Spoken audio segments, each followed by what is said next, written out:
Good evening, everyone. I'd like to call to order the Whatcom County Council meeting for September 27th, 2016. Could you please call the roll? Barbara Brenner. Here. Red Brown. Here. Barry Buchanan. Here. Todd Donovan. Here. Ken Mann. Here. Satpal Sidhu. Here. Carl Weimer. Here. Would you please rise and join me in the flag salute?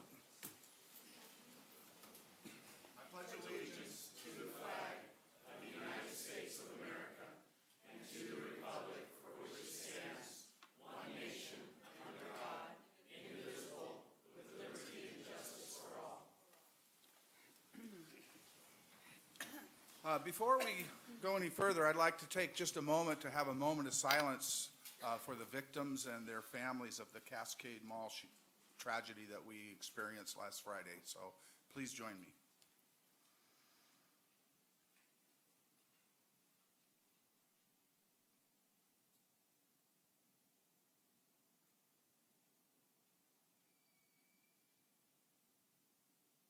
Thank you very much.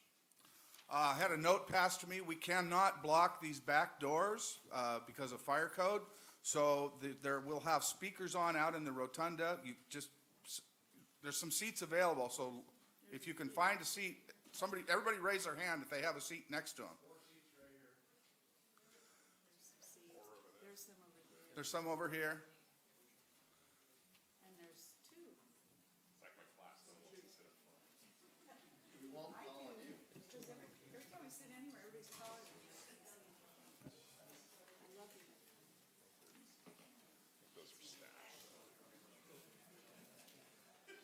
So keep those doors clear, please.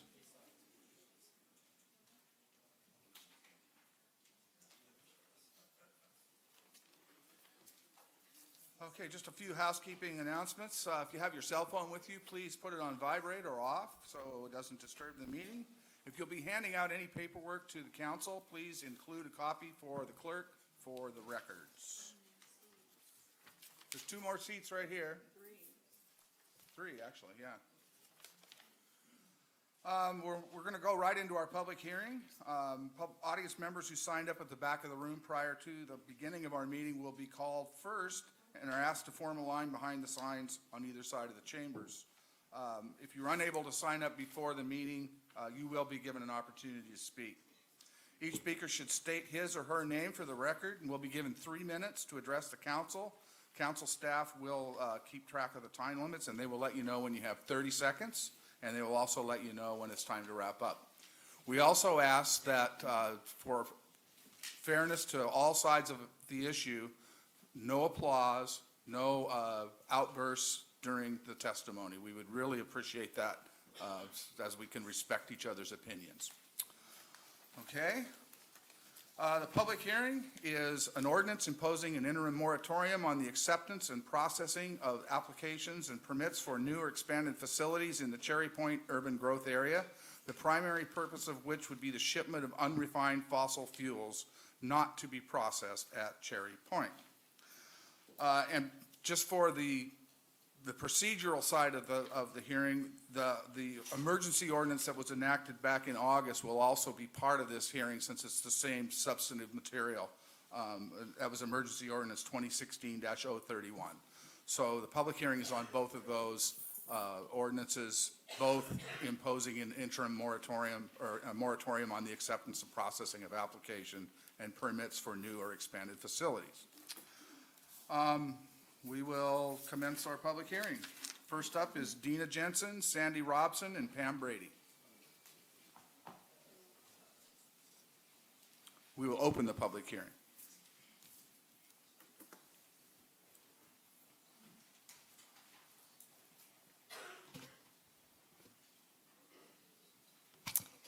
Dina Jensen, Birch Bay.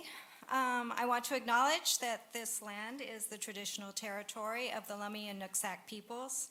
May we nurture our relationship with our Coast Salish neighbors and the shared responsibilities to their homelands where we all reside today. This moratorium and Councilmember Weimer's Cherry Point Comprehensive Plan amendments are important, not only for the health of our environment, but in looking toward the safety of our refinery workers that do spend their work weeks in the heart of the crude by rail blast zone. They work extremely hard to attempt to maintain safety at their facilities for themselves and the community at large. But I believe an undue burden is placed on them to do this, and there is just no way they can be entirely successful at it all the time. At the BP Cherry Point facility, there was a fire earlier this year, which the person from BP's environmental hotline said involved their hydrogen unit, and I could see and hear from my home the hydrogen that the hotline person said burns really hot and explained was being burned off in short bursts in an effort to keep a hazardous situation controlled. There was also a fire that was more dramatic in appearance at the BP Cherry Point facility in 2012, which was before crude by rail trains were arriving at the refinery. Accidents happen, and the workers at the refineries will be the first in peril if a fire or explosion happens close enough to the highly volatile materials that are present at the refinery. We need to recognize that disaster involving loss of lives and serious injury is not just an intangible what if that only happens far away from us. We know that Whatcom County suffered such a disaster in 1999 when the gasoline pipeline operated by Olympic Pipeline Company exploded in Bellingham, injuring 8 and tragically killing 3 young people. Horrible accidents happen.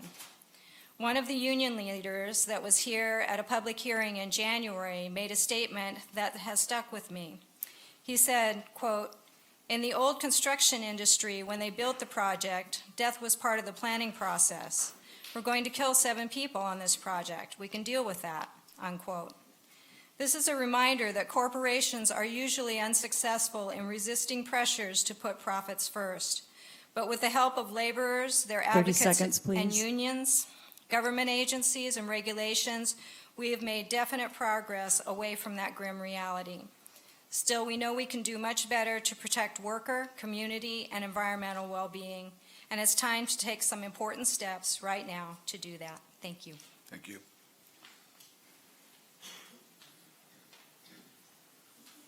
Sandy Robson, Birch Bay.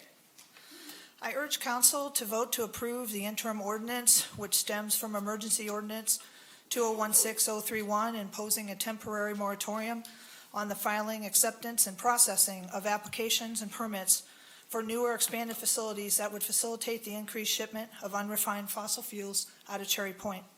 I ask that you keep it in place for as long as a period of time as allowed by county statute, which I believe is for a period of up to 6 months at a time.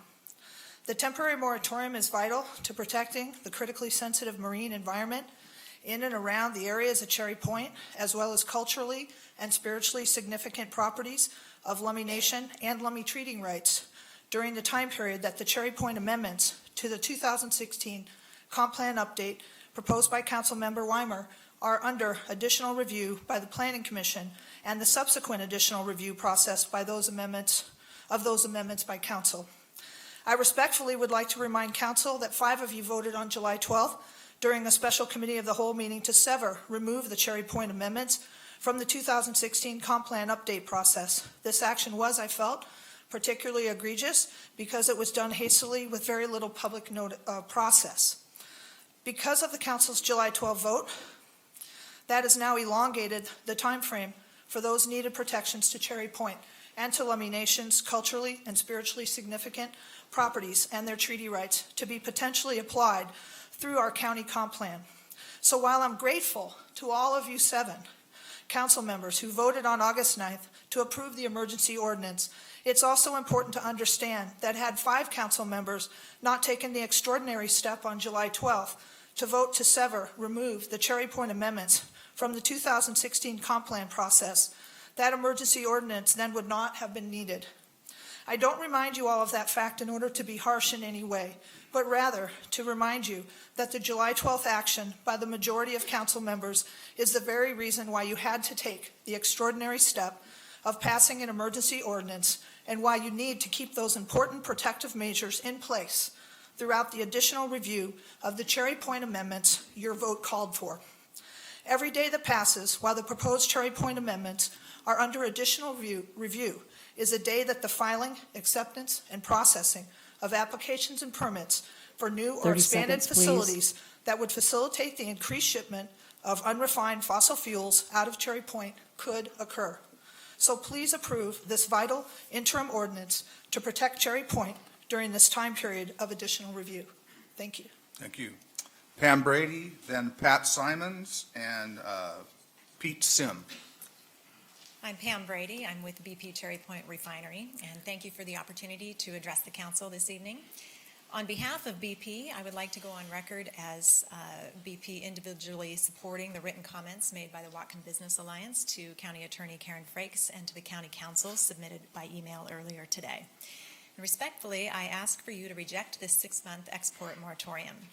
I am concerned that this moratorium adversely affects the businesses within the Cherry Point UGA to be competitive in our respective industries, to contemplate growth, and to potentially respond to a changing regulatory environment, which ultimately impacts the ability of these companies in the Cherry Point UGA to provide long-term sustainable jobs in our community.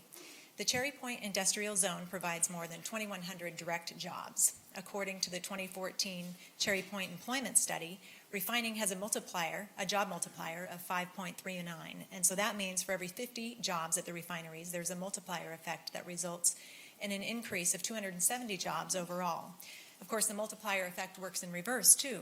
For 50 refinery jobs lost, that results in a decrease in 270 jobs. This ordinance threatens the long-term sustainability employment prospects in Whatcom County. These policies distinctly advantage the 2 Whatcom County refineries versus our competitors. The law of supply and demand will prevail, and competitors in Skagit and Pierce counties and to the north in Burnaby, BC, who are not subject to these same restrictions will gladly fill the void created by restricting Whatcom County refineries. I question why the County Council are trying to prevent economic growth for companies that create high-paying jobs and have a proven track record of responsible environmental protections. The county should not be putting a moratorium in place for lawful businesses who meet and exceed the high environmental standards in our state. In doing so, they are sending a message to all future investors in Whatcom County that we are closed for business. The title of the moratorium purports to pertain to unrefined fossil fuels, but when closely read, it's really about limiting any and all fossil fuel export projects through its broad definition of crude oil, which is inclusive of other forms of energy and refined products that cannot, by any objective measure, be considered crude oil. Construction of such projects would require the submission of a major projects permit through which the council would have an opportunity to approve or reject following thoughtful consideration. 30 seconds, please. Such projects would also likely require an EIS and a state FSEC review, each of which has their own public process. So the county already has a role in these decisions, but it must show restraint and not appropriate for itself the role of the state and the federal governments in the siting of energy projects.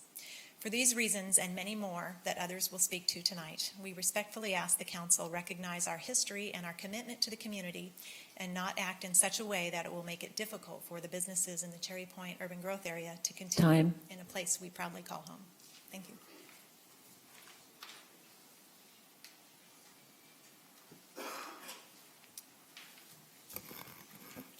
Hello, my name is Pat Simons. I work for the BP Cherry Point Refinery as the turnarounds and projects manager. In my role, I'm responsible for the planning and implementation of large turnaround maintenance events and for the development and construction of major projects. BP Cherry Point Refinery is the largest private employer in the county with approximately 800 employees. Additionally, every day we have an average of 500 to 600 contractors who come through our turnstiles to work at a reliable, sustainable employment, earning family wage jobs. BP Cherry Point's one of the most modern refineries in the United States, and we're in top quartile of our sector in energy efficiency, and are committed to using best available technology to safely deliver the energy needs in the Northwest and beyond. In the past decade, BP has invested more than $750 million to modernize the refinery, including recently a new operating unit to produce ultra-low sulfur diesel fuel in 2013. These investments translate to thousands of jobs and millions of dollars into the local economy. Through the job multiplier effect, my company supports 7,200 other jobs in Washington state.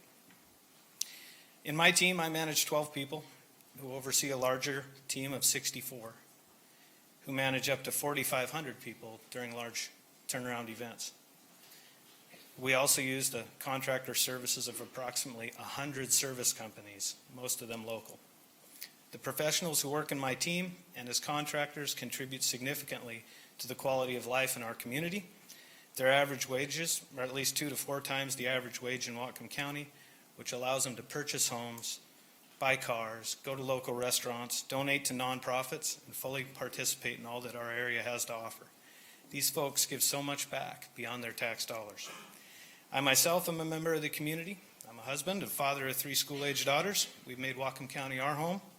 We're all volunteers in this community. And, as a lighthearted example, I'm a volunteer soccer coach and have been for about 10 years. The point being that I'm able to contribute my time and give back largely because my employer affords me the space to do so. The employers these policies affect and the people that these policies affect are critical considerations for you all. BP have been part of the fabric of this community for 44 years. 30 seconds, please. We love it here. We've invested here, invested in our equipment at the plant, invested in our people, and invested in our community. This ordinance you're considering will cause harm to the Cherry Point companies and to the vendors and contractors that service and supply them. We simply ask that you take no action today that would jeopardize as individuals our livelihood or on a company level our investment in Whatcom County's future. Thank you for your time. Thank you. Pete, then Dustin Hoffman and Mike Cully. My name is Pete Sim. I appreciate the opportunity to come and speak to you tonight. I'm fortunate to have spent almost 20 years working in Whatcom County doing environmental work. After graduating from Huxley College at Western Washington University, I went to work for Whatcom County Planning and Development Services, administering the Critical Areas Ordinance. I then worked for a local engineering firm and now for the BP Cherry Point Refinery, doing environmental permitting and land use. I have the unique opportunity to have worked with Cherry Point Industry as a regulator, as a consultant, and now as an employee of BP. During these 3 phases of my career, I've always been impressed by the way that Cherry Point Industries do business.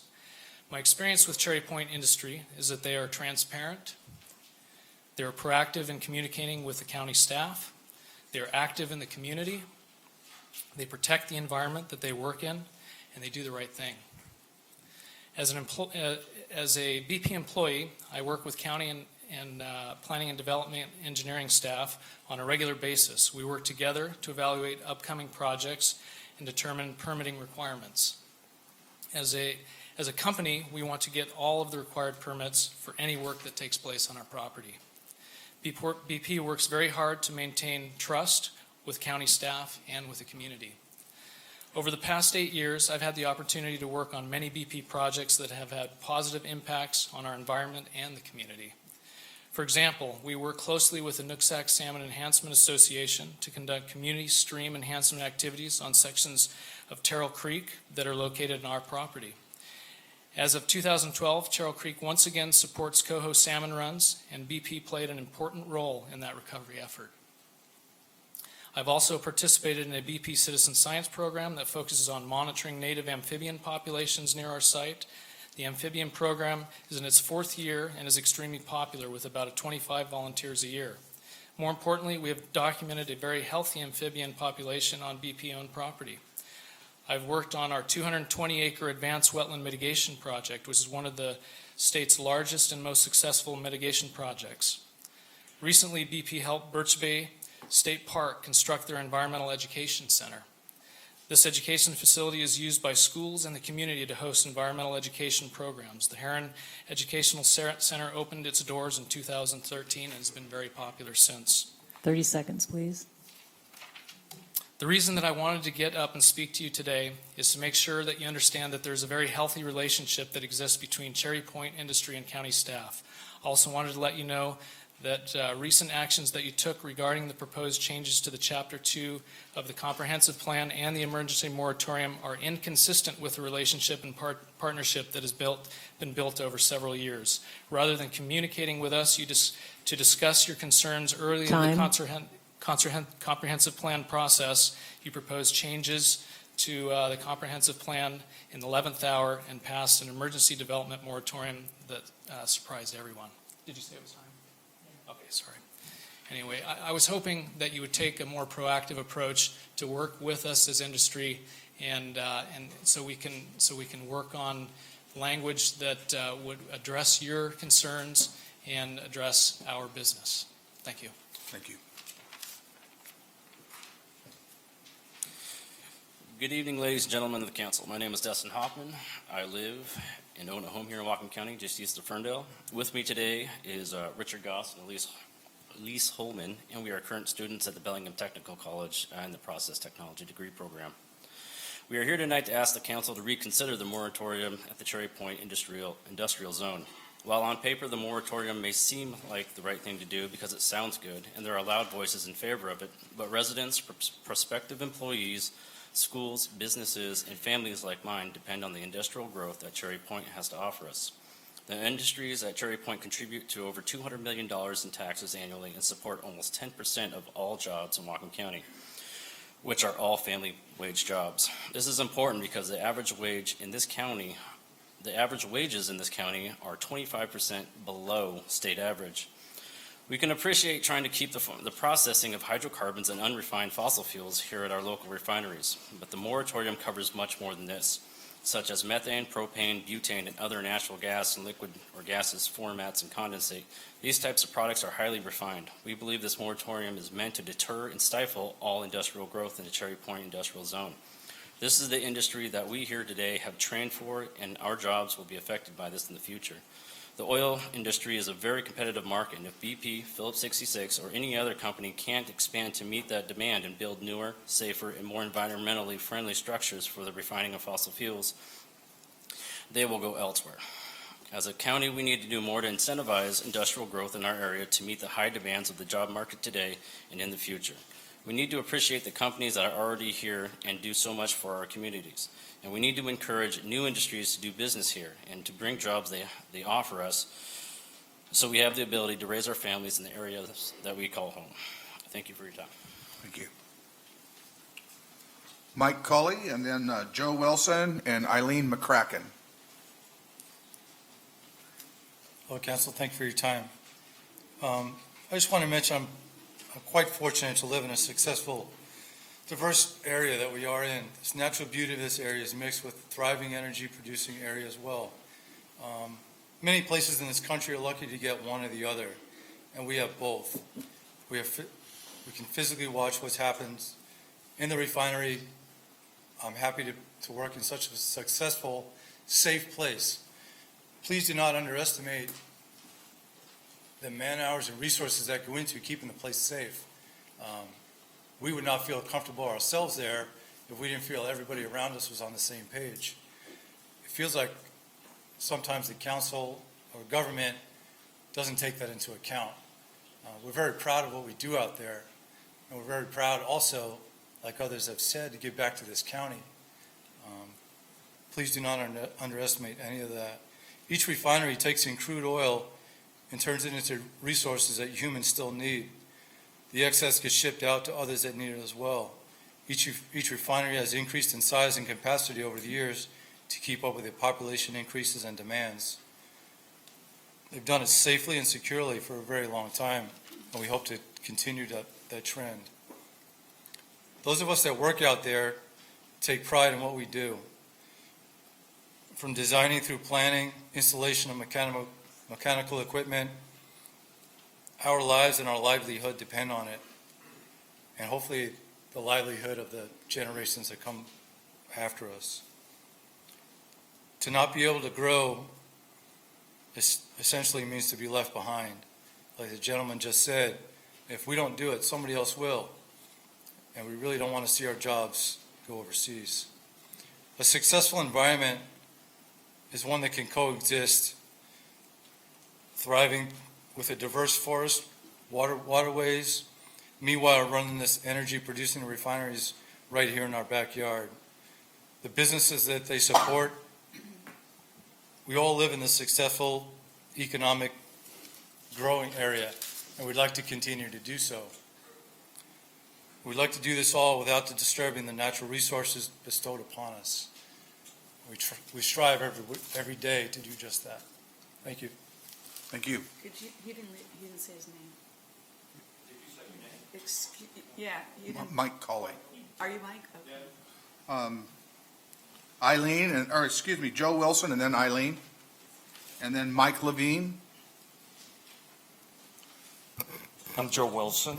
I'm the Vice President of Peterson Brothers, a local heavy industrial steel fabricator.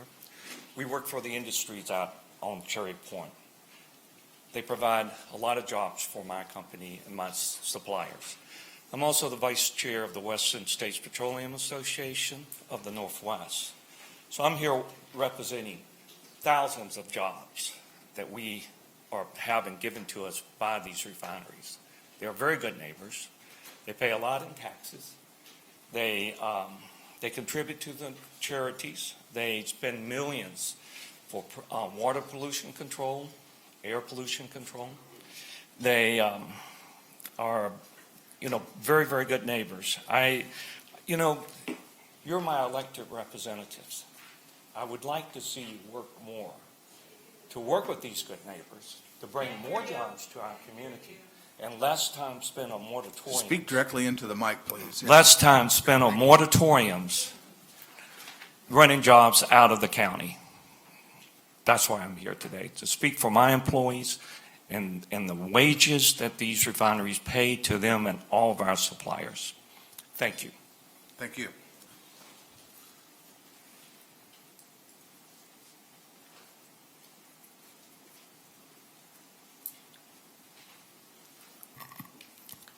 I am Eileen McCracken. I live in Bellingham. I'm an engineer with more than 25 years of experience in the refining industry. I've lived and worked in Whatcom County for more than 10 years. I'm concerned about the ordinance being considered tonight imposing an interim moratorium on the acceptance and processing of applications and permits for new or expanded facilities at Cherry Point. Refineries compete in a global commodity market. It is a very competitive industry environment. Like most commodities, pennies count in our production costs, and we watch them very carefully. Even so, few people buy our gasoline because we are an EPA star refinery or because we lowered our greenhouse gas emissions by 25% since 2011. I doubt very many people buy local when they fill up, even though refineries and their employees regularly give very generously to the United Way of Whatcom County, or because a significant portion of the Blaine and Ferndale School District budgets come from county refinery property taxes. I am proud to work for a refinery which takes its role as a corporate citizen seriously, but I am worried about the ordinance that the council is considering tonight. While it is easy to say that it doesn't impact any of the business that we currently do, it will limit further growth and upgrades. I cannot see the future, so I cannot tell you what opportunity we will miss because of the ordinance, but I know that markets and opportunities are not stagnant, and Whatcom County refineries will be constrained and less competitive than our U.S. refineries to the south. I also know that the end of motor fuels from refineries will come, but we aren't there yet. There is room in Whatcom County for a clean fuels industry.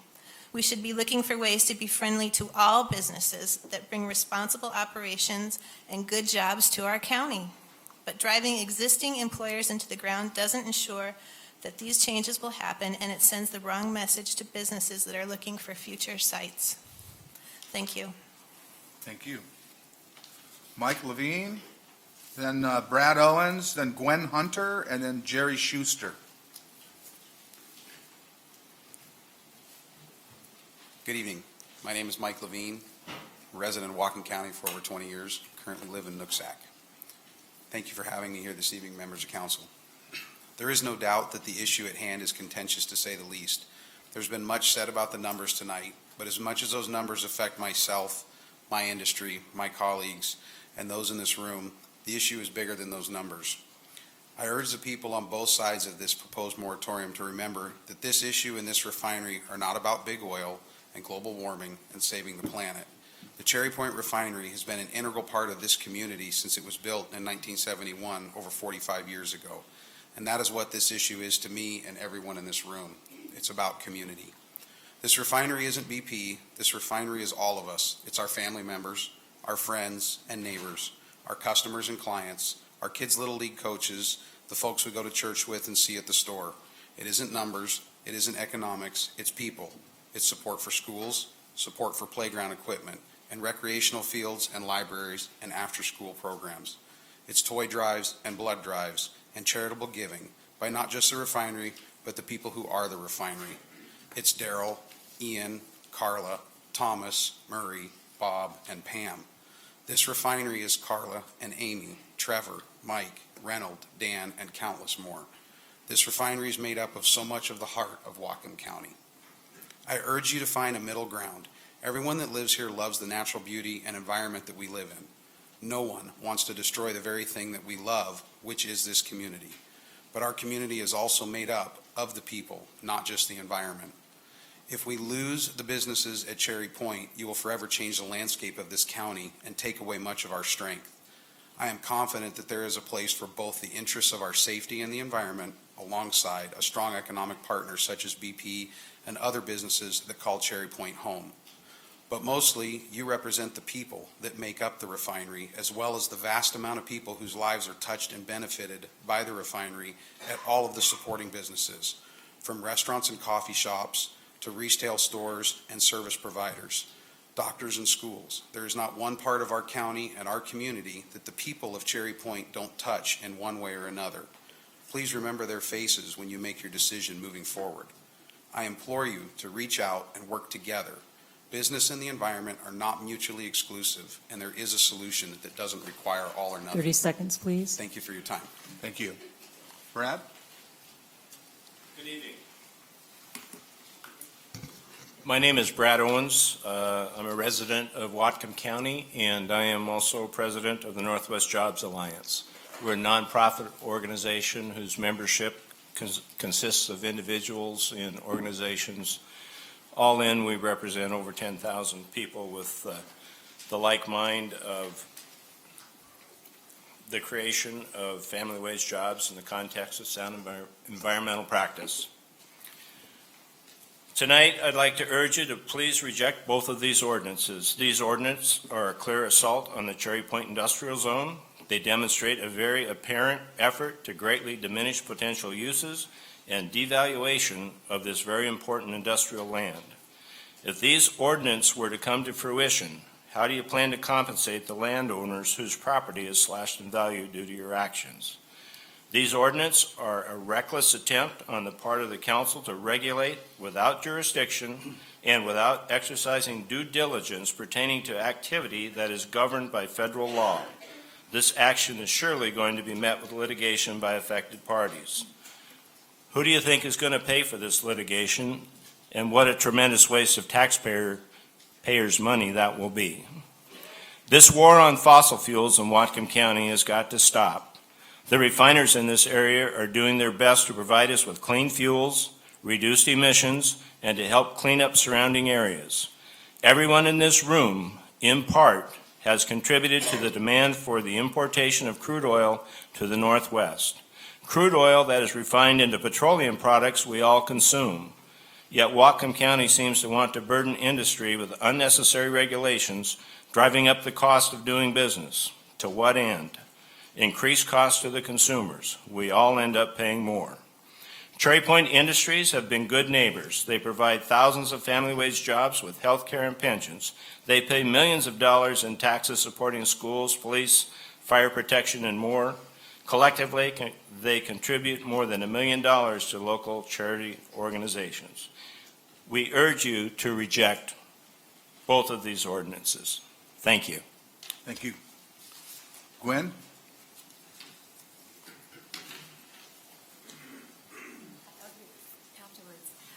Gwen Hunter, Squalicum Valley. I was born in Whatcom County, and I've seen a lot of changes that it's gone through. Since I was born, I've gone through some changes too. But I want to say it only takes one spill to kill off the amphibians, to destroy home values, property values. I have family that lives near Mosier, Oregon on the Columbia River. And you should see what's happened to them since the oil train derailed and caught fire.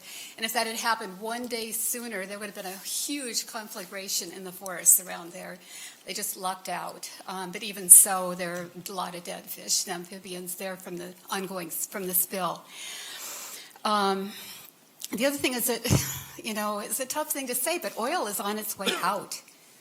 We don't need it. We haven't needed it. It just kind of won after World War II.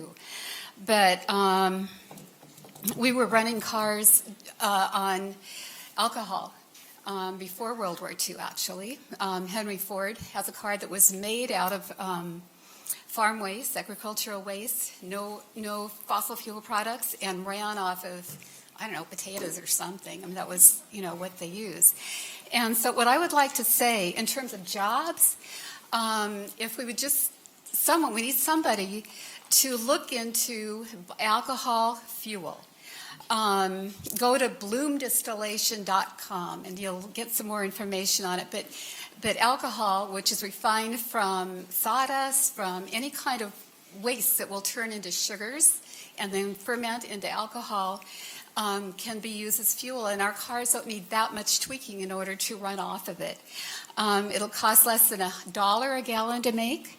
99% free of greenhouse gases and toxic emissions.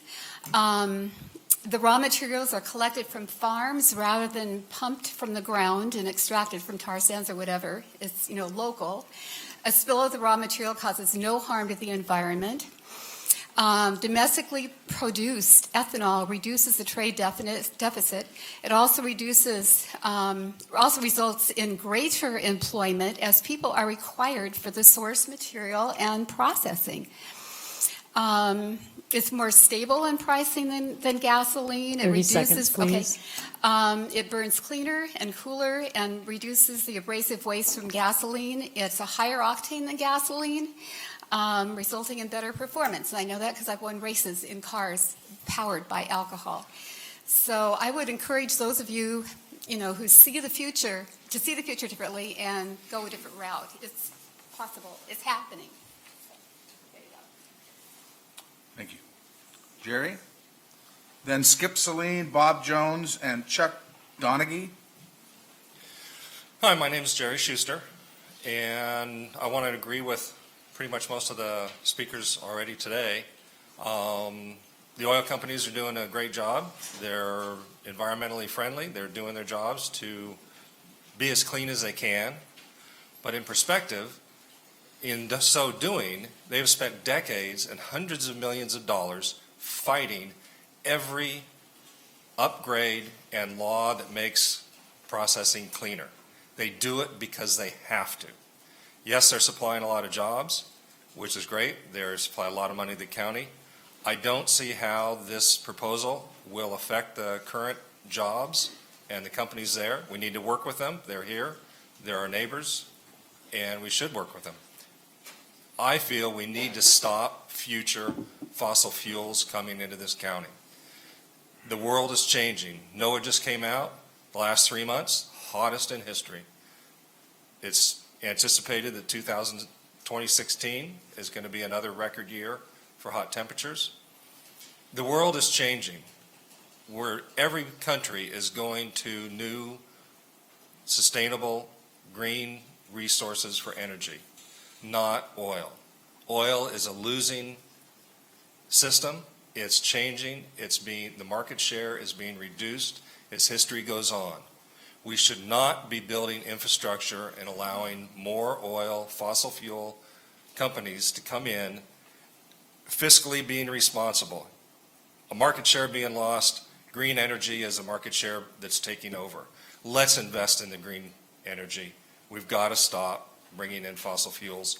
Whatcom County has to be a leader in this. We have been so far. We're world renowned for our sustainable connections, the things they're doing with working with businesses, our resilience, and the focus of this whole county is trying to be green and protecting what we have. We need to stay being leaders and stop the fossil fuels.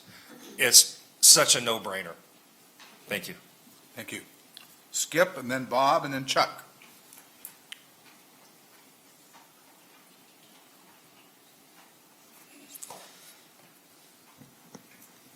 Hello, Council. Thank you for letting me speak about the interim ordinance tonight. My name is Skip Celine, and I'm a vice president at SSA Marine. My company has been part of... Can everybody hear me now? There we go. My name is Skip Celine, and I'm a vice president at SSA Marine.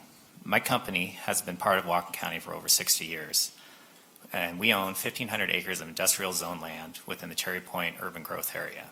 I urge the council not to sign the emergency ordinance and reject the interim ordinance, both of which would harm the companies at Cherry Point and hurt Whatcom County's economy.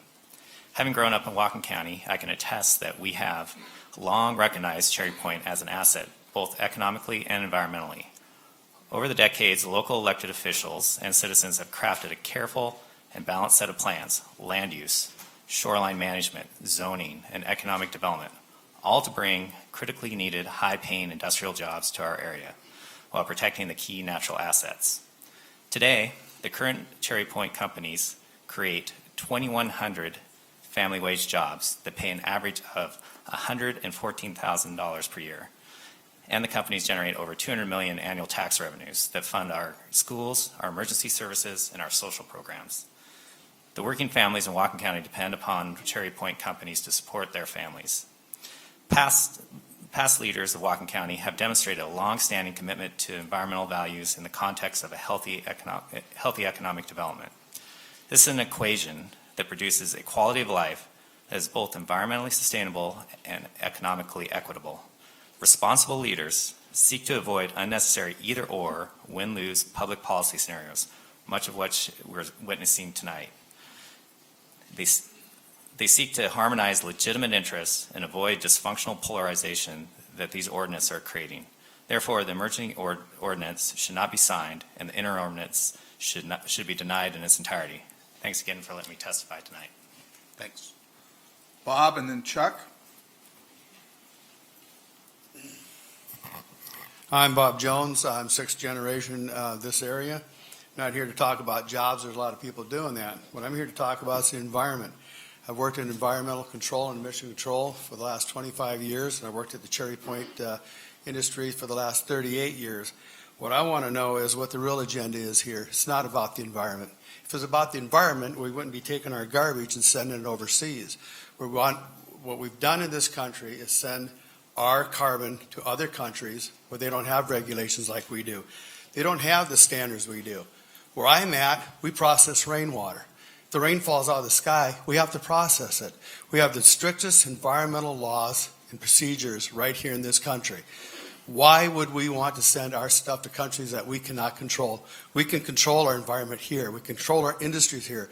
Somebody mentioned a while back that industry doesn't care. Well, they don't. So why would you send it to a country that will let them do whatever they want? Keep it here where we can watch it, where we can take control of it. If you really, really, really want to protect our environment, don't take your garbage and dump it in some other place. And that's exactly what we're doing. You wouldn't like it if I took my garbage and dumped it in the county ditches, but my yard's going to be clean. So what's the real agenda here? Why are we stopping the Cherry Point refineries? Why are we trying to get rid of the aluminum industry? There's 100 businesses out at Cherry Point. So the money, obviously, you don't care about because of school systems. You'll replace that like they did GP jobs. That's making a ton of money for the city as it sits down there. So when people talk about the environment and they want to save the environment, they're not doing it by sending all our carbon, all our pollution offshore. And in Whatcom County, yeah, they'll move down to Skagit County and these people will go down there and fight it down there. Remember the coal train? There's people in here talked about coal on their window sills, coal on the railroad tracks. One girl came in, she had coal all over her face. Where are they now? Their agenda got met. The gateway was shut down. And there's more trains going through now than there was then. So they really didn't care about the environment or they'd still be here. So I'm proud of what I do. Every day I go to work, I have to be a steward of the environment. This weekend I work from 6 at night to 6 in the morning. My job is to make sure that I comply to all the laws, all the regulations of the state and federal government, and they don't even come close to our plant regulations. They're more strict than the government has. That's the kind of 30 people we are. seconds, please. But do you really want to send that over to China? They don't care. They don't care in India. They don't care in other countries. So what's the real agenda for the green thing? Is it just to get all the stuff out of Whatcom County, make it a nice place for retirement? I don't know, but it isn't about environment. So the other thing I'd like to say is the Lummies are talking about their fishing rights. Well, when the ocean's dying because all the other countries are dumping their garbage in the ocean, when the fish go out there in their habitat, they're not going to come back. Not when they're going to die out there. So why are they trying to move their industries overseas when it's going to kill their industry here? That doesn't make sense either. So what's their real agenda? So I'll leave it at that. But I think we got to think really seriously about why you're doing what you're doing. And if you can answer an environmental question, please explain it to me, how it makes the world cleaner by dumping our garbage in someone else's yard. Thank you. Chuck, and then Lane, McIlvoy, then Jill McIntyre-Witt, and then Bill Heinley. Good evening, members of the board. My name's Chuck Donaghy. I live at Birch Bay. I'd like to ask Mr. Weimer a question, please. Have you ever trespassed private property? Have you ever trespassed private property? And if you wish to answer, you can do it after my time's up. I worked at the refinery for 15 years. I made a pretty good living. So did my friends and neighbors. People at Cherry Point Refinery are very generous people. They donate a lot of money and their time. When I was there, we delivered food every Christmas, and everybody pitched in. Somebody mentioned climate change. Climate change has been happening for millions of years. It's going to keep going even when we're all gone. And Cherry Point, since the inception, has gone out of its way to create buffer zones so that nobody has to live right next to a refinery, and not that anybody would want to. But they've gone out of their way to do that. And so kind of what I'm tired of is I'm tired of special interest groups forcing their agenda on the rest of us. I don't like it. You helped stop the terminal. It wasn't all you. And as far as fishing goes, go out to the docks at Cherry Point and go fishing, crabbing. There's more herring and fish and crab out there than there ever has been. So we can't blame it on the oil refinery for lack of fish, crab, or whatever. So and the jobs that this place creates is just phenomenal. And they're good jobs and they're good paying. That's probably the safest refinery, maybe in the world, but probably in the United States. And those people care about their employees, they care about their neighbors, they care about people that live around the refinery. So I hope you folks make the right decision, that you don't force Cherry Point to not be able to compete with all the rest of the refineries and the companies. 30 seconds, please. You see what's happened to the oil prices, so they're all having a hard time right now. So anyway, I hope you make the right decision. Thank you. Thank you. Lane, and then Jill, and then Bill. Can you guys hear me? Good evening. My name is Lane McIlvoy, and I work for J.H. Kelly. We've been a contractor for BP, P66, and other local businesses since the late 80s. We're in the business of supplying industrial construction services to the process industry across the northern and western United States, and often peak at over 500 employees in this county alone. The proposed ordinance will cause harm to Cherry Point companies by limiting their ability to maintain profitable sales margins. The likely outcome of this is that they will choose to invest in other areas of the country, potentially in the world. A secondary result of this is that our region will start to become avoided by other businesses looking to invest here. Logically, this will harm the local vendors and contractors that service and supply them, and eventually cause the people in this region to be impacted by the lack of economic growth. Small business owners, not even related to the industry, will be impacted by the economic recession and eventual evacuation of the area by people looking elsewhere for work. Over 10,000 family wage jobs exist directly or indirectly because of the businesses at the Cherry Point companies. There are not many other concentrations in this state of that nature. As a construction worker, I find my profession shrinking due to a lack of available opportunities, and as such, I am forced to travel to other regions for work. Sometimes as close as Oregon or Idaho, but often enough as far as Chicago and San Francisco. If this position on industry is advanced, construction workers will soon not be alone in this need to search further and further from home for work. If we force enough of our citizens to travel for opportunity, they, along with the business owners that sustain their way of life, will move away from here and leave our region fully depressed and barren. Earlier this year, I had to travel out of state to maintain gainful employment because the work close to home has become so limited due to continuous obstacles in front of our business owners.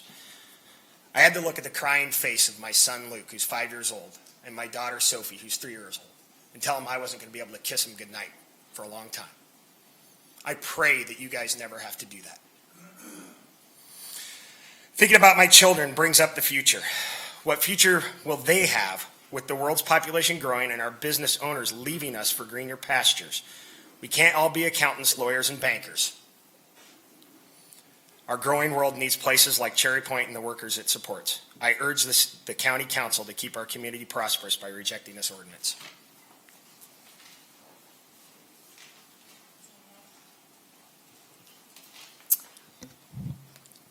Jill McIntyre-Witt, Whatcom County resident. I'm here today representing not just the thousands in Whatcom County, but the 7 billion people and the other living beings that don't have a voice. I'm here to talk about the elephant in the room, which is climate change. And the facts are on your side. The science is clear. In fact, the evidence to take action has been agreed upon globally. 195 countries in Paris last year made history by agreeing that we must take effective action now. I heard Satpal Tadu recently talk about the transition off of fossil fuels here at a county council meeting. This is the time we need bold leadership. This is the time for the fossil fuel industry to pay attention to the changing climate. How many people have children? Right, so I'm not talking about the community members that work at BP right now. I'm talking about those people and their children and their children's children. We are in a time when we need to transition off of fossil fuels. We need to find jobs for all of these workers that want their jobs. But I'm here to talk about a different set of numbers. The stark numbers that we all can relate to, and that is the math. There is an article that came out last Thursday in the New Republic by Bill McKibben called Recalculating the Climate Math. How much more digging and drilling and exporting can we do? The answer is 0. The math goes like this. Rystad, a Norwegian company, consulting company that the fossil fuel industry goes to get numbers about CO2, says that the oil and gas wells that are currently in operation worldwide contain 942 gigatons of CO2. In Paris, they agreed to 1.5 degrees Celsius is the highest we can go. If we do the math, that's 353 gigatons. 942 gigatons is greater than 353 gigatons. The simple answer is we cannot expand fossil fuel production. We cannot export more fossil fuels. We have to transition, and we know we can't do it overnight. This isn't a war about jobs or the fossil fuel industry. This is about protecting our future. We want to write pages in the history books where we stand on the right side of history. That's not just you guys, but it's everybody. We all are writing pages in the history book. So I want you to think about your decisions. That math could not be clearer. It's sobering. It's frightening. 30 seconds, please. We don't burn whale oil in our street lamps anymore. We are transitioning off of fossil fuels. This is an extraordinary time to be living. We need our local leaders to heed the call of our global leaders and put a climate change filter on every decision that you make. We don't have much time on this issue. We must have this moratorium extended for the 6 months, and I hope the Planning Commission is listening to this so they will make the right decisions for you to take that ultimate vote next year. Thank you. Thank you. Bill Heinley, then Ronald Colson, and then Clara Jean Carmian.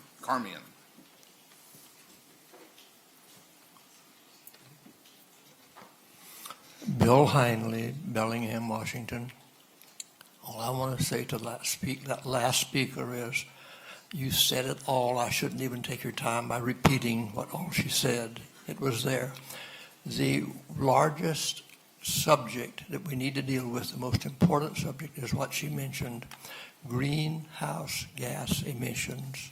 We have known for probably at least 50 plus years that when we put what we call greenhouse gas emissions into the atmosphere, carbon dioxide was an outstanding example, what happens is that it makes the sun's heat bounce back to the earth, and we have a kind of an oven effect.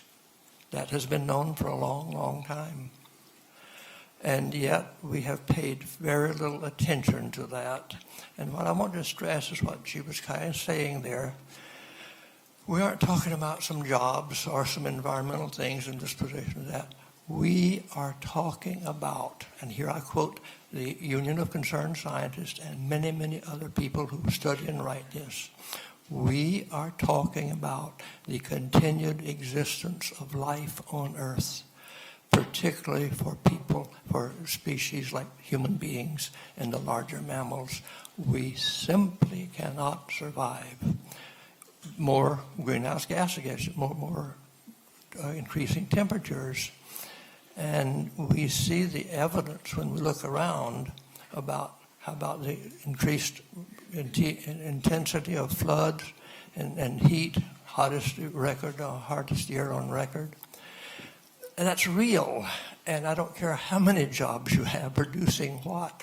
If we do not stop burning fossil fuels and anything that produces these greenhouse gases, we are doomed, and certainly within this century, and some say within the next 10 years, it'll be much worse than it is now. And people say, oh, that doesn't matter. The scientists have been telling us for years and years, if we keep doing this, we're going to have more storms, more this, more that. What do you know? We're having more fires, more storms, and what have you. So the big question for us is, how can we take this, what I'll call truth, these facts, and translate them into something 30 seconds, please. That is more gripping than statistics? How can we show pictures, talk to our friends, have people full-time going out there telling this story in a way that people simply cannot ignore, that this is the big item for us, facing us, or we will not be here to solve any kind of problems. Thank you. Ronald?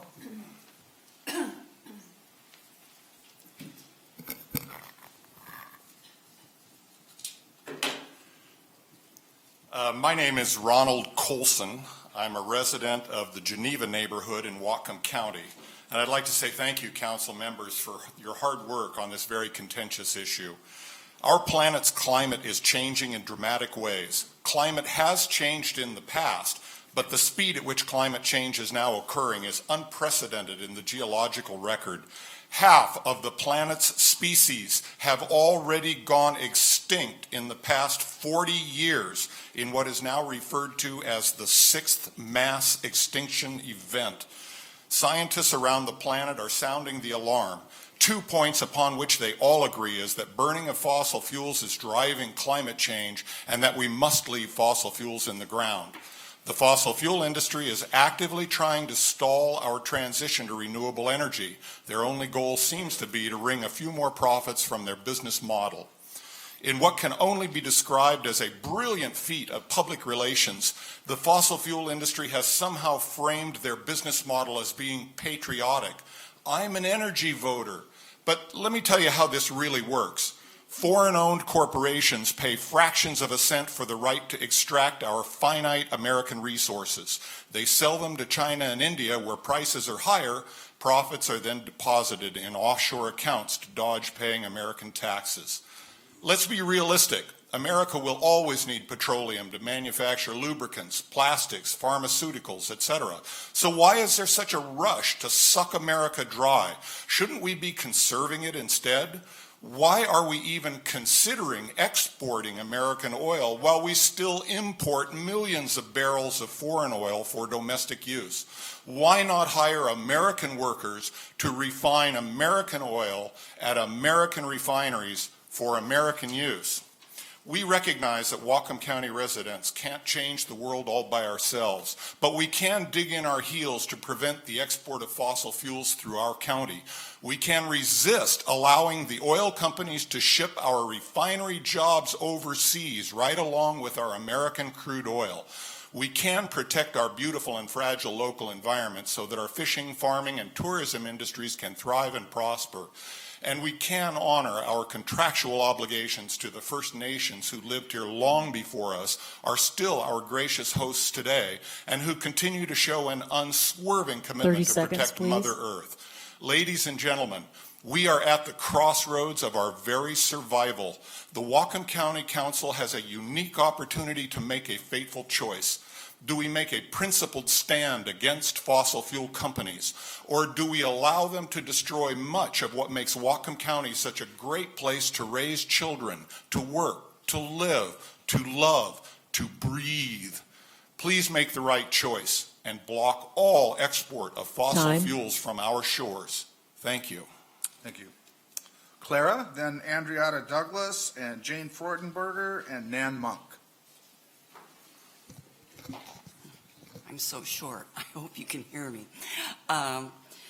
We want to thank you for passing the moratorium on permits for shipping unrefined fossil fuels to Asia and elsewhere from Cherry Point. And we urge you to extend the ban for 6 months as proposed until permit language can be developed to include in the comprehensive plan. There are many elements of the plan that support science, on mitigating climate change. But the WEIMER amendments may be the most important of these. Oil burned in Asia comes back to us via air and sea. For many years, people were optimistic that since the ocean absorbs 90% of carbon dioxide, it would be our miracle salvation. But now we know that there is a point at which ocean waters become warmer and acidic, together with low stream flows and warmer temperature from lack of snowpoint black.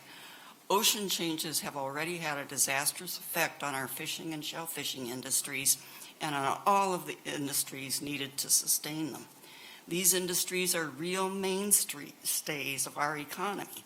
More crude oil shipped out in more super tankers makes a disastrous accident in our Salish Sea more likely to occur. They would make it increasingly difficult for fishers to set their nets when fish are running, and would also affect the already threatened herring resource. Despite what proponents tell us, this ban would not kill jobs but preserve them. We would not need a ban on unrefined fossil fuels if the oil industry and its allies had not spent millions of dollars lobbying Congress to repeal the federal crude oil shipment ban put in place under the leadership of Washington Senator Warren Magnuson. His intent was to preserve U.S. refinery jobs and keep our limited supply of oil in the U.S. Additionally, oil trains wind their way along the Columbia River, past bays and estuaries and shellfish farms, through our cities and suburbs, over farmland, spewing diesel exhaust as they go, affecting both human and environmental health. Accidents like the June derailment, explosion, and burning of oil from a Santa Fe oil train above the Columbia River could happen anywhere there's a rail line in Washington if this and 30 other seconds, please. projects are not halted. Human health, property values, and water and air will be improved or at least not worsened if this ban takes place. Whatcom County has less to gain than to lose from shipping unrefined fossil fuels.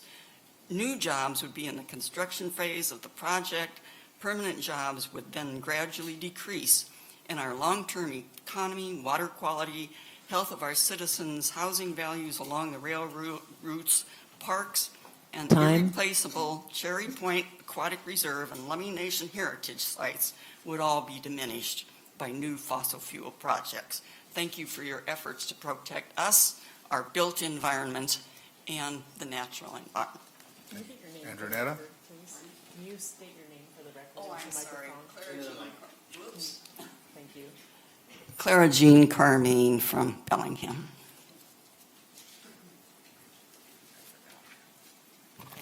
Hi, my name's Andronetta Douglas, and I am currently live in Bellingham, formerly from Birch Bay.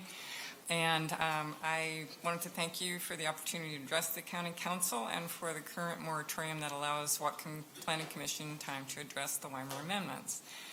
I encourage you, like these other speakers, to continue this moratorium until the Planning Commission finishes and until you're able to vote on these amendments. I remember at the last hearing on the moratorium, you were all very careful not to impact current refinery business. You did work hard, in spite of what other people have said, you worked hard to preserve the jobs at the refinery, and I want everyone to hear that. And I definitely agree that any kind of port at Cherry Point would be to export crude oil products, and would result in fewer jobs at our refineries.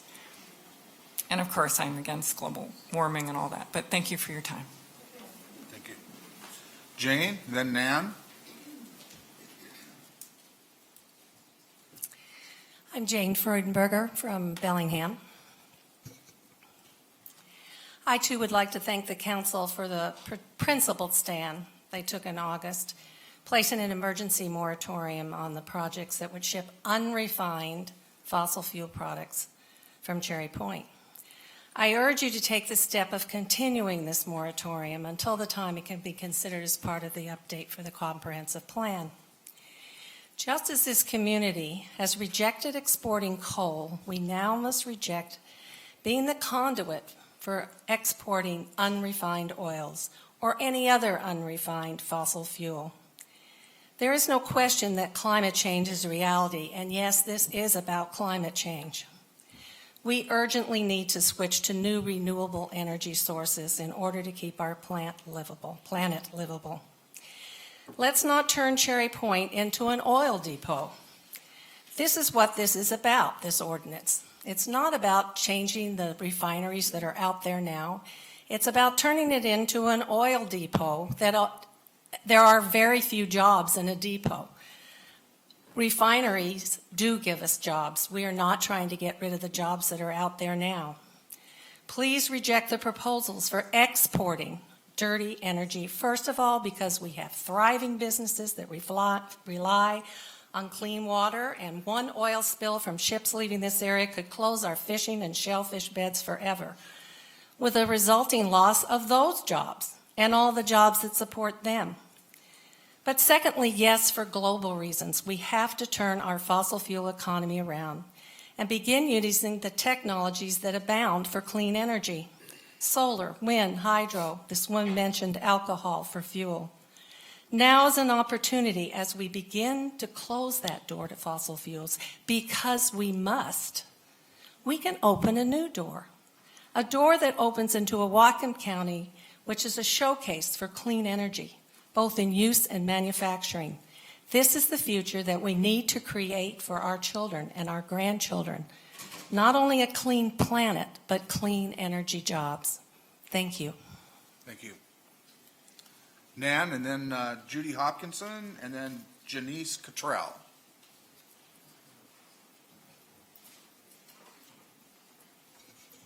Hi, my name is Nan Monk, and I'm a resident of Skagit County.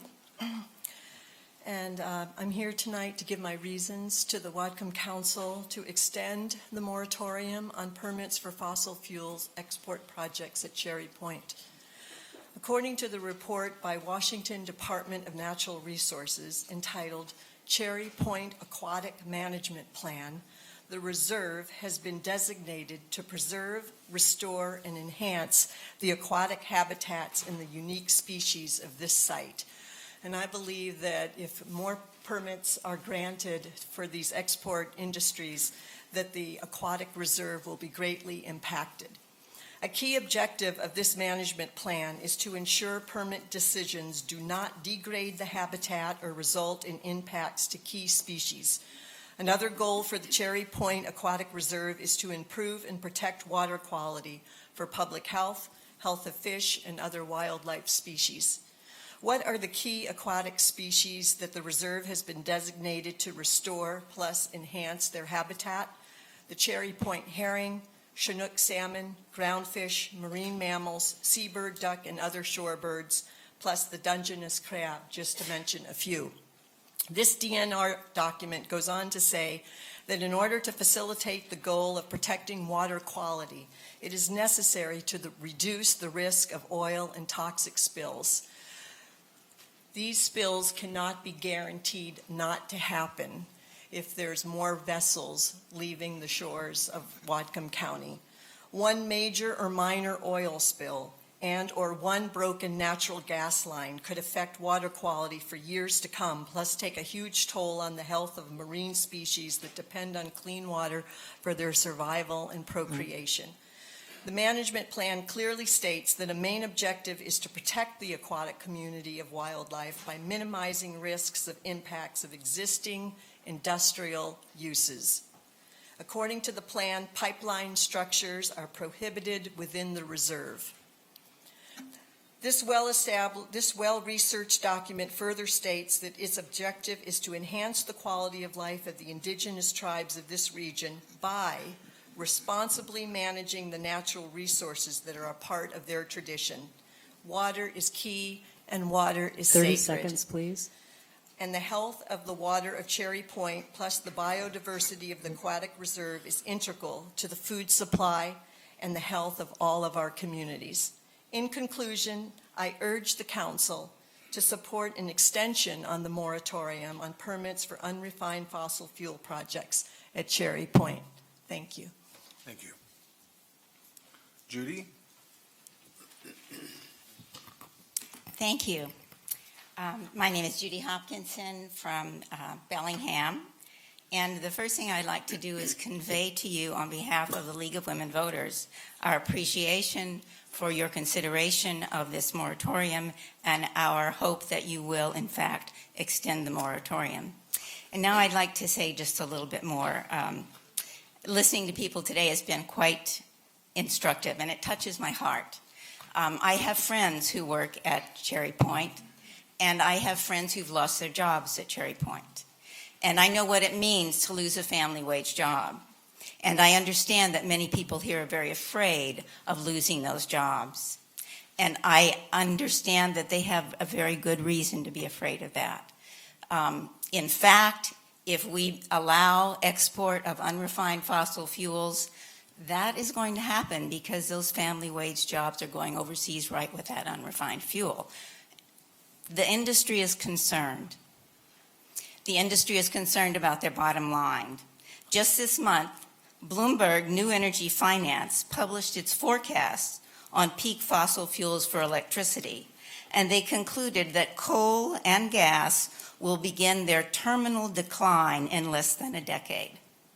And they are hardly alone in this conclusion. The question that you have to ask yourselves is whether Whatcom County is going to go down with them. It's time for us to move in a different direction. It's time for us to do it in a sensitive way, to help our neighbors in any way we can, but we need to be focusing on a different kind of future for Whatcom County and for our planet. Permitting construction of facilities to export unrefined fossil fuel for Whatcom County would be equivalent to hanging a yoke of dinosaur bones around the necks of our grandchildren. It's time to acknowledge and prepare for the shift to renewable resources, which, according to the best economic forecasters, is now unstoppable. We commend this council for bringing the proposal forward. Adopting it is clearly in the best interest of both current and future generations of Whatcom County citizens. Thank you. Thank you. Janice, then Cliff Freeman, Jeff Fletcher, and Evan Haskell.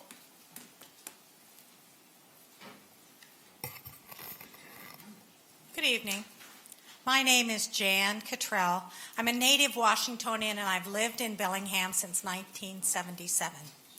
I'm retired now, but I am associated with a number of organizations that are interested in climate justice, such as the League of Women Voters. I sit on the Hanford Advisory Board in the Tri-Cities that deals with issues having to do with the cleanup over in the Tri-Cities, and I'm active in the United Methodist Church.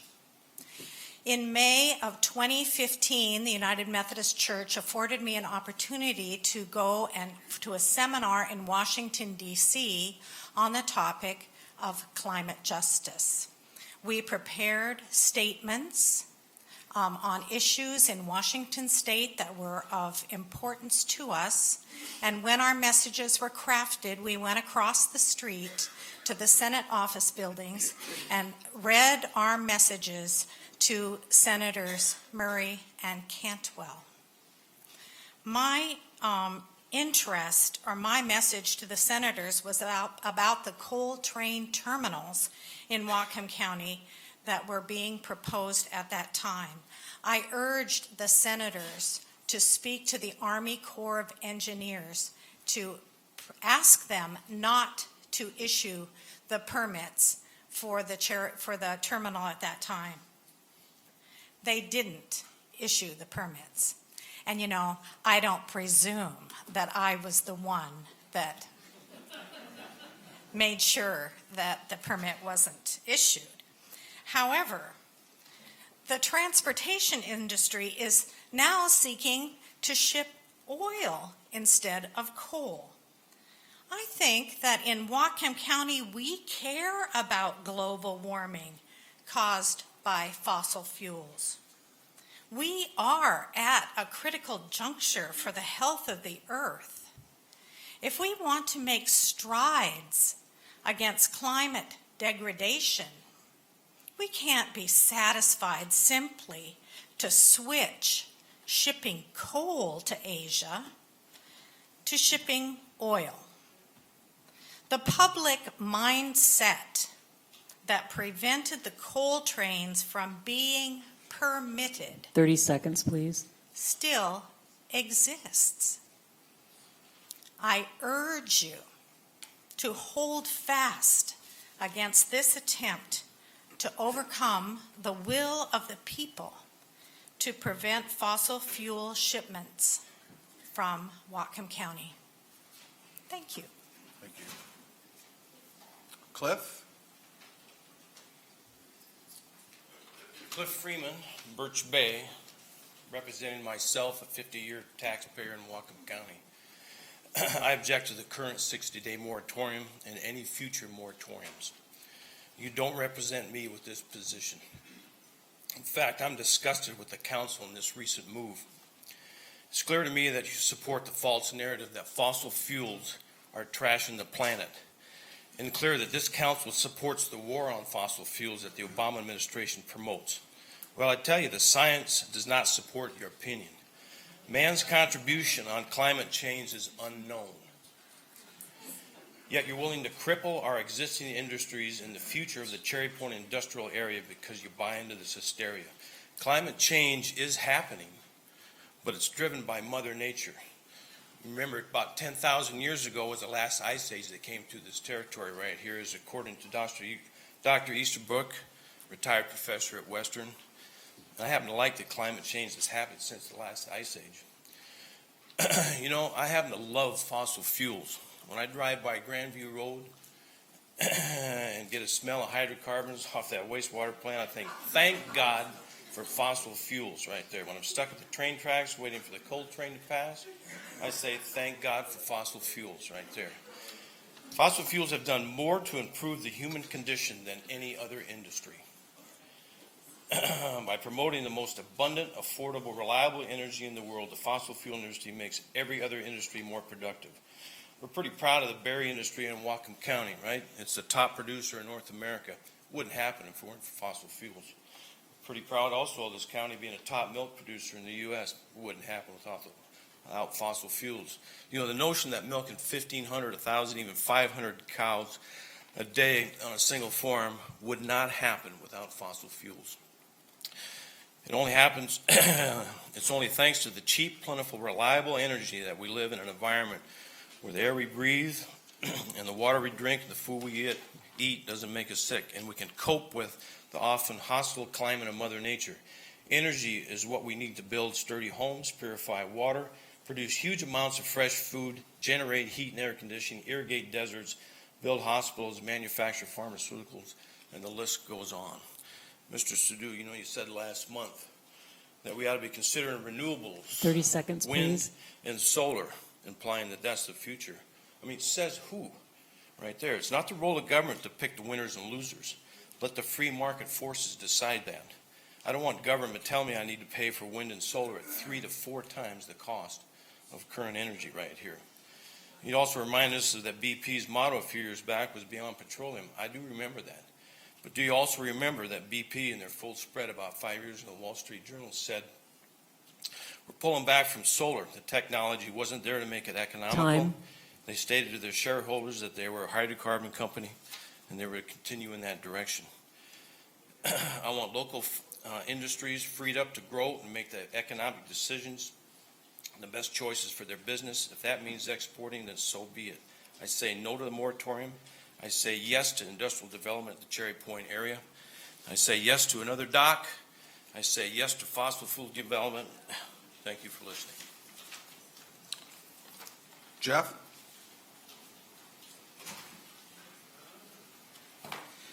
Hello. Thank you for your time this evening. I am Jeff Fletcher, production manager at the Phillips 66 refinery. Karen Shorten, our refinery manager, is out of town this evening, but asks that I read this statement from her. First, I want to emphasize that we oppose the emergency moratorium adopted by the County Council on September 13th. We have yet to see anything that warrants the declaration of an emergency. All we see is an effort to restrict Cherry Point businesses and their ability to remain flexible, react to changing markets and regulation, and remain financially viable domestically and internationally as an increasingly competitive industry. It's also important to note that the overseas refineries do not have to comply with the strict environmental and safety regulations, so shifting refining overseas is not the thing to do. The proposed interim moratorium being considered tonight is not business friendly and sends a loud and clear message that businesses considering Whatcom County for the future site should be worried about whether they will be the next industry to be targeted and legislated out of business. From an economic standpoint, Phillips 66 and other Cherry Point businesses have a substantial positive impact on Whatcom County and Northwest Washington. Phillips 66 is a proud corporate citizen providing jobs to more than 400 regular employees and contractors.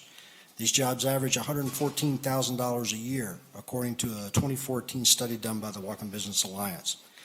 These are good jobs in the county, where United Way research indicates 24% of households are above the federal poverty level but cannot afford the basics of housing, child care, food, transportation, and health care. In addition to the jobs that we provide, we make substantial contributions every year that benefit our environment, public safety, and education. Over the past 2 years, we've invested more than $1.6 million in these local causes, and that doesn't include the thousands of volunteer hours our employees contribute to a variety of nonprofits and schools. We have a good history of safe, clean, reliable, environmentally responsible operations at the Ferndale Refinery. We reduced our energy usage by 10% over a 10-year period, and we reduced greenhouse gas emissions by 24% between 2011 and 2015. We're one of 4 U.S. refineries that achieve Environmental Protection Agency Energy Star status 3 out of 4 years. Future projects will yield further air quality benefits and allow us to produce even cleaner motor fuels. In 30 closing, seconds, I urge please. you to reject an extension of the interim moratorium and instead work more closely with the business community to help spur economic development throughout Whatcom County. Thank you. Thank you. Evan?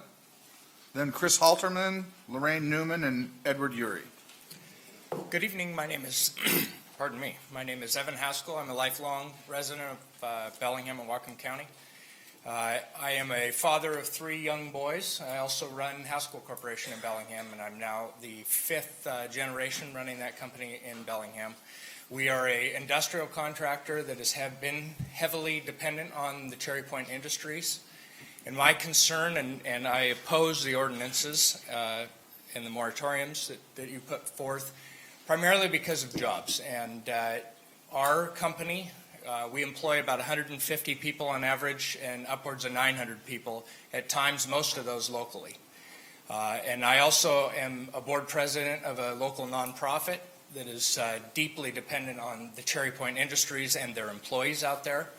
I would encourage the council to do some research with the United Way has published a report called the Alice Report. It's a very interesting read about Whatcom County economy and the lack of good paying jobs. And I strongly urge you to, when you go through and look at not only this moratorium, but future changes to the plan, that you look at jobs and our ability to have those jobs locally. Industry in over time in this area has decreased, not increased, and others have talked about the different industries that we've had here in the past and no longer have. And I just wanted to come in and say on behalf of those industries, behalf of my employees, behalf of the nonprofits in town, to please think about the jobs and the economics involved in these decisions. Thank you. Chris?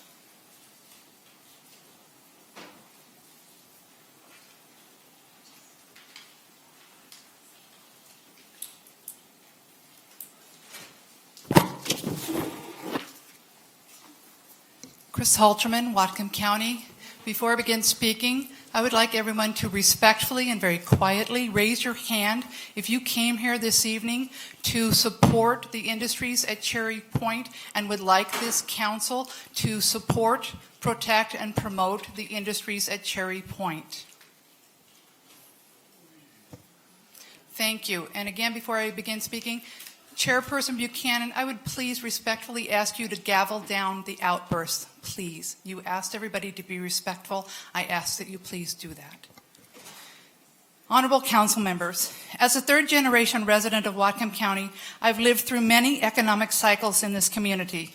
One of the greatest assets that Whatcom County has is their proximity to the Canadian border and our industrial businesses at Cherry Point that have greatly contributed to the economic stability here. The actions of resources to push this council to take action against the zoning and economic growth of our industries in Whatcom County are a threat to the very things that have protected this community from the level of economic downturn felt across the nation. Why would you even consider doing that to this community? Cherry Point Industries bring 2,100 family wage jobs to Whatcom County. Cherry Point Industries pay $200 million in taxes every year. Cherry Point Industries give to our local charities annually approximately $100 million per year, and probably more that is not accounted for. What is the council thinking when you inject yourselves into legal private contracts that the ebb and flow of commerce and create great economic uncertainty for these local industries and other potential new industries? It's been written that you are even considering turning over a large portion of industrially zoned property to the Aquatic Reserve. How does that compare to the benefits Whatcom County receives from business revenue, jobs, and growth for the people who live in the 39th least affordable county of Washington State? Have the Cherry Point Industries not been good stewards in how they have managed and will continue to manage their businesses environmentally? The BP refinery, which owns over 2,500 acres of that land, is managed for restoration and habitat. Isn't that the actions of a good steward of land? 30 seconds, please. Has the BP refinery been fined for pollution violations, or have they received awards for their good stewardship and transparent actions to prevent pollution and waste? Intalco Industry is on record for lowering their carbon footprint by 75% from the 1990 levels. Is that not good stewardship of their property? All of these industries have reduced their water consumption to the point that the PUDs and water associations are concerned about how they can raise their rates to find ways to pay their bills. Time. Puget Energy is currently negotiating with Washington State Legislature on how to bill the consumers differently because we're consuming less energy in Washington. With all these facts before you, I ask that you rescind your emergency moratorium against these targeted industries. Work to ensure that they have a welcoming, permanent place to conduct their business. It's your obligation to ensure that the industries in Whatcom County are protected, and Cherry Point is its own specific chapter in the comp plan because it is a vital part of our economy. Protect Whatcom County, protect Whatcom County's economy, protect the industries at Cherry Point for the numerous positive things they bring to Whatcom County. Lastly, What RCW, Chris, your time's I up. will, but what RCW Your time is allows up. you, Okay. okay, I just asked what RCW allows this council to go against state and federal commerce laws. What RCW do you have to allow you to do that?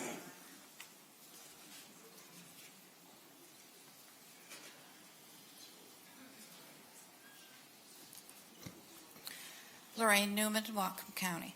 Members of the Whatcom County Council, you as elected council members have obligations to this community to govern well for all of us, no matter our ethnicity, income levels or sources, or political viewpoints. You all have spoken about your compassion for the common good. You have put yourselves forward as capable of managing effectively and efficiently. Each of you has made public statements and promises to this effect during and since your election. Whatcom County has been housing approximately 200 to 400 prisoners a day in facilities that are unsafe, both for those who have run afoul of our legal system and those that we employ to protect both us and the inmates in our jail. We have known for at least 2 decades our jail infrastructure is inadequate. This is certainly an issue of compassion, common good, and competent management. The solution lies in the application of simple mathematics. How much would an adequate facility cost and how will we pay for it? Yet this council, along with its predecessors, has failed to find a solution for this county problem. This council has been provided with researched information that the economic viability of our county is sliding downward at a very fast pace. This is an issue that certainly impacts every member of this community. How do we provide good space and transportation systems and attract good paying jobs? This is both a mathematical and a people-to-people problem. Even the Bellingham Herald acknowledged in an article written in January this year that oil refineries, aluminum manufacturing, and farming are the top economic producers in Whatcom County. Yet this council has been actively pursuing limiting our top economic engines at Cherry Point. Yet this council has done nothing to address the decline in our dairy farms, which are either closing or moving to other states such as Idaho in record numbers this year. Our county has over 100 acres of viable land use area in the Georgia Pacific site for new income producers. For nearly a decade, that site has failed to produce the revenue it once did. Yet this council, along with its predecessors, has failed to promote the efficient and timely movement of that project or to create a friendly environment that would encourage new business ventures to invest there at the levels that we need. In spite of your assurances, this council has introduced no measures to either protect or sufficiently 30 replace seconds, lost please. employers and economic engines. Given your track record, I call into question your current moratoriums. I understand your personal passion in seeking the holy grail of saving mankind from global warming. I do not support you doing so by dipping your lances in the economic lifeblood of our community. Until you have provided viable, real economic alternatives, Time. I do not support your banning or in any way curtailing the use of, shipping of, movement of, or manufacture of any fossil fuel products in, from, through our community. Nor do I support you spending money we can ill afford in defending such a policy. Thank you. Edward, and then Brooks Anderson, Beth Brownfield, and Tony Larson.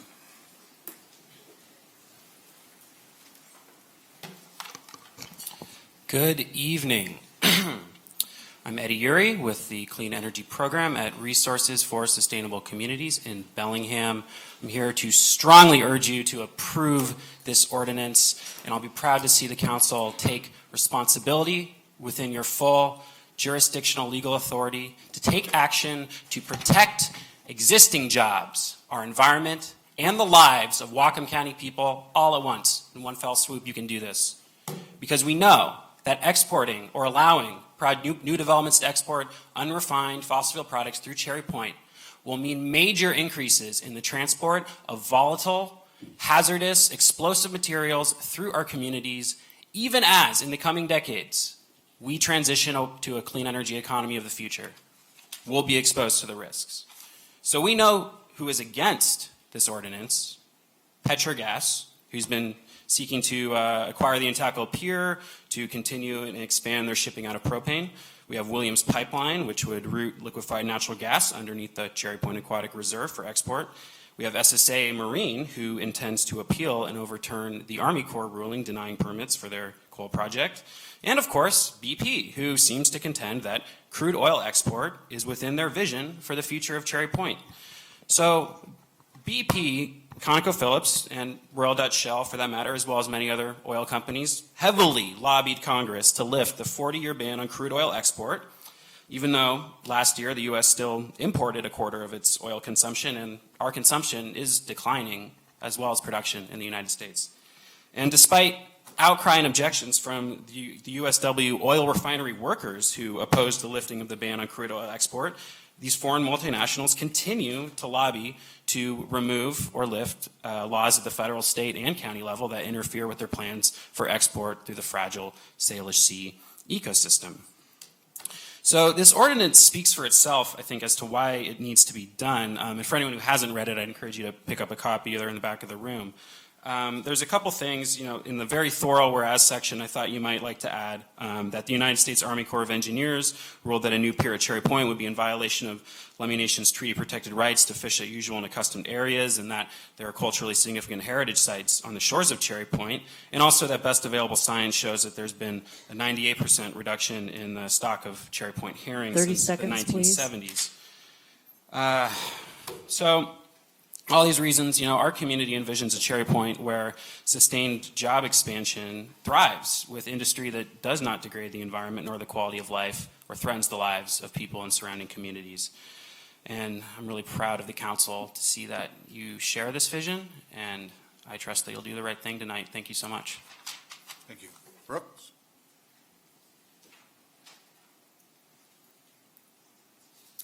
My name is Brooks Anderson, and I lost my notes. So I'm not going to say anything except that I really do want to encourage you to extend this moratorium. I think you've heard everything you could possibly hear, pro and against it. You do have a very, very difficult decision to be making, but based on the whole of the community, not just part of the community, I think it's very clear that we need to protect Cherry Point and Whatcom County with a moratorium for our safety and health by continuing this moratorium. Thank you very much. Thank you. Beth? Beth Brownfield, a Bellingham resident, and I want to thank each and every one of you on the council for enduring another commenting session and sitting through all of our comments. What really is at stake here tonight is that the consequences of climate change are irreparable. If something happens here in these waters, it can never be repaired. These are perilous times for us to stand up, to speak out, to put our bodies on the line, to join together with our neighbors across cultural barriers, across economic barriers, across political barriers. The gluttonous nature of the fossil fuel industry continues to its last breath in blowing up mountaintops, fracking the very bones of our earth, spilling pollutants into our oceans, rivers, streams, and lakes, and shipping death in the form of coal to China that chokes the life out of men, women, and children. The Standing Rock Sioux of North Dakota had a prophecy about a black snake that could end the world. It is not one black snake, it is a hydra, a many-headed serpent of Greek mythology. One head that was aimed at our precious land and waters was the proposed coal terminal, which was defeated. The head we are addressing tonight is the unrefined fossil fuels for export that could result in derailments, explosions, and wreak irreparable harm on all that we hold dear. Like the hundreds of original nations and peoples, environmentalists, religious leaders, warriors, healers, and ordinary people worldwide who are standing up for Standing Rock as protectors, not protesters. We in Whatcom County also stand as protectors and support your vote to extend the moratorium on permits for unrefined fossil fuels export at Cherry Point. Thank you. Thank you. Tony? Then Ken Callier, John Holstein, and Amy Glasser. Thank you. My name is Tony Larson, and I'm from Bellingham. I'm the president of the Whatcom Business Alliance. And the Whatcom Business Alliance, we have hundreds of local business members. Those members represent virtually every industry in Whatcom County, every size of business from the largest employers of Whatcom County to sole proprietors and everything in between. Our interest in this issue is really protecting job growth of the 2,100 plus family wage jobs currently existing at Cherry Point. That doesn't even touch on the indirect jobs as was reported in the study from 2014. Our interest also is in preserving the $200 million in annual revenues from Cherry Point companies that fund schools and emergency services and other municipalities, and also ensuring that the 1 million plus in annual local charitable contributions made by Cherry Point companies continues, in addition to all the volunteer work that you've heard about tonight from some of the employees that represent Cherry Point. Our members are also concerned about the precedent this ordinance is setting as it relates to the council authority. They have a number of questions that I really don't have the answer to. They have asked, for example, does the Whatcom County Council have the authority to ban the export of wood products or agricultural products? How about airplane parts that are used on fossil fuel burning airplanes? Fish products, orthotics, cereals, oil, soap, software. We have amazing local manufacturers that export all over the world. Should they be concerned, or should we as a community be concerned about the potential chilling effect on future investment? And really on the reputation of Whatcom County as a place to do business. Beyond the profound economic consequences, with great concern, our members asked us to look at this authority issue and the legality of the ordinance. Our law firm sent Karen Frakes a letter today and CC'd all of you. I hope you all have an opportunity to read through it. I know that these issues have come up in a sort of a broad sense, but they believe the ordinance is federally unconstitutional due to the discrimination against interstate and foreign commerce. They believe it conflicts with various Washington state laws, specifically the Energy Facility Site Location Act and the Shoreline Management Act. And in that letter, they go into that in a little more detail. Again, I hope you can read that. The WBA has asked the county attorney to produce her analysis and assessment that was intimated in the ordinance and required by the GMA, supporting the conclusion that the ordinance is 30 lawful. seconds, please. The companies at Cherry Point are good companies. They have a history of creating good paying jobs, investing in our communities, and improving our environment, as has been testified by tonight. Rather than punishing them and by limiting their opportunities for growth and success, the county council should be helping them and us grow and prosper. Thank you. Thank you. And also, I would like, in case you haven't received it, I'd like to leave a copy of the letter. Ken?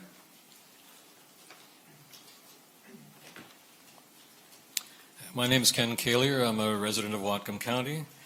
I'd like to commend the council for unanimously adopting this moratorium in a previous session.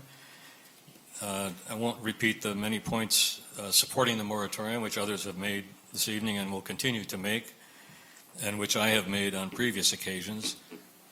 I had one thought, however, people have questioned how businesses will consider Whatcom County as a place to do business in the future if this moratorium is continued. And I think businesses will realize that Whatcom County considers the future and is acting in the interest of the future and of its citizens, its residents, in the generations to come. Primarily, I simply want to ask you to please do not make our county government complicit in tying any more of this great community's future to the toxic fossil fuel industry, or complicit in increasing the grave threat which climate change already presents to this planet. Please retain this moratorium to protect the quality of life of succeeding generations. The decisions that we will make this year, all of us, in the November elections and elsewhere, may constitute our last best chance to seriously address climate change, which seriously threatens our future. Thank you Thank you. John? John Holstein, Bellingham. Thanks to the council for all your hard work for us and for your great common sense in starting this moratorium. I urge the council to continue the moratorium. Several of the people who are against the moratorium are trying to make us believe that the prohibiting unrefined fossil fuel exports will cause current employees to lose their jobs. This is not true. The moratorium will prohibit future hiring, not current. The current or expanded hiring, not current. The current employment numbers will not decrease. Tax revenue will not decrease. One opponent to the moratorium claims that it will somehow hurt the existing level of business if the business is not allowed to increase in volume and nature. I ask the council to look very close at this apparently illogical claim.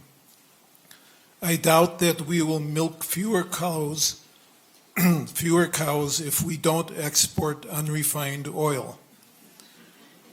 If we want to talk about future employment, I wish that the council would immediately discuss with the state, if they have not already begun, about training our young people in new green jobs.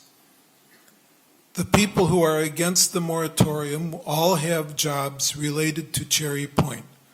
It is in their economic interest to grow business at Cherry Point, every one of them. Those who support the moratorium do not have such an economic interest. Their interest is survival for everyone, including the Cherry Point employees and their employers. Thank you. Thank you. Amy, then Ronna Lerch, Hal Glidden, and Anna Kemper. Amy Glasser, Bellingham, Washington. I want to thank you guys for the temporary moratorium that you already did, and hope that you'll do the same for the next 6 months. I think in honor of the gentleman who wanted, the woman who wanted to have everybody raise their hand who was against the moratorium, since I don't think everybody here is in red who is for the moratorium, I guess I should say, will everybody raise their hands if they're for the moratorium? Just so you would have an idea of that hand raise in addition. With that said, our community needs to work to build a new green industry with wind, solar, hemp, and other renewable energy sources and stop any further fossil fuel industry from growing. I can see that BP does provide jobs, but it's not the kind-hearted industry here to improve our community. It's all about profits. If BP were so altruistic a company, why would they try to decrease their property taxes by over $4.8 million? 4.8 million, I believe, is what they got it reduced in their appeal to the county, which is a lot of bake sales and nice things they do for the town. They're fighting to actually pay their property taxes in which, our county has decided they owe. Is this going to happen every year, that they're going to appeal it? And when this happens, who's paying for the attorneys for all of these appeals? If these companies cared so much about us, then I guess they would probably consider the fact that if we don't want them here, they should go somewhere else where they are wanted instead of forcing themselves on us. Planet's getting warmer. We can't continue to ignore that for the sake of jobs. There'll be no jobs if there's no air to breathe and water to drink. Please continue the moratorium, and thank you very much for listening to all of us.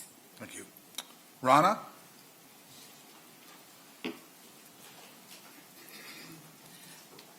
Hi, good evening, and thank you for this opportunity. My name is Ronna Lerch. I live in Everson. I'm a retired RN with 45 years of a nursing career. I'm a retired tenured faculty at Whatcom Community College teaching nursing. I am currently practicing as a dementia specialist. A new day is dawning. We in this community are either in this together or we will fail together to have the future we all seek. The details within the purview of you all, the council, like creating and extending the moratorium to halt new unrefined fossil fuel adventures in our county, should be finalized without delay. Why? So we, as a community, can move forward into the new era by setting an example for accomplishing a just transition to a new fossil-free future. We can do this. It's a new day. Playing by the old rules will kill us all. If not physically, then emotionally and spiritually. To quote Jewel James, our rivers are dying, our oceans are dying, our earth is dying, and our people are dying from climate change. Development, commercial or otherwise, in the name of growth, without consideration of the impact on nature's trust, will only cause further harm, sending us on a path to destruction of all we cherish. There are so many ways to create jobs and healthy livelihoods for families, while at the same time ending homelessness, addictions, treating mental illness, and creating true justice for all of us. They are too numerous to name. Simply said, innovative and creative plans will create better futures for all of us, and especially those in peril. It's only the limitations of our individual minds and maybe hearts holding us back, and the immense gullibility to believe what those with standing tell us, the industrialists, the corporatists, and some in our own local government. I asked you to study, read, talk to those who are celebrating victories in their communities, ending the things I mentioned above, and developing and deploying energy systems that work. Working to remedy these issues will bring plenty of jobs to Whatcom County. So I ask you, please extend this temporary moratorium 30 for seconds, 6 please. months until the comprehensive plan accommodates the cultural, environmental, and labor needs of everyone in this county, and all interests are heard. A new day is dawning. We are at the threshold. Si se puede, we can do it. Thank you. Thank you. Hal Glidden? I don't see him coming forward, so Anna Kemper. And then Marty Weber, Miranda Hewlett, and Izzy Lavelli. Hello, my name is Anna Kemper. I'm a student here in Bellingham, and I'm currently the Environmental and Sustainability Programs Director at Western Washington University, along with being a clean energy intern at Resources for Sustainable Communities. I first want to say thank you for making the decision back in August to vote into place the emergency moratorium that put a temporary ban on unrefined fossil fuel exports at Cherry Point. I'm here today to ask you, the Council, to consider extending that moratorium. I ask you to please put a ban in place on unrefined coal, oil, and gas exports coming out of our state. The people of Whatcom County care about this issue. That much is clear by looking around the chambers tonight. Everyone here wants a safe future for their children. Extending the moratorium is the right thing to do for the future generations of this county, for the creatures residing in the Salish Sea, and for the cultural significance of Cherry Point. So I know you've heard a lot of comments tonight arguing the same point, and you're probably going to hear a few more, but I want to reiterate one simple point that I think is really important. In my position up at Western, we often try to look at sustainability holistically. We look at the environmental, social, and economic components. If you vote to extend the moratorium, you will have made a holistically sustainable decision, and that's important. It will keep jobs in our state. It will ensure the safety of the ecosystems of the Salish Sea and the safety of the citizens of Whatcom County, and it will respect the cultural significance and a custom fishing area for 5 treaty tribes. So I wanted to keep my comment brief. I'll conclude here. I just want to acknowledge that the positions you all hold are not easy ones, and that it can be easy to feel pressured to make the unsustainable choice. However, just because it's what's been done in the past doesn't mean it's the right thing to do. Tonight, you have the chance to fight for your people, the people of this county, for the creatures of the Salish Sea and the ecosystem we all live in. I urge you to make a sustainable decision tonight and establish the health and happiness for the citizens who live in the county today without compromising the health and happiness for our future generations. Thank you. Thank you. Marty? My name is Marty Weber. I'm a Bellingham resident. I am for extending the moratorium. 97% of the smartest men and women scientists on this planet tell us without a doubt that humans are causing global climate change by releasing CO2 into the air as a result of burning fossil fuels. If you had a little girl who had a fever and 9 out of 10 doctors told you that she had a bad fever that needed to be reduced, wouldn't you listen to those 9 doctors? I would. The planet is really no different. Those very same scientists say that in the next 50 years, we will have a choice of living in a world that will be challenging and at times uncomfortable, or trying to live on a planet that will become uninhabitable. Not 100, not 1,000, 50 years. All life lives in this very thin line of temperature. Too cold, too hot, we die. Do you have children? Do you have grandchildren? I heard some of the folks here from BP who have 5-year-olds. My friend Janet has a grandchild. Her name is Vivi Rose. She's 3. When Vivi is 53, will she live on a planet that is challenging, or will she live on a planet that will not sustain life? That is what we're talking about here. 50 years. Your grandchildren will ask what you did, what Whatcom County did to reverse the effects of climate change. What will any of us say? I get so tired of those who say that because we care of the welfare of the planet that we don't care about jobs. Wrong. Very wrong. We propose that a contest be created to bring green jobs to Whatcom County. But the contest in trade journals and the like all around the country, if marketed correctly, many will apply. A group of people, hopefully some of you, from all walks of life in Whatcom County will come together as one group and will review each submission and choose hopefully 10 people and or corporations to locate in Whatcom County. I would hope that half of those who apply would be from the Washington, Oregon area. Give them a package deal of tax breaks and other incentives and perks designed to help them move their businesses here and be able to succeed. Advertise that Whatcom County is open for business for green jobs. Some of those might come anyway, even if they didn't win. Washington Governor Jay Inslee and BC Premier Christy Clark have just announced that they are laying the groundwork and affirming their shared interest in creating Cascadia Innovation Corridor. The creation of those corridors is intended to help expand high-tech, life sciences, and clean technologies. This partnership has the ability to contribute money towards research and education for Whatcom County. Let's get with it. The Pacific Northwest is known as the thin green line. In closing, we acknowledge that the fossil fuels have supported Whatcom County in the past. Let us now acknowledge that it will be clean green jobs that will sustain not only Whatcom County, but the world as well as now into our future. Let's get this contest going. Thank you. Miranda? My name is Miranda Hewlett, and I'm with Students for the Sailor Sea from Western Washington University. City Council members, I address you today with an awareness of ripples. As humans, sentient and choice-making beings, we affect everything around us. This begins with ourselves and extends outwards, affecting things nearest to us first, and then influencing the furthest reaches of our planet in ways that are so minute we could never quite trace the ripple back to the point where a droplet made its impact. Or, not metaphorically speaking, a human made a choice.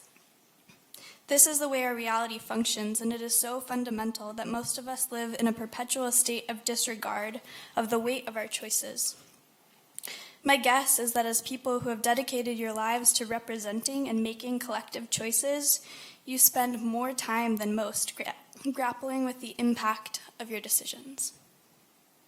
I think the issue at hand is difficult to process because it seemingly asks us to choose between the health of our environment and the economic well-being of our society and families. What I propose, and what I hope with all of my heart for you to believe in today, is the deep and absolutely fundamental indivisibility between doing what is best for the environment and doing what is best for people. I do not stand here today personally bringing all of the scientific and biological backing needed to fully support the claim that removing the moratorium at Cherry Point would have drastic impact on the Salish Sea ecosystem, then the Pacific Ocean, all the oceans, and eventually the globe, as we ripple our way through our long-term relationship with time. I will rely on my peers to bring forth what they know about ocean acidification, oil consumption, and climate change, as I do believe their facts and the current state of our watershed are proof enough that we are not making sustainable choices. I do know that the reason each and every one of us is here today is because of the diversity and resource of this region, which founded and grew the colonization of our area. Not to mention the deep and intrinsic biological relationships we hold with the food web, water, soil, and atmosphere that sustain us as creatures dwelling here. I know we rely completely on healthy water, trees, fossil fuels, and fish for our economy, and even more fundamentally, primarily and realistically speaking, we rely on these entities for our own survival as co-species upon our Earth. 30 seconds, please. Sustaining the moratorium is the right choice for the long-term resource-reliant economy we find ourselves in today. So, City Council members, I ask you to be mindful of your droplets and try to make the choice you believe to be the most beneficial to all life on Earth. Thank you for your ripples. Thank you. Izzy? Then Gary Johnson, Chris Diley, and Mary, can't quite make that out, Paete. Hello, my dear, vital, and soberingly powerful City Council members. County members, not that far yet. I have come here today as a student. I'm still learning. My name is Izzy. I'm 19 years old, but I am passionately studying marine biology at Western Washington University. However, my research has brought me standing here right now. Pteropods, or sea angels and sea butterflies, are beautiful, tiny marine organisms at the bottom of the food chain. They reside here, in the eelgrass beds right off Cherry Point, providing food for salmon, herons, whales, and many other creatures around the globe, like little nutrient-rich potato chips of the sea. But I watched them deteriorate right before my eyes in under 48 hours, which is not normal, because their thin shells are just now incapable of growth due to the 22 billion tons of CO2 being absorbed in the ocean daily. This is killing the rich ecology of this bioregion, and thereby will disintegrate the economy. 58% of the country's GDP comes from coastal areas. Why? Our oceans support vital economies, but not if we continue to sustain life in this way. I am scared. I don't want to bear children who will inherit a region raped and polluted of its resources. If you enjoy volunteering at your children's soccer games, think of them. They will not have fossil fuels left to burn, no fish to catch, no more resources to provide living family wages. Our future jobs will consist of survival, oil cleanups, and a strained survival on limited resources. We need to set a state example and inspire a national standard. Please invest our money to create affordable, renewable energy and jobs. We put a man on the moon in 10 years. We can do this. I'm hopeful. I'm still 30 learning. seconds, please. I am still learning, but I plead that we mitigate the death of our ocean. Plead that we take action to grow together and learn together for our species' longevity. Thank you. Thank you. Gary Johnson.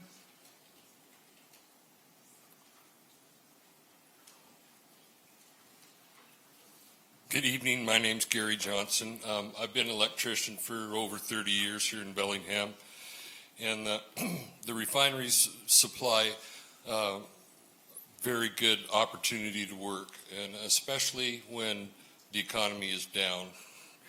And I think I've heard a lot about global warming and things tonight, but when we all leave here and we get in our car and we turn the key and we drive off to our homes, or when we drive out to the airport and get in an airplane and fly off for a nice warm vacation in the middle of the winter, these are all supported by the industries that we have here in Whatcom County. And as much as I would like to see us all driving in electric cars and not polluting the environment, that I don't see where it's Whatcom County's choice to have an agenda on this. And I truly believe that the council members should be doing whatever they can to support business and encourage business and job creation. And I'm getting mixed signals here, because I'm not sure if I'm seeing that. But and I know you guys have tough choices, but encouraging good jobs is, I always thought, was one of your primary responsibilities. So think hard about it and make the best decision you can. Thank you. Thank you. Chris? Hi, my name is Christopher Bruce Diley, and I don't have an opinion on the moratorium.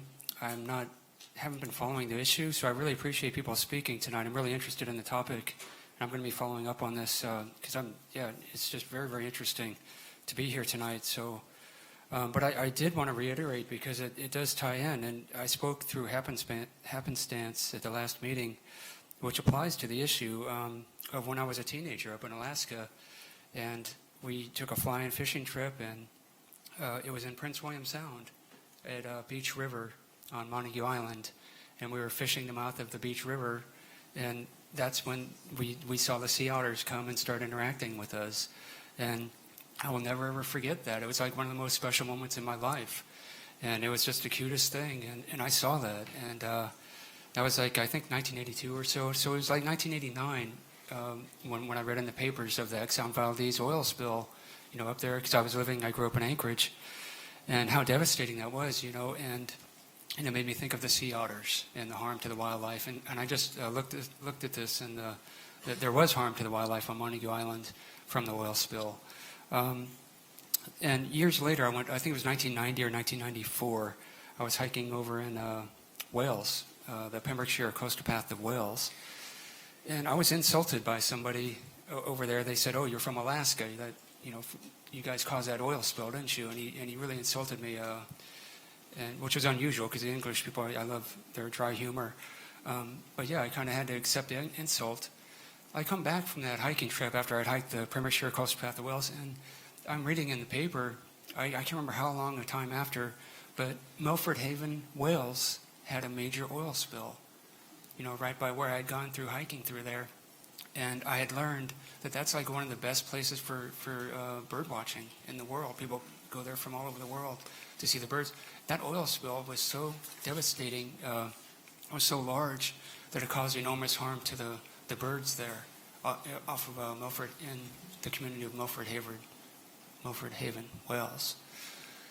So I just wanted to add my perspective of, just concern for the wildlife, the oil spills, and just a devastating effect that, it's just, like I said at the last meeting, to me it's heartbreaking. But I can see both sides of it, and there's realism involved. It took us, our bush plane, to fly out there. We had to use oil. It took oil for the car from Anchorage to go to Seward to catch the plane, et cetera, et cetera. So I can see both sides, but I just wanted to say a word about the wildlife. 30 seconds, please. That we do keep in mind concern for the wildlife. Thank you very much. Thank you. Mary? And next is Curtis, no last name on the sheet, and then Rick Stumpf. The last name is Pete. Oh, P-E-E-T-E.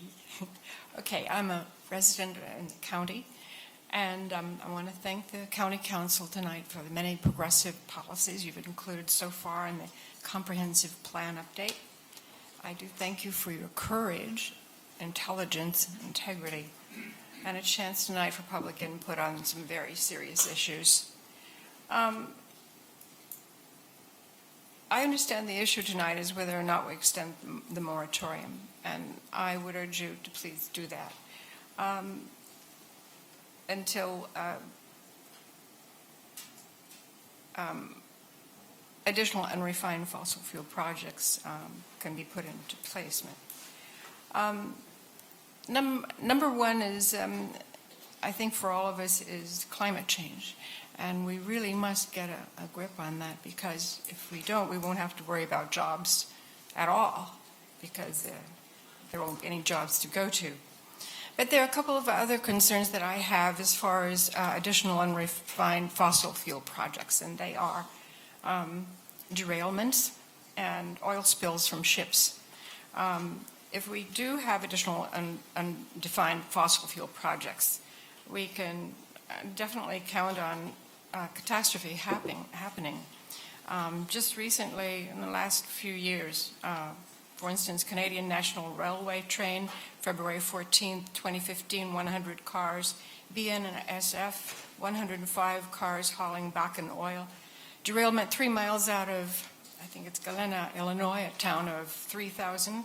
Canadian National Railway, 94-car oil derailment near Gogana, Northern Ontario. Lamac, Megantic, Quebec, 47 dead, and business district destroyed. Mount Carbon, I think it is West Virginia, 109-car derailment leaking oil into the Kawana River. It burned for 9 hours. As far as oil spills, we all know about the Deepwater Horizon in the Gulf of Mexico, Valdez oil spill in Alaska. And there have been at least 10 since 1993. And according to an Associated Press article as of March 15, the number of accidents is going up. 30 seconds, please. Because of the oil boom in the United States and Canada. Our concerns, of course, are our lives, our communities, our pristine waters.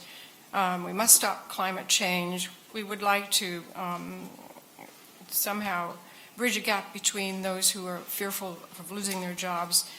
But if we have a disaster, who's going to pay for this? We do not want to see any disasters regarding anything out of oil spills anywhere on land or sea. We must consider that when it comes to additional fossil fuel traffic, it's not a question of when, or not a question of if, but when.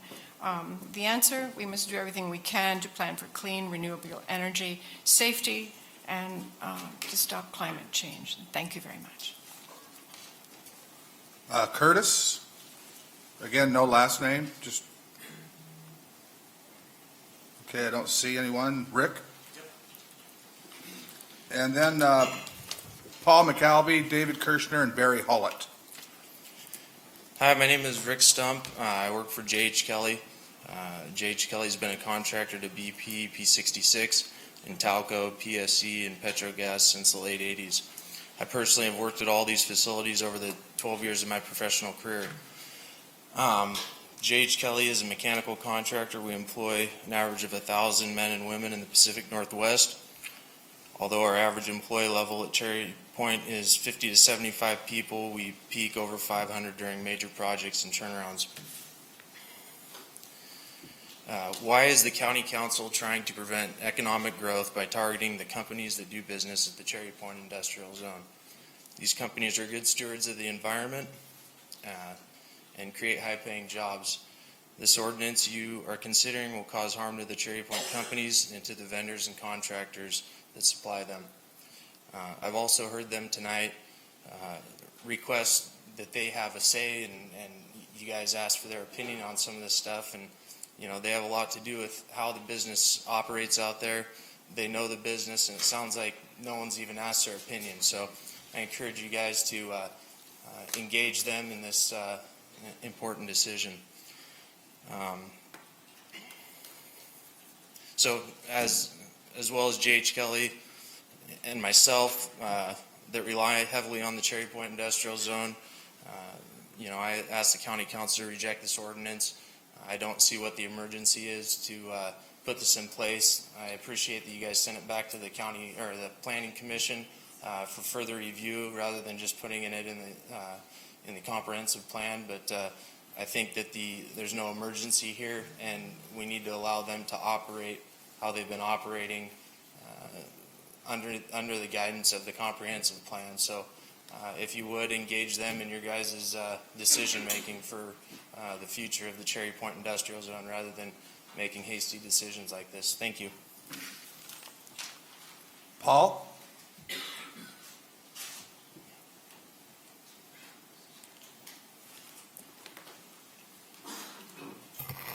Hello, my name is Paul Maccabee, 37-year resident of Whatcom County. That was since I've been born.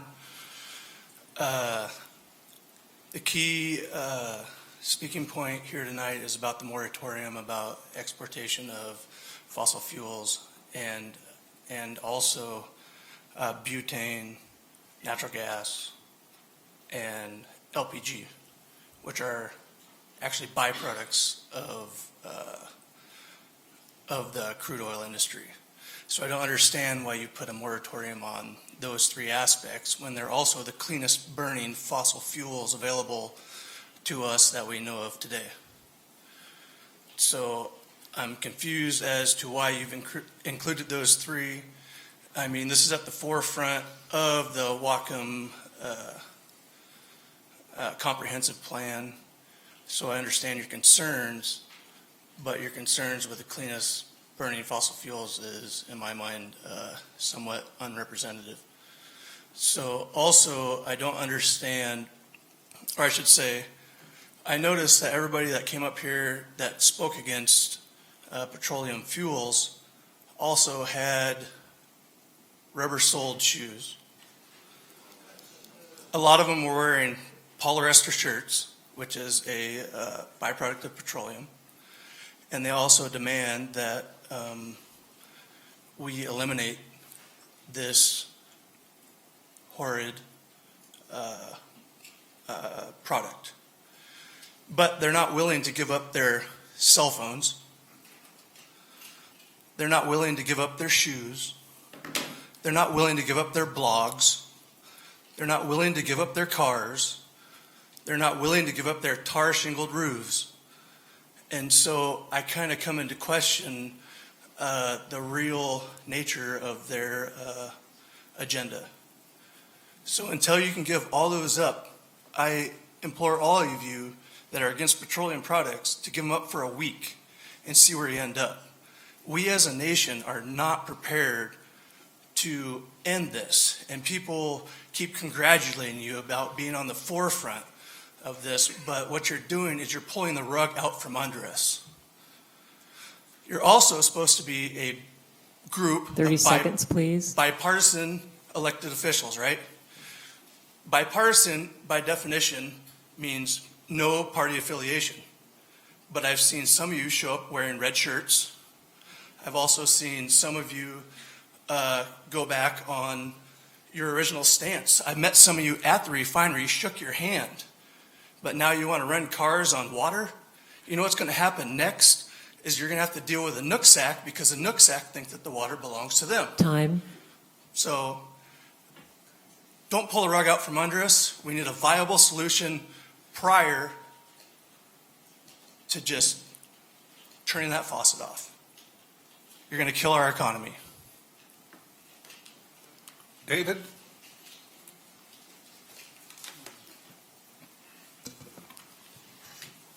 Thank you for the opportunity to speak tonight.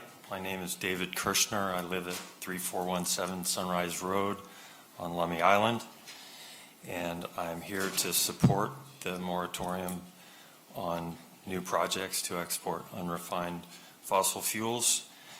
The 6-month moratorium you've proposed is warranted and necessary given the high risk to our community's air, water, and fisheries, and given the train derailments that have been talked about in recent years that have, in some cases, been fatal. Increased oil train traffic would increase the likelihood of oil spills in our region, and they would potentially cost jobs in the fishing industry, which has not really been talked about. And further, they would compromise traditional fishing rights of the Lummi people and other tribes. A 6-month moratorium will simply allow the county to come up with appropriate standards for future projects so we can ensure that new jobs in shipping of unrefined fuels don't kill fish-related jobs, and so they can keep our community healthy and safe for all of us. Before I conclude, since I have a few extra seconds, I just want to say, yes, we all use fossil fuels. I came here in a gasoline-powered car, granted a fuel-efficient one with 4 other people who support the proposed moratorium. But we all need to take responsibility for reducing carbon emissions and dealing with climate change. I just read today that the head of the trade association for the airline industry is supporting the UN proposed restrictions on carbon emissions from the airline industry. If that isn't a recognition that we have a problem, I don't know what is. So thank you for your time and for your work on the continent. Eric, and then Robert Weisram, Chris Colin, and Marion Bedell. Good evening, council members. I certainly appreciate you staying on tonight. It's been a long night. I'm Barry Hullett from Bellingham. I'm also the Alcoa and Topple Works plant manager, and I'm also an environmental engineer. I'm here tonight to relay that we support the important points raised by Whatcom Business Alliance. I want to share some additional information with you. Alcoa does not support the moratorium. I want to note that I'm also joined tonight by my bargaining unit counterpart, Glenn Farmer of the Machinist Union. In August, the Intaco team celebrated the smelter's 50th anniversary, 50 years of positive impact in Whatcom County. Our team is proud to be significant economic partners, environmental stewards, in a philanthropic cornerstone in the place we, along with our families, call home. We currently employ 583 people in family wage jobs. We pay over $65 million in payroll and an additional $4.3 million in local taxes. We do more than write checks. We partner with our local nonprofit stakeholders, contributing an annual $250,000, and our employees collectively volunteer around 2,500 hours each year. We are also active environmental stewards. It was noted earlier that we've reduced our greenhouse gases equivalent emissions by 75% since 1990, and we're not through yet. Through employee engagement, innovation, and partnership, Intaco has also reduced contract water demand by 90% since 2004. And as those of you who have already been out to the plant are well aware, we have many other positive stories to share. Alcoa appreciates the long and positive relationship we have had with this county. It is our hope that we continue working together for the long-term benefit of the entire county, ensuring transparency and due public process, and create an environment where responsible operators of all sizes choose to continue doing business here. Thank you for the opportunity to speak tonight, and thank you for the service to the public. Robert?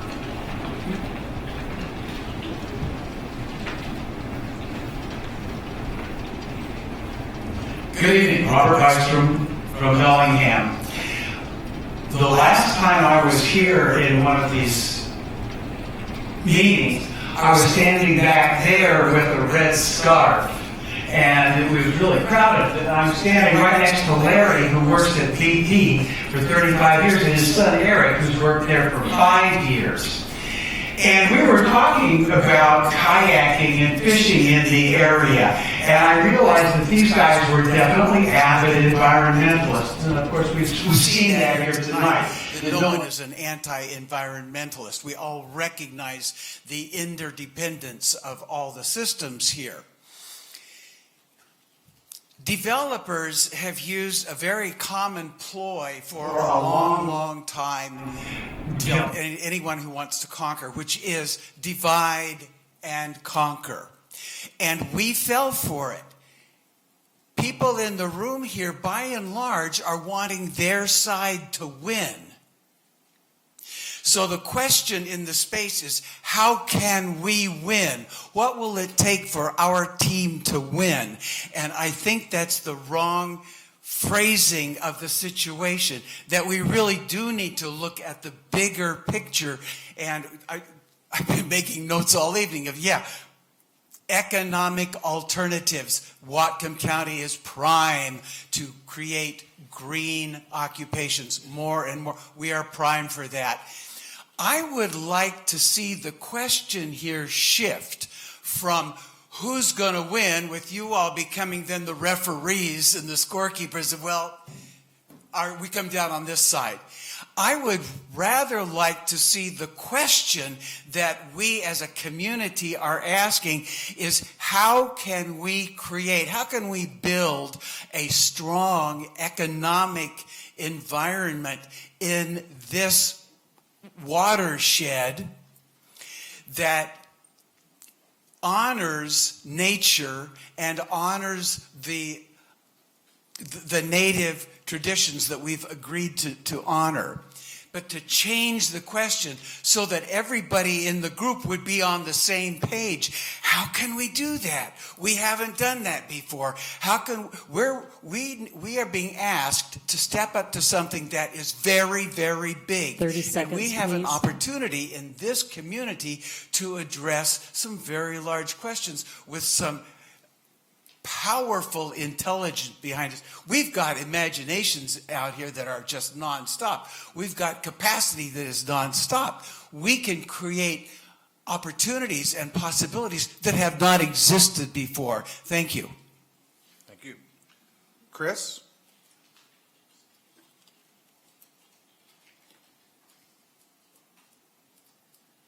Members of the council and the community, my name is Chris Colin. I'm a husband, father of 6, part-time farmer, and an employee at the BP Cherry Point refinery. So it's kind of an outing for me tonight, having 6 kids at home, so I appreciate that. I apologize for my casual attire tonight. Last time I came, I had pants and a nice suit and a shirt on, and I was accused of being a lobbyist, so I didn't want to make that mistake again. The reason I wanted to talk tonight, thank you again for the opportunity. This actually kind of follows really well with what Larry was just saying. We've come to a point in our country, in our nation, in our local communities where we're just too divided. We've kind of lost our ability to engage in productive public discourse. And we need to consider all points in this conversation. You can hear the passion tonight. You can hear a lot of very intelligent conversation. I learned something about sea angels. That's pretty cool. I learned something new tonight, so I appreciate that. And I think we've lost that opportunity. We have unique and diverse voices here in our community. We have energy, we have agriculture, trades, academics, fishing, tourism, and the tribes. We have to consider the interrelationships of all these community partners, and when we're considering making these sweeping changes for the long-range vision of our county. So it seems like the idea of local control is being somewhat relinquished to serve an incompatible agenda that provides no long-term sustainability for our county. I'm a continuous improvement coach, and yeah, that's a real job. It's actually a pretty cool job. I always try to ask the question, what problem are we trying to solve? And when I look at this moratorium, I ask the same question: what problem are we trying to solve? This is an area of regulations currently governed under state and federal jurisdiction. They've reserved these powers, and it's not really within the authority that I can tell the county to determine national and international energy policy. I mean, I work for a business that provides quality fuels to the consumers that want them. We also provide very good jobs, and we provide some great opportunities. You heard about the community service aspects that we do. I've had the opportunity to foster several children in this community as being part of the job that I have provides me that opportunity. So, you know, I look at this and say, how do we make this better, right? When it comes to the future of energy, I'm somewhat surprised by this appearance of some of the council members that think that they know the industries or can manage the industries better than the industries can. These are businesses that have been recognized for environmental stewardship and responsible operations. There's also, I mean, these are 30 industries seconds, that invest in new technology and new innovations to reduce emissions. If we take that away and cut the knees out from under these industries, we can't further that opportunity and look for those new ways to reduce emissions and provide better energy opportunities. So again, I'm grateful for the council for having time to comment. I'm not convinced that the appropriate level of public participation has taken place given the magnitude of the consequences of the language. It's for my family and the future generations of this community that I've moved to speak on this matter. Citizens of this county should be concerned by the council's actions with this moratorium and the consequences of its passing. Thank you. Thank you. Marion, and then Barry Wenger, Nathaniel Maddox, and Christopher Grantis.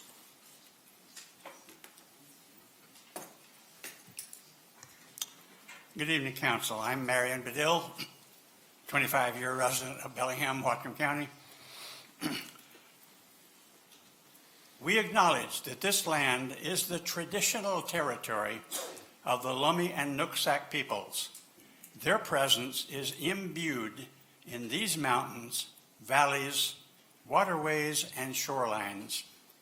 May we nurture our relationship with our Coast Salish neighbors and the shared responsibilities to their homelands where we all reside today. I'm here to speak in favor of the moratorium. Doesn't surprise any of you who know me. I concur very strongly with the comments made by the second prior speaker, Larry, on his call for alternative ways to go about doing things rather than sticking on the same narrow track. I had already written notes that basically are a solution to his question and his challenge. Fossil fuels. Are they going to run out? Are they forever?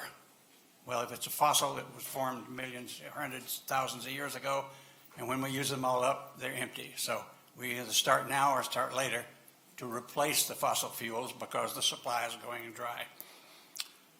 We can replace fossil fuels with live fuels. Much of my professional career was producing ethanol fuel out in the field, growing crops and plants, which produce ethanol that does the same thing that gasoline and diesel do. We can do energy production for all kinds of purposes, creating electricity, etc., by a variety of other processes that is not burning fossil fuels.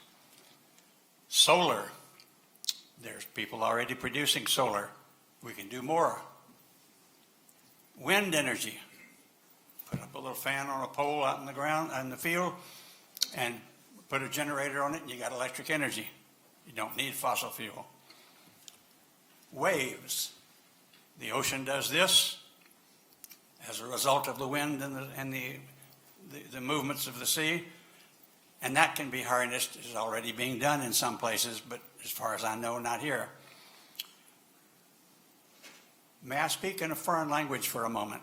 30 Thank seconds, you. please. Umau ke eia oka aina ikapono. That's the Polynesian language, which translates to English essentially as the life of the land is perpetuated by living right by it. That's the adopted state motto of the state of Hawaii, which they have followed in many ways, in many areas. I lived there for 10 years, so I have some experience.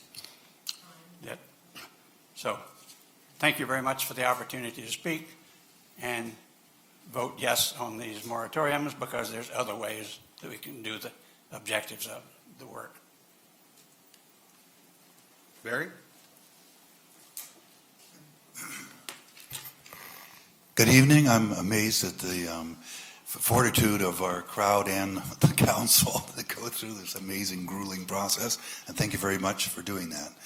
I put together an analysis today, actually after several months, on a couple of federal laws that have come into play, as well as state laws and your Shoreline Master Program, and I submitted that to you with attachments. So I'm just going to summarize basically what I found out. And just to be clear, what we're talking about here is a moratorium on a change of use from refineries being refineries, which we all appreciate, as we've heard tonight, to something different, which is an export facility, a throughput of crude oil in particular, that's what I want to talk about, with the jobs, to areas that we'll use that tar sands and Bakken crude or whatever to refine. So essentially, my analysis found that domestic crude oil is currently prohibited under the domestic crude oil export is currently prohibited under the provisions of two federal laws which came into being in 1972, the Coastal Zone Management Act and the Marine Mammal Protection Act.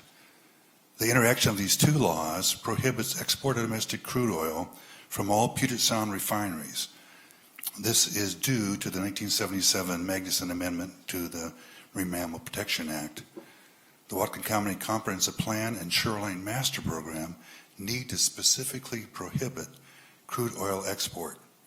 One could argue that since the current SMP Master Program doesn't specifically prohibit exporting crude oil, that it could be, someone could apply for a permit as an unclassified shoreline conditional use permit, although that would seem futile in light of the Coastal Zone Management and Marine Mammal Protection Act linkage.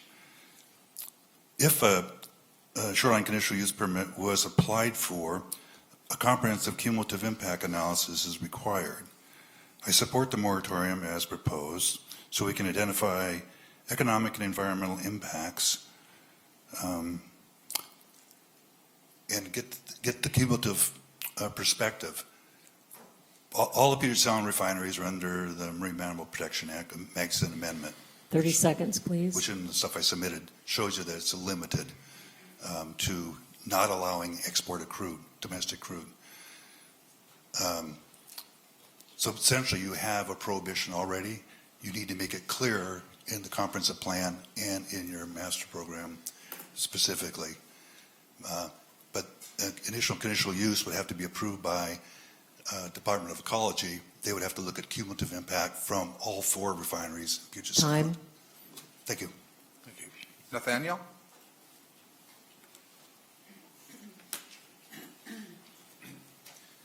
Good evening.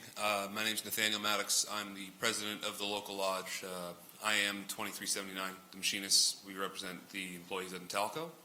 As well, I work at Intalco. I've been there for a few years. I'm second generation there as well. I've lived here for 30 years. I've been alive for 30 years. I was born here. Originally, I intended to come up here and make some comment about apologizing for the state of my clothes.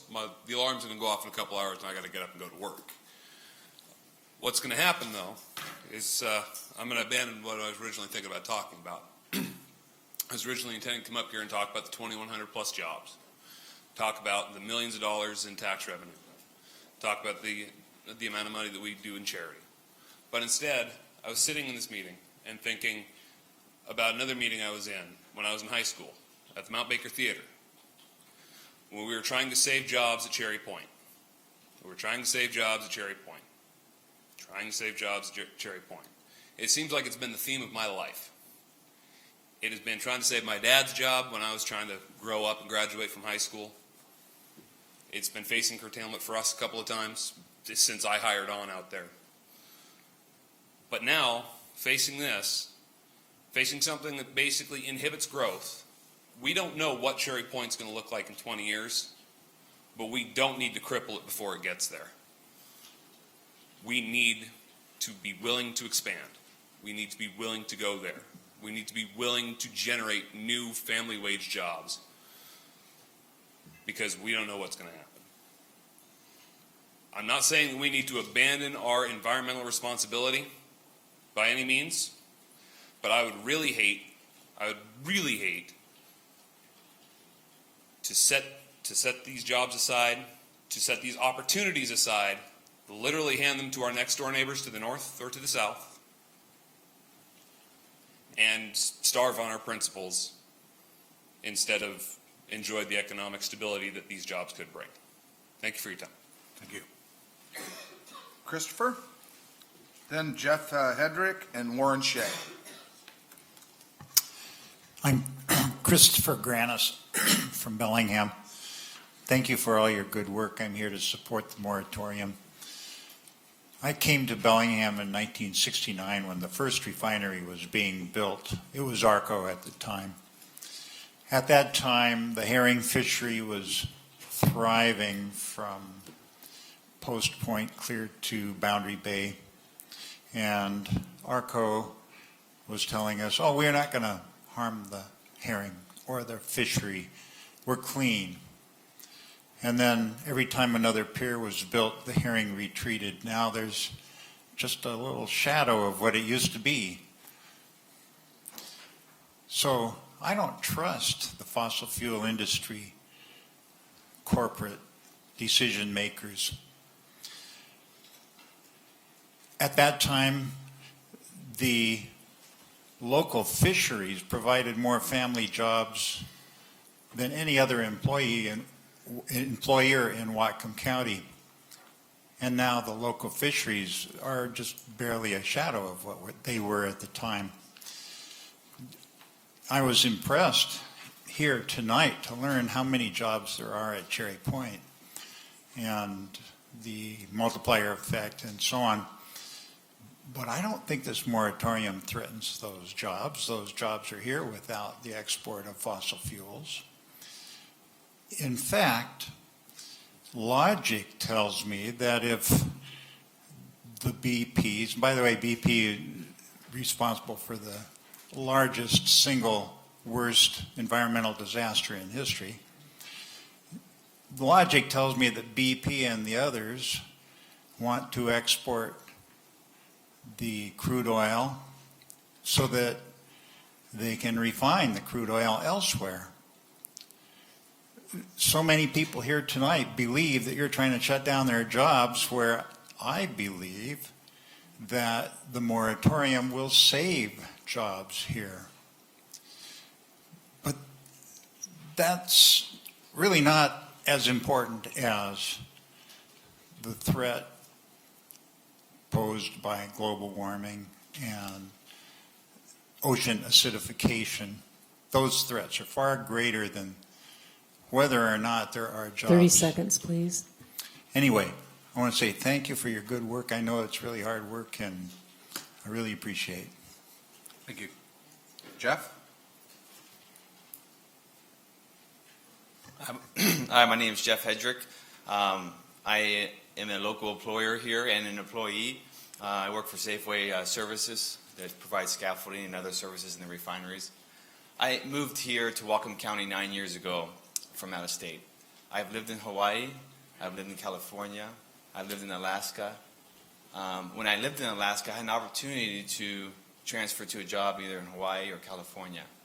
My wife and I visited here, and it was beautiful, and we loved it. My wife is from New Zealand, and she's like, it's very comparable to New Zealand, except the seasons are opposite. But she loved it, and they say happy wife, happy husband, right? But for the last 9 years, it's been great. For everybody saying that the environment is being so polluted, this is one of the most beautiful places where we live. Some of the greatest places I love to go to during the summer is Birch Bay. I love crabbing. And we drive by the refineries on our way out there, BP Cherry Point especially. When my kids are there, you know, I remember the first time they said, "Daddy's, what's that?" I go, "That's where Daddy works." And I'm proud of it. Not because that's where I earn a good living for my family, but because when I go there, I'm respected. They care about safety. They care about the environment. I don't know if everybody in here has been to these refineries, but especially BP Cherry Point is one of the cleanest refineries here. They have beautiful parks around it. One of the hikes Point Whitehorn going down there. Once you go down there, you're in the middle of the forest, then you're down there on the ocean, and you can see the piers over there where the refinery is, but it's a beautiful, peaceful place for a place that's so-called polluting this environment. I cannot see it. I eat the crab in the ocean. I'm not worried about the bad pollutants there. I swim in the water. A lot of people have said that we're not going to affect the jobs at BP Cherry Point. Okay, the current jobs are going to stay there. Anybody who knows anything about business, if you tie hands of a company and do not let them grow and progress, but at the same time their competitors can, you are crippling a company and they will go out of business. Okay, I am a manager of a scaffold company. We have provided scaffolding for the past 30, 40 years, just scaffolding. Now we're providing insulation, paint, and abatement. If I did not provide those services, but my competitors were allowed to and I couldn't, I would be out of business because now my competitors can grow a business and provide something better, and sooner or later I would lose my employees, I would lose profit, 30 seconds, and I would be please. out of business. And that is what the proposal for these new ordinances are going to do to BP Cherry Point, because other refineries are going to be allowed to do this. Okay, and sooner or later it will affect this economy. If we want to bring these jobs, these renewable energy jobs, let's show them that we are going to help these companies grow, that we're going to support them, we're not going to fight against them. I'm all about renewable energy. Okay, but before we close this door, let's bring in these jobs. Where are these jobs? They're only going to come here if we support the businesses that are currently here.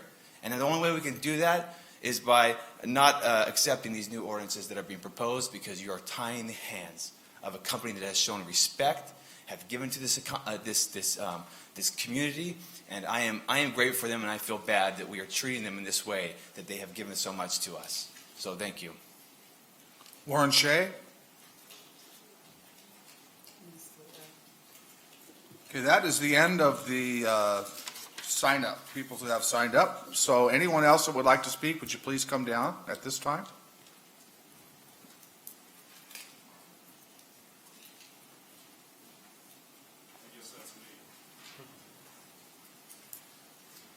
Hi. First of all, I just want to say that I got no sympathy for you. You know, you guys signed up for it, so you got to sit through all this.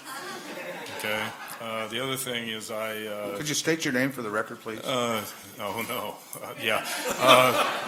My name is Glenn Farmer. I'm the business rep for the Machinists Union, and I represent the people at Intalco and several hundred other folks in Whatcom and Skagit counties. A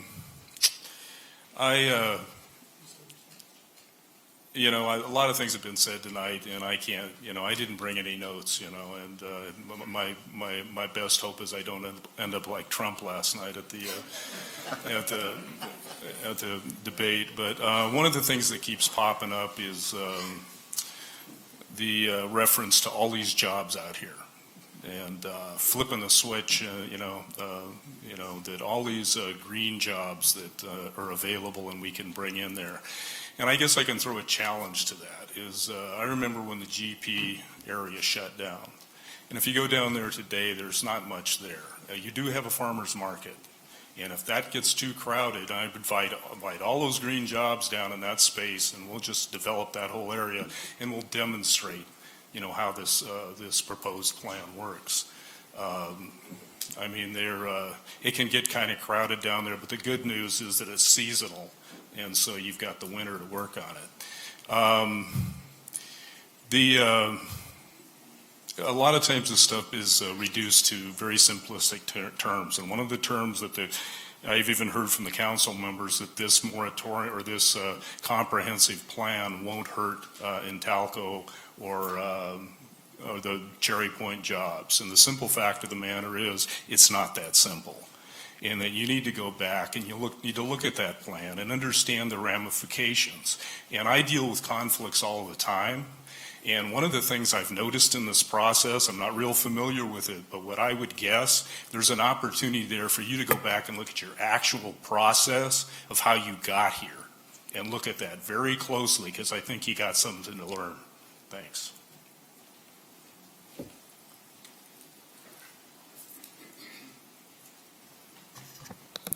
Paula Rotundi, Blaine.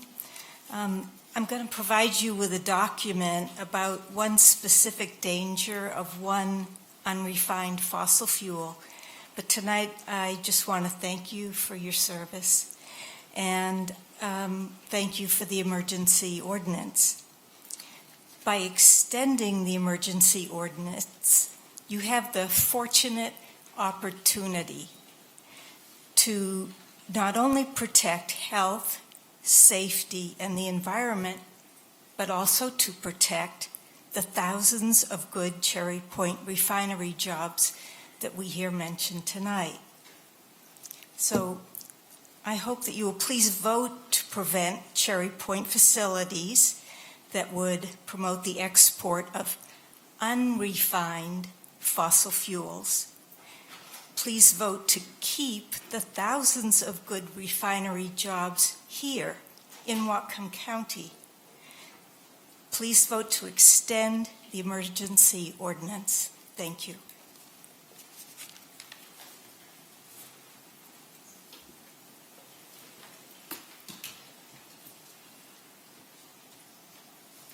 Hello, my name is Dylan Kilroy. I have recently been living in Bellingham for the last 2 years and have grown to love the area. Just came by today. I'd like to speak. Today I just came here to listen, and I have heard nothing but good things about the high standards at the refineries, and I am glad to have such a dedicated community. But it is necessary to continue the moratorium so that the environmental studies can be finished. Good practice, although appreciated, does not save the environment when the product is the root of our society's problem. This is about the environment, the global environment, the local environment, as well as our community. These companies should continue to grow and support this community and provide jobs, but more oil is not the way to do it. That would be short-sighted and risky. These companies have the resources to develop renewable energy. This action would encourage new renewable energy companies to come to our area with more jobs. We are here. We need to limit the growth of coal and oil and create a safe, sustainable, and steady transition to renewable energy. Thank you. Thank you.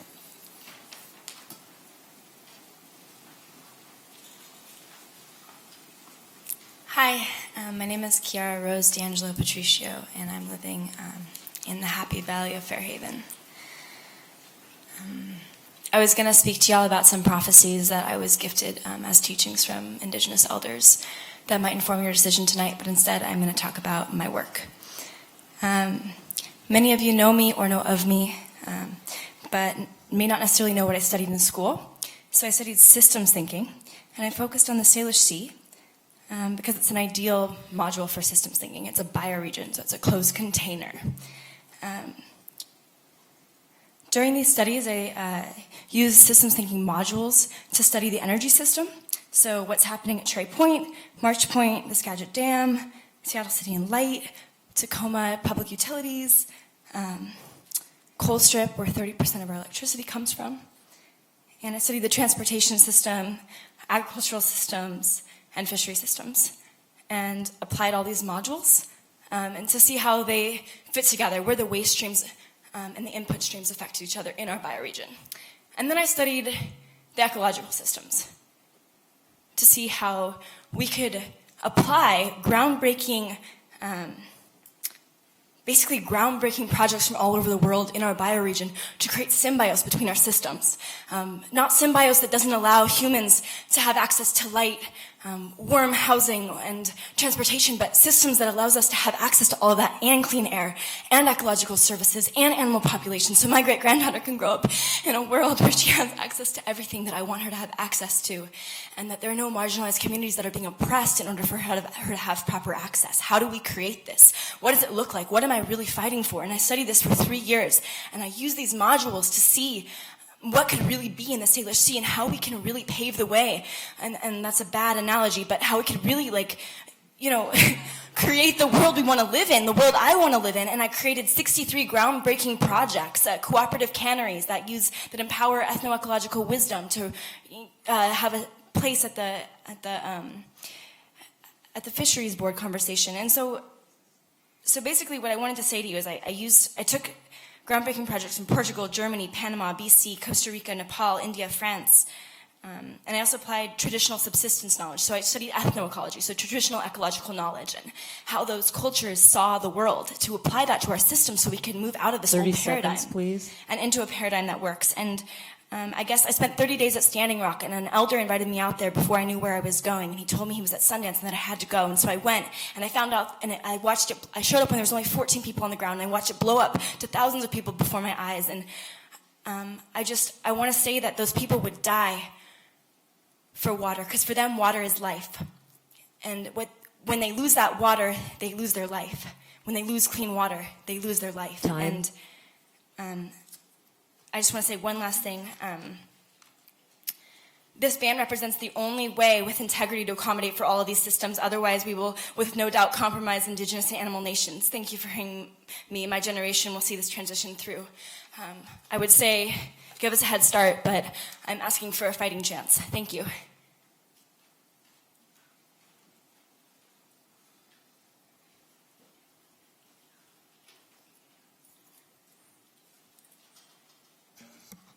Patrick Ellisi, Birch Bay. I want to thank you guys for what you, and gals, for what you, Gail, for what you do. I've seen democracy in action more in this room than any other place. Your decisions are not easy, I know that. Yes, I'm for the moratorium extension. Yes, I'm for jobs. Sometimes the jobs are found in surprising places. I went in for an knee operation. The people were fantastic. I'd ask all of them, what would you like to do when you're not working? They like to bike, they like to hike, they like to swim, they like to go clamming, they like to enjoy the environment here. And I look at it up and I say, that's part of what your pay is. It comes out of the environment, and the way you're doing it, it maintains the environment. It doesn't take out of the environment. Now, we've heard a lot from people who want jobs. Well, you know what? Let's keep the crude oil here. Let's keep them employed here. Heck, I got a new pair of heels on my shoes. The rubber hits the road. It's the oil. You can use the oil for making rubber, right? So hang in there. Gee, it's late, but everybody's put on a good show. You know what I feel, don't you? Thanks. Thanks.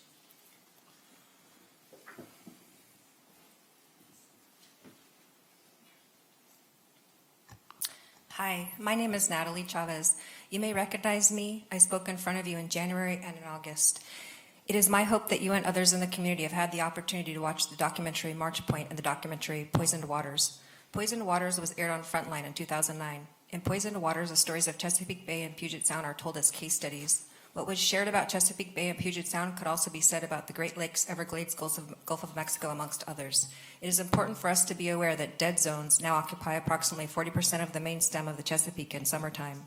Dead zones are underwater regions where not a single crab, oyster, fish, or blades of grass can live because dead zones lack oxygen. Dead zones are not just a Chesapeake Bay problem. Dead zones are a global problem. Every 10 years, dead zones double in size and number around the world. In the Gulf of Mexico, there's a dead zone that is as large as the state of Massachusetts. Some of our worst pollution is invisible. The water may look okay, but science tells us that it is not. The U.S. Geological Survey has tested rivers and drinking water systems all over the country, and there are approximately 100 worrisome chemical compounds on their watch list. Scientists at the National Institute for Environmental Health Studies and Johns Hopkins University School of Public Health have said that many of these chemicals include endocrine disruptors. Endocrine disruptors kill fish, cause mutations among frogs, threaten human health, raise the risk of breast cancer, lower sperm count, among other things. I've also shared with you in the past what Crestone, Colorado, and Rutland, Vermont are doing to create clean energy, clean water, and local renewable power. There is a Green Mountain Power Energy Innovation Center in Rutland, Vermont. Green Mountain Power was named Solar Champ in 2014 and is the solar capital of New England. Their goal is to be the energy city of the future. Green Mountain Power has created community digesters that use technology to extract phosphorus where there is phosphorus runoff while generating renewable energy locally for customers. Thank you for proposing and approving the emergency moratorium in August and for all the time and energy you've spent on this issue. It is appreciated. My hope is that you extend this moratorium and that we continue to be a leader and role model for other counties in our nation. This issue is not about being a Republican or Democrat, conservative or liberal. This issue is about using common sense, staying in integrity, creating space for us to reach our highest potential, protecting our health, our children's health, and the health of our environment as we move forward to the year 2017, not back to 1917. You've heard a lot of people tonight who are in fear and resistance, and rightly so. Change is scary. There is fear of the unknown. This is not about shutting down BP as it stands, or anyone else for that matter, even though they indicate that they are being assaulted and threatened litigation. If they choose litigation in this matter, it will truly be their loss. Mark my words. Imagine our future with hovercraft vehicles, practical quantum 30 physics and seconds, quantum please. computing technology, electromagnetic levitation technology, electromagnetic propulsion and electrogravitic engine propulsion technology, solar batteries, photobatteries, superelectric batteries, biochip technology, fuel cell technology, numerous holographic scientific inventions, dome hydrogen plants for energy production, harvested algae that produces hydrogen that is used to power fuel cell units, diatom chemistry and technology, nanotechnologies, energy created by solar disks, ion generators that collect and clear away smog and air pollution, inventions of Nikola Tesla created for Time. practical and everyday use, and vehicles and planes operated using crystal energy. Thank you. Thank you.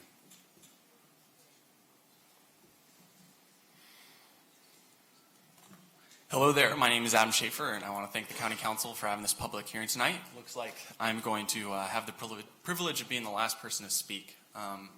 So for the past 2 months, I've been particularly proud to say that I'm from Whatcom County. And this is because on August 9th of this year, the County Council took a bold action to protect our planet, to protect our community from the existential threat that exporting unrefined fossil fuels poses. Today we are discussing whether to continue protecting our planet, our environment, our community. This public hearing has allowed us to hear the reasons why people think the Council's actions were incorrect. So far, the folks who think the Council made a mistake, they have made 3 main points. Number 1, climate change isn't real, or it isn't caused by burning fossil fuels. I think the laughter that followed those claims is the appropriate response, and I'll leave it at that. Number 2, our economy relies on what would be banned by this moratorium. The USW, a union that represents workers at Cherry Point, opposes crude oil exports. They recognize that refinery workers refine, and this is a moratorium that will prevent the refineries from converting to becoming export terminals instead of what they're currently doing now. Number 3, they're saying that it's unrealistic to believe that a just transition from these dirty, dangerous fossil fuels can be done to clean, affordable forms of energy. I find this idea to be the one that I understand the least. Time and time again, the world repeatedly finds a way to change what we think is realistic, to redefine what we think is possible. There was a time about 50 years ago in the 1960s when the Earth was facing similar grave existential threats. And in that moment, when the world was afraid for its existence due to nuclear threats, America came together when given a seemingly impossible goal: to put a person on the surface of the moon and to bring them home. John F. Kennedy gave a quote talking about why he chose to give that goal to America. He said that we chose to go to the moon. We chose to go to the moon in this decade and do the other things not because they are easy, but because they are hard. Because that goal will serve to organize and measure the best of our energies and skills. Because that challenge is one that we are willing to accept, one that we are unwilling to postpone, and one in which we intend to win. And so this is the attitude that we must adopt now. This is the time that we need to be taking action, and it can't just be NASA doing the work. It can't just be the president providing leadership. This time, the work must be done by our local communities. It must be done by business owners and by 30 families. seconds, please. And more importantly, the leadership must not just come from the president, from Congress, but yes, the leadership this time must come from even our county councils. And we need this leadership because this work won't be easy, because this work will be hard. But on August 9th, the council said that we must take the actions that work hard and that it's not acceptable to leave these risks to our community. And so tonight, please continue to be the leaders that you have been. Please set an example for communities all across our country, all across the world, and decide to take these hard actions when we need y'all to take these actions the most. And please extend this moratorium and continue to protect our planet, continue to protect our country, continue to protect our communities, and continue to protect our future. Thank you very much.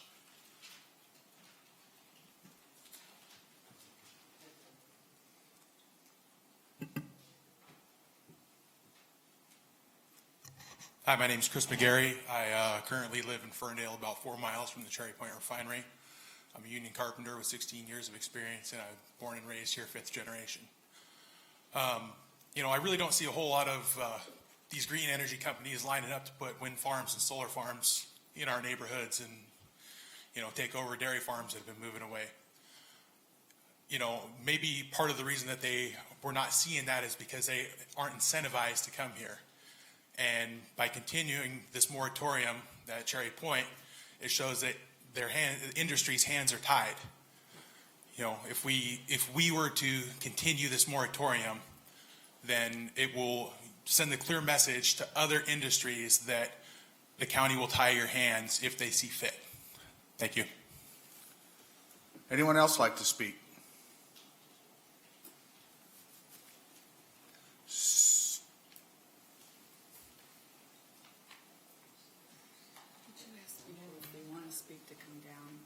If anyone else would like to speak, could you please come down so we can kind of gauge where we're at?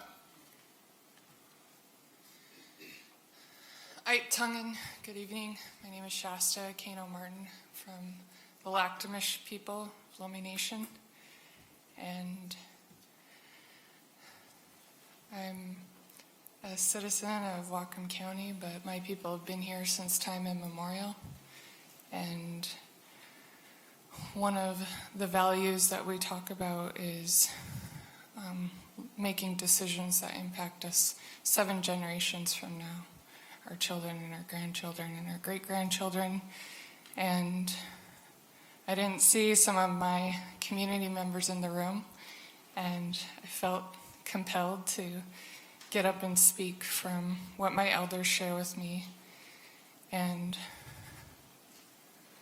one of the things that was said tonight was how people have adapted and use different technologies or clothing or whatnot. And I thought it was pretty telling that we don't have a clear understanding of history. And my people were colonized, and our longhouses were burned down, our canoes were burned. We were told to live a modern life. And when we do, we're asked to go back to our ways. So I come here with, a lot of mixed emotions, but I felt like I needed to stand up and share what my elders share with me, that the area at Cherry Point is an area that needs to be protected. The landscape and seascape needs to be protected. And are we strong enough to voice that? I feel like I needed to do that tonight, just to recognize my people and know that that's an area that is very sacred. It's very meaningful to us, and I didn't feel like any of that was brought up tonight, so I just wanted to share that. Haishka.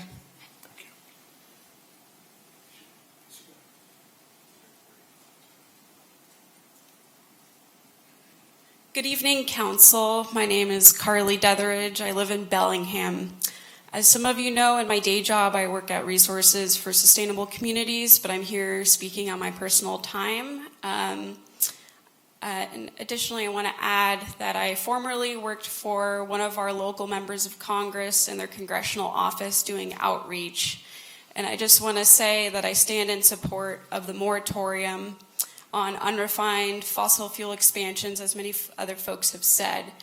And in my previous role working for that member of Congress, I can say with authority that there was an effort, as you know, to lift the crude oil export ban federally. And we had conversations with many industry folks about that. And there was concern that it would have an impact on our local refining jobs. And many of them, at the end of the day, said that they were in favor of that, lifting the crude oil export ban for their global bottom line. So I just want to say that, what you're doing here, I hope you will continue to do that. This moratorium for 6 months. It's not permanent, and it's not going to impact the current jobs. So I hope you will consider all of that. I appreciate your time. Thank you. Thank you. Last call. Anyone else? Okay, seeing no one, we will close the public hearing. And first of all, I'd like to thank everyone for your testimony. I agree with what Patrick said. This was an awesome display of democracy in action. Not yet. Okay, what's the will of the council? Mr. WEIMER. I would move approval. We have a motion and a second. Discussion. We'll start with Ms. Brenner. I do think it's remarkable, whoever said how polarized we've become had it right, and yet I think most people want the same thing, but we have different ideas of how to get there. I am totally opposed to extending the moratorium, and I'm kind of upset that I didn't see that moratorium language until we came into here the night it was passed, and it was supposed to be about unrefined fossil fuel. And I do not want to see unrefined fossil fuel going to Asia and those other places. Everybody's talking about the fish and the herring and everything else. I've done a whole lot of reading, and a lot of the acidity is coming from Asia. I mean, we've got these prevailing winds, we've got prevailing waters, we've got all kinds of things. Nobody talks about that, but everybody talks about, not everybody, people were talking about global warming, global security, global, all kinds of global things. And I'm thinking, and I have done tours of all the facilities out there, and what I'm thinking is, that's what I care about is the environment, but aren't we supposed to be global stewards too? And it seems to me when we have the best refineries, not only in this country, but probably in the whole world, we should be refining stuff here. I want to see them expand the refineries. I don't want unrefined crude oil is what I call it. But that's not what's in here. There's a whole bunch of refined stuff in here that they put in here, but they don't, but they claim, they say, the title goes unrefined fossil fuels. But then they make a definition of what it is, and it includes all these other things that are already refined. I tried compromising, I tried working with the council, I brought forth ideas, I was completely shut down, and I feel like maybe, I don't know what anybody's intentions are, I just know this isn't the way to do it, and if you want to do a moratorium on exportation of unrefined fossil fuel, I'd support it. That's not what this is, and I don't know that everybody saw it. I mean, the devil's always in the details. The fine print is where it's at. And, I saw this I'm doing it on the fly when we did this before. I think I'm the only council member who did not see this ahead of time. I might be wrong, but I think I'm the only one. And, Oh, I am? Who else didn't see it before we did? Okay, well, I heard you talking about it. Okay, never mind. I'm always wrong, forget it. But I'm not, I've got a brain, and to say it's, you don't have a brain if you don't care. Of course I care. But as global stewards, it seems like we would want to do the refining here so that we're not getting back all the toxic crap from Asia. I just can't even understand how one precludes the other. So I still would like to see us expanding refining here and not doing it somewhere else. But I can't support this because there's so many refined products it talks about that it does seem to me that somebody wants all fossil fuel stuff eliminated. I think it's a matter of time. Of course, we're always in transition. We will be in transition till the end of time. But, I have natural gas where I live. I feel, and I said this at that meeting when I said, I kind of feel like a hypocrite. I like my natural gas. It's way cleaner. And, it's just for 60 days. It's just for 60 days. Well, now it's not just for 60 days. So I think what we need to do in transitioning is to keep making things better. And I do think natural gas is much better than unrefined crude oil or coal, although I don't know what they're doing with coal, so I can't be an expert on it. But natural gas is way better. What is it? They had all bitumen butane, propane. Those are byproducts of the refining, so they're not unrefined. And I just feel like there was a better way to do this. It got extremely polarized, and that really does upset me. And this isn't about, you know, if there was one person who felt that way, I still do my own homework. So I don't care if you like my opinion or you don't, but I did all my homework, and I don't see that this is the way to do it. And I'm not trying to say this to make anybody else agree with me, because they never do. So, Mr. Donovan. Don't do that. Don't do that. I like your opinion. I'm going to, well, first I want to thank everybody for their comments and heard some really important ideas. I'm going to speak in favor of the ordinance, but in response first to a couple of Councilmember Brenner's points, we did amend this so that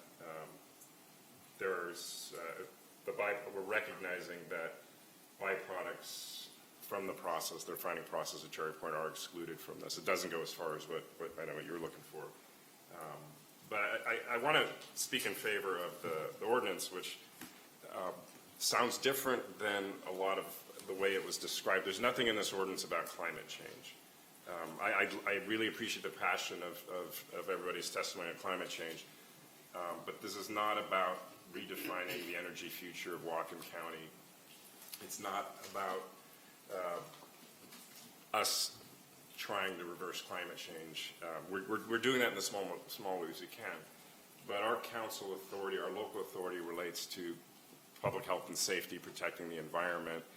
And somebody mentioned that, you know, this did seem like it kind of came out at the 11th hour, and that's a fair criticism, but that was the result of our inability to start working on this in the comp plan because of the constraints with the GBT project. That really wasn't opened up until about June, I think, late May or June. Then we have the state and the federal agency sending strong signals that a facility like that is not something that would probably be permitted. But we don't have a comp plan that can deal with that. So we sent stuff to the Planning Commission. We've come up with this moratorium. But I want to stress that something else happened in June as a unit train blew up not too far from here in Oregon. We have the governor of Oregon, the governor of Washington calling for moratoriums on these things. We're not alone. We need to come up with tools to deal with this. We need to figure out what we do as a county when we're faced with looking at permits that we're being told pretty strongly by higher levels of government. We've heard testimony today about federal law that we're obligated to be consistent with, that makes these sorts of facilities highly unlikely to be permittable. So we need time to plan this, and that's what the moratorium's for, and that's why I'm supporting it. Mr. Brown? So, without singling out the gentleman with 6 kids who thanked us for giving him a night out, and asked the question, what is the problem we're trying to solve? So I think it's a fair question, and I'm going to try and deal with that to a degree. Now, much has been said about the environmental concerns of this issue, so I'm not going to cover that, but what I want to focus on is why I think this moratorium is a good decision for most of our existing local businesses and their employees. And if you'll bear with me, I'll try and lay that out for you. First off, I think our community has a serious, legitimate concern, public safety concern, about the transportation of oil by rail. This July was actually the 3rd anniversary of the Quebec oil by rail disaster that killed 47 people, 5 of whom could not be buried because there was no remains left to give their families some sense of closure. Half the town was destroyed by fire, the other half was contaminated by petroleum residue, and the damage to the community was estimated at about $300 million. If there's a real concern here that if we were to end up becoming a crude oil transshipment hub, that the congestion alone would make it inevitable that an oil train will end up exploding in the community. Now, the loss of life could clearly be severe, depending on where it is, The loss of jobs and the impact on local businesses would be severe. Property values would decline, and it could take us decades for our economy to recover.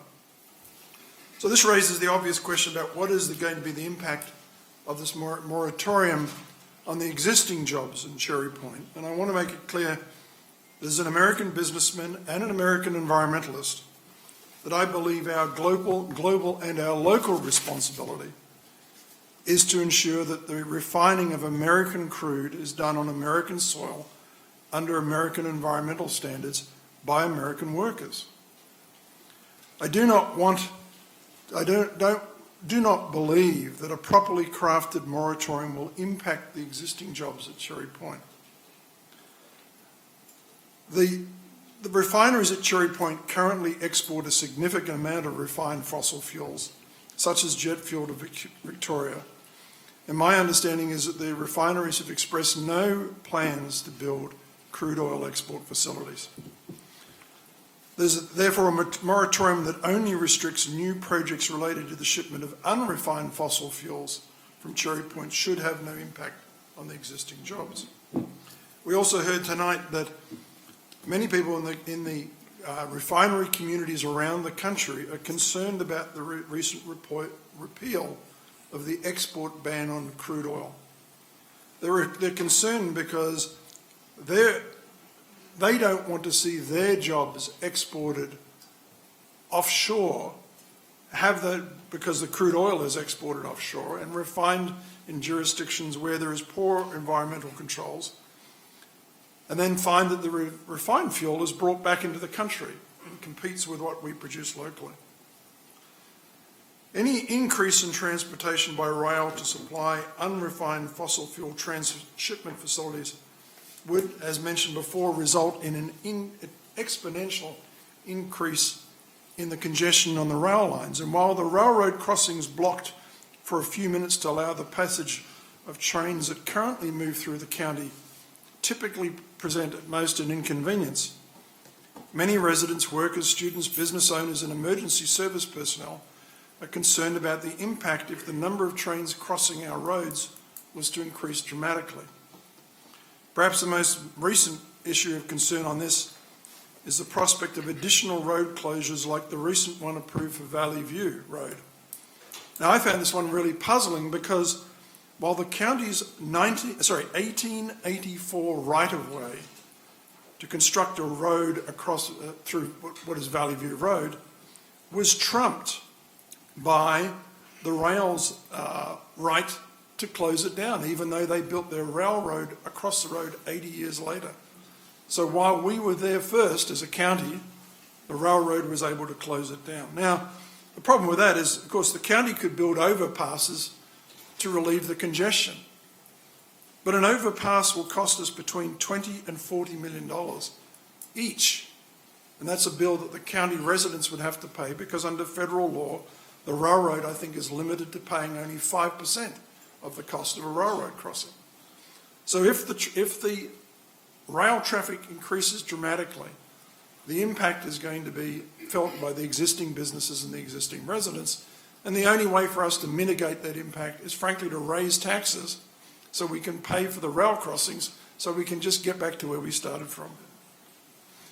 The other issue here is, I want to sum up here. Our refinery workers want to keep their jobs, and I really understand and respect that. Our existing businesses want to move their goods and employees unhindered. Our fishermen want to be able to continue to fish, and we all want that ambulance or fire truck to arrive quickly when they're called. These were the business-related reasons I voted to support the moratorium on new unrefined fossil fuel transshipment facilities. I will say, I think while the emergency moratorium, I just want to remind people, the emergency moratorium and the 6-month interim moratorium have a different definition of what unrefined fossil fuels are. We worked on that in previous council meetings. And I think that's a much improved definition. I think, frankly, we need to do a little bit more work on that one because at the end of the day, from when I put my environmental hat on, there's an issue about burning natural gas that we can't ignore versus other sources of energy. So for the businessman in me and the environmentalist in me, I'm supporting the moratorium. Mr. Weimer, then Mr. Sadoo. Thank you, and thanks for everybody that came out tonight. I just want to speak in support too, and let you know why I support this. You know, in my mind, we aren't doing anything permanent this evening. This is a holding action so we can figure out what it is we should and can do. You know, it is all about, I think for the majority of us, about protecting the health, safety, and environmental protection of our community, and trying to figure out, you know, which things, perhaps natural gas, for example, we shouldn't be getting in the way of, and which things we should. We don't know where our authority lies. There's lots of gray areas between local authority, state authority, and federal authority. What we've done is we forwarded on a bunch of amendments to the Planning Commission, which will start to put in process an investigation of where our authority lies and what we can and can't do. You know, there's probably places where the federal government will just laugh at us for trying to stop some of this. And there's places where we clearly do have authority over health and safety issues. So this is a holding pattern to let the process play out and to find out what we do. We find ourselves kind of in the crosshairs of a whole bunch of fossil fuel things here, and I'm not even sure we know about all of them. It's amazing how once we started talking about this, the industries at Cherry Point that say that we don't talk to them enough started showing up and being worried.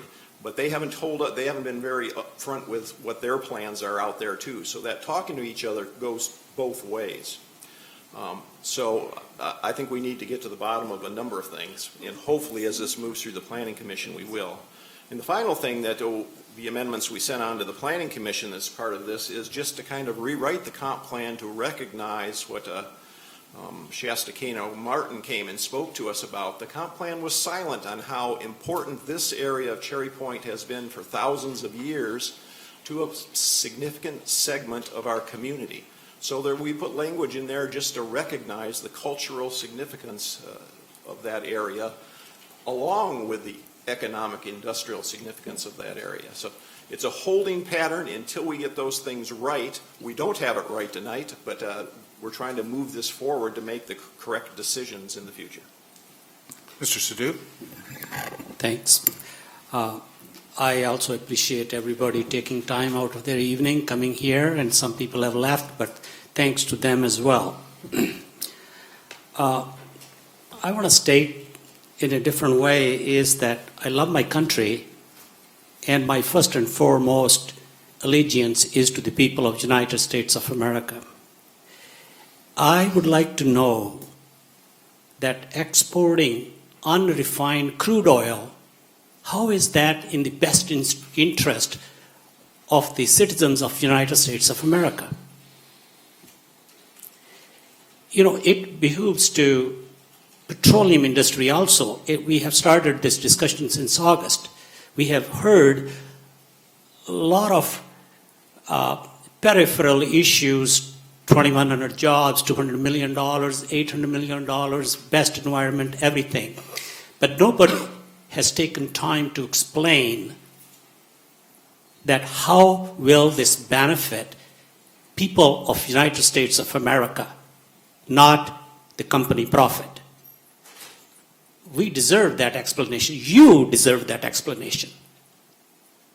This is not that we are trying to take one side or the other side. Ultimately, that's what we are talking about. You know, last 25 years we've been talking about why are we sending billions of dollars to Middle East and Arab countries? We should achieve self-sufficiency of energy and we should not import petroleum. Now we're just getting there and we are saying, no, it's okay to export crude oil. Like, how do we justify that? Is it a bad thing that we can achieve our oil self-sufficiency and produce all and refine our oil on soil of United States of America? How does that? I mean, you guys remember that when there was a plan just 20 years ago to send raw logs and lumber to Japan and China, we were all up in arms. Why should we export our lumber? We should process it here. How is this different? And another thing, that I'll talk about myself, that we are trying to kill the industry. I mean, there's been extreme type of phrases used. That's not our purpose. That's not what we are trying to do. My son works for a refinery. I spent 25 years, I earned my living in petroleum industry. I started that process technology program. A couple of students were here. There are more than 1,500 kids, local kids, who have gotten jobs in the last 10 years, replacing the workers who were retiring. So I think that the one more point I want to make is that local refineries in Whatcom and Skagit County have thrived last 40 years without exporting crude oil. This is the latest phenomenon because in December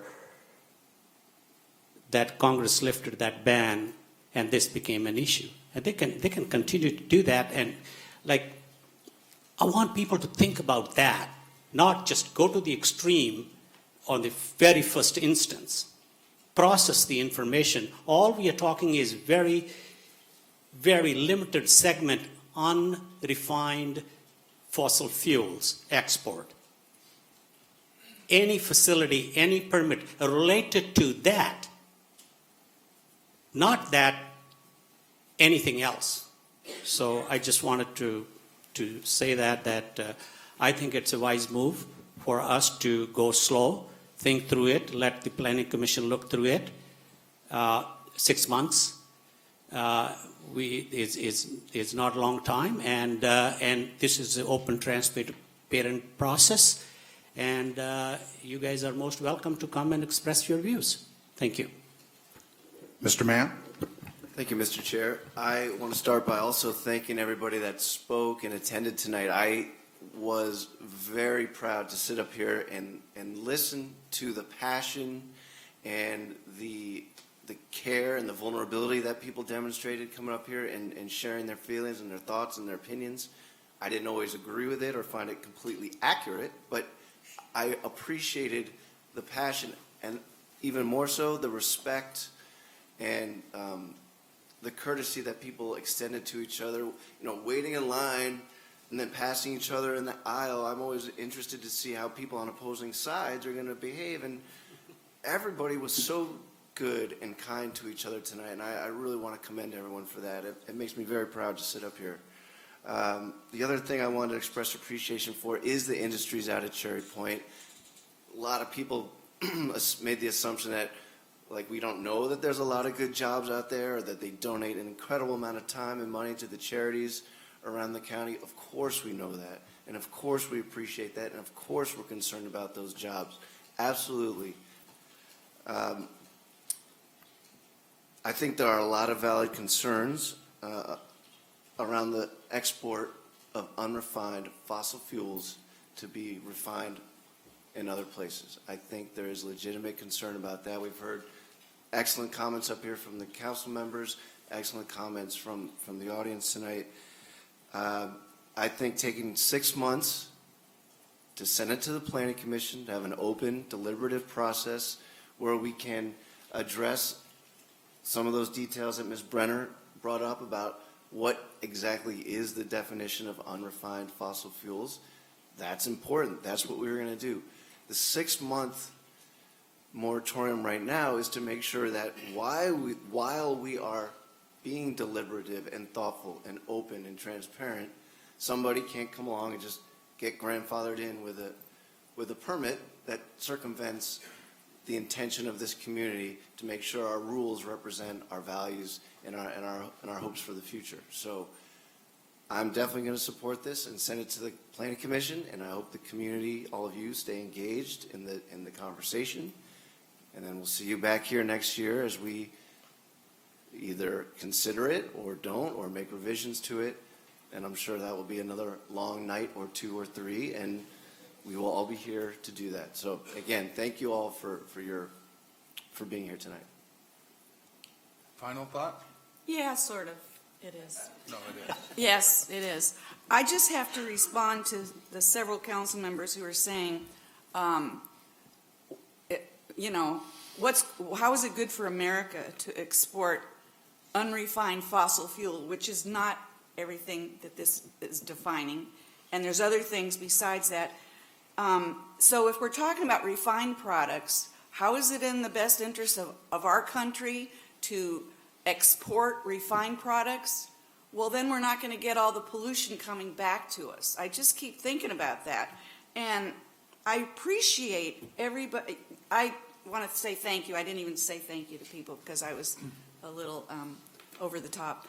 But I just feel like the devil's always in the details. And it's not just unrefined stuff that we're not allowing for export.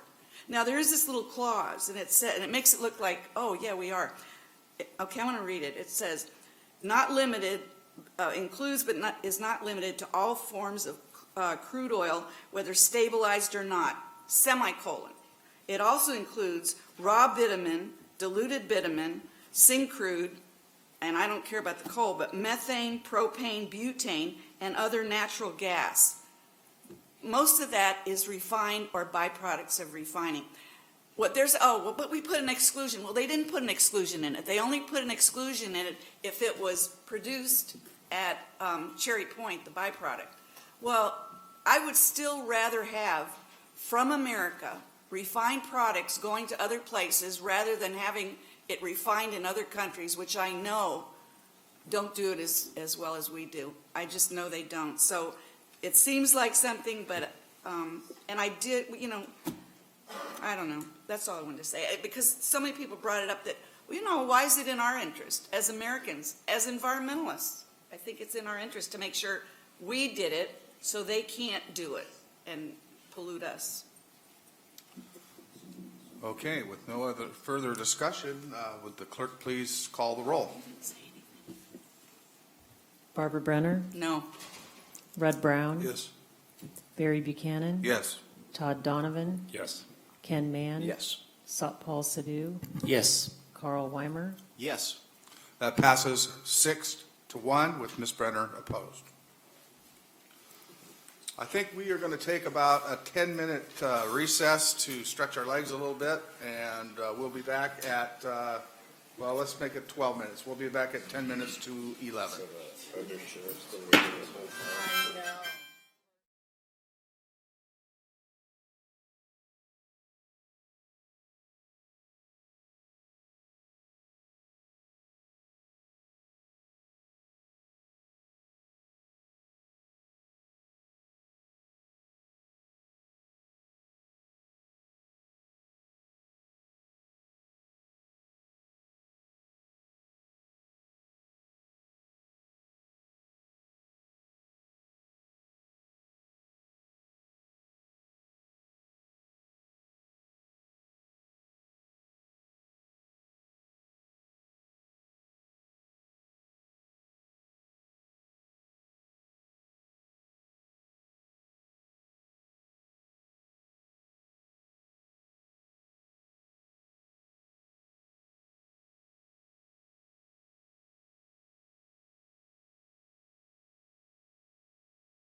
He's adorable.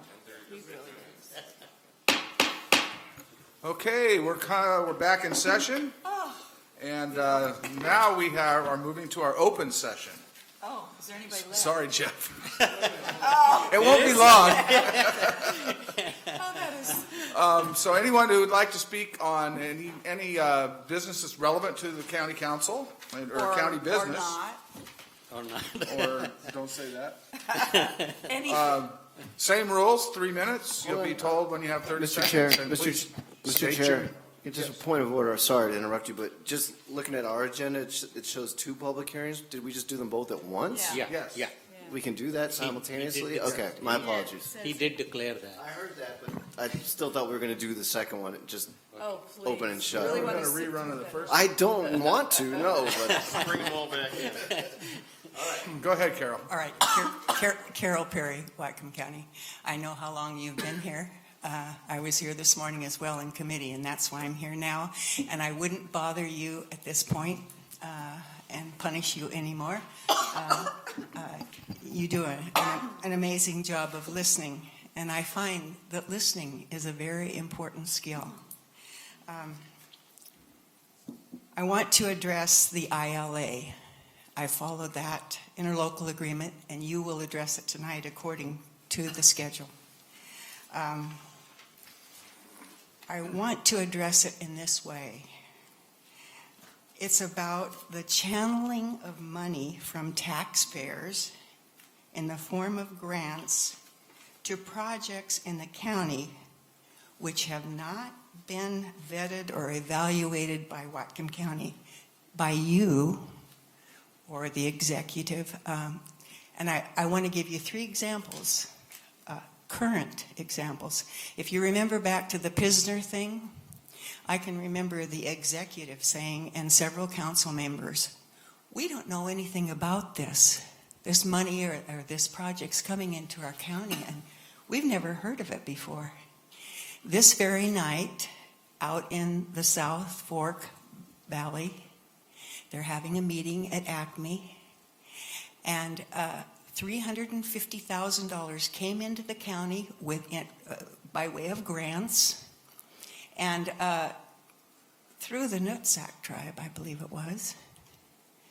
And that money is being spent, and I was at the first presentation when this money came in to the management meeting, I think it was. And Shucks and Services was hired, and they said this was a project that came from the people, the community. The South Fork people don't know anything about it. And they're because there's money coming in and there's services or people are being hired, then they're going, and I was at the management meeting where they were claiming that all of these different organizations were sponsoring this. And the Lummi representative said, no, we're not on that. And others, they just put a list of people who sign on to these things, and people don't know anything about it. And then there's a third one, I think that's a good example. 30 seconds, please. What's upstream? And I know you've all heard about that in the farming community. $655,000 funneled from the EPA to the Swinomish into Whatcom County to accuse the farmers of doing things. The pictures were from the Amish. I mean, it goes on Time. and on. This interlocal agreement only gives representation to the governmental agencies and not to the people. And I heard someone say this morning on the council that Kelly Linville said it was Barbara, that this interlocal agreement would nullify, get rid of the planning unit. Now, I heard her say at a Your joint time is board. up, Carol. Oh, sorry. Yeah, that's okay. Well, she knows about the planning unit. She was positive toward it, and for her to say that, I wonder what went on in that meeting. But anyway, I question how this process is working. It's your power. And everybody in all the meetings, I was at a PUD meeting this morning, and everybody's clamoring for the... Carol. Okay. Let her, she sat through the whole thing. There's only two people want to talk. Okay, I'm Chris Diley. This is actually very interesting. I was going to share it earlier, but I decided to share repeat that sea otter story. This is regarding the reintroduction of the grizzlies into the Cascades and how this could be related to this. And if you're interested in this, if you can look up the online Anchorage urban bears. That's from the Alaska Department of Fish and Game. What they will do is it'll bring up a bear map showing the bears in Anchorage. And what they did with them in the past few years is they collared and tagged brown bears and black bears in the Anchorage area, and they put videos on them, just like, say, like a goalie cam in a hockey game, so that they could see what they were up to and where they were about. In the map, when you pull it up, you'll see that they didn't go up into the Chugach Mountains. They stayed down in the lower elevations in the Anchorage area. And here's some of the comments. And I say that it relates because that could happen here. Like in the Cascades, they would come down because they like the lower elevation. They like the salmon, the water, and they like the food sources from the people. And here's some of the comments. And this is about grizzly bears. These are the observations. Taking a night stroll through a neighborhood. Walking around neighborhood at midnight. Walking around parking lot, sniffs blue tarp, foraging on Devil's Club berries, eating peanuts on ground in a campground, stands, watches approaching coyote, changes course, then follows the coyote, chewing on caribou antler and moose antler in someone's backyard, pushing on a chained gate, rubbing back on a light post, feeding on a moose carcass. All that was in the Anchorage area. And you can pull all that up yourself and look at the elevation. And what was interesting, the elevation is most of it was under 100 feet. So they stay down. They like the low elevation, I think, because they don't have to contend with elevation changes, which would require exertion. And so, yeah, and my other point is that the Alaska Dispatch News reported in 2014 on the 4th grizzly bear attack on humans near Anchorage this summer. So in 2014, there was 4 grizzly attacks around Anchorage. So that could be, in my point as far as seeing the grizzly side of it, if they're reintroduced here and they come down into this area. 30 seconds, please. They're coming down into civilization, so that's unfair to them because this is not pre-civilization, like Rousseau pre-civilization, it roadkill and orphan cubs, and it's just unfair for them, I think, to have them reintroduced into the Cascades, and it's not necessary because they're thriving. So I appreciate it tonight. Thank you very much. Could you leave that picture with the clerk? Yeah, definitely. Yeah. Anyone else like to speak during the open session? Okay, seeing no one, we'll close the open session and move to the consent agenda. Mr. Chair, the Whatcom County Finance and Administrative Services Committee met today. We considered 3 items under the consent agenda. One of these had no recommendation. I'd like to forward items. That was the first one. I'd like to forward items 2 and 3 for approval, and then we can discuss number 1. Okay, we have a motion for items 2 and 3 on the consent agenda. Any discussion? Seeing none, all those in favor say aye. Aye. Opposed? That passes unanimously. Mr. Chair, number 1 was request authorization for the county executive to enter into a contract between Whatcom County and Hatfield Dawson Consulting Engineers, LLC, to conduct a communications need analysis of the Whatcom Unified Emergency Coordination Center update/review of the Whatcom County Public Radio System, Safety Radio System Design Study in the amount of $44,235. This received no recommendation. Was moved to the council for discussion and approval. Okay, so we will take this up. So we have no motion on the floor at this time. Well, I'll move approval to get it started. Okay, we need a second. We have a motion and a second. Discussion. We had some questions for Mr. Parks. Yeah. I mean, he's here. Sit here the He's- whole- Actually, we have no. Oh, never mind. No, we have no questions. I suspected that could happen. You got patience. We explained everything in the email. We don't actually need to ask you. It's not a record. I've been here as late as 1:30, so. Yeah. Did he send us an email? He did. I haven't read it, to be honest, because I just learned that you sent us an email, but I didn't see it yet. Oh, Yeah, I responded to Councilman Brown. Yeah. Okay. Oh, I didn't see Councilman Brown's. I've been in a meeting since 7 o'clock. Well, I actually did send it to everybody. I did address it to all the council members. Okay. Well, I apologize. I just haven't checked my email since a while ago. he didn't send it to everybody, he just sent it to. No, I did send it to all of you. Oh, you did? Yeah, it was this afternoon. Well, anyway, I didn't see it. I apologize. So we had some questions. What was the title of the email? Well, so I apologize for not reading the email. However, I was otherwise engaged.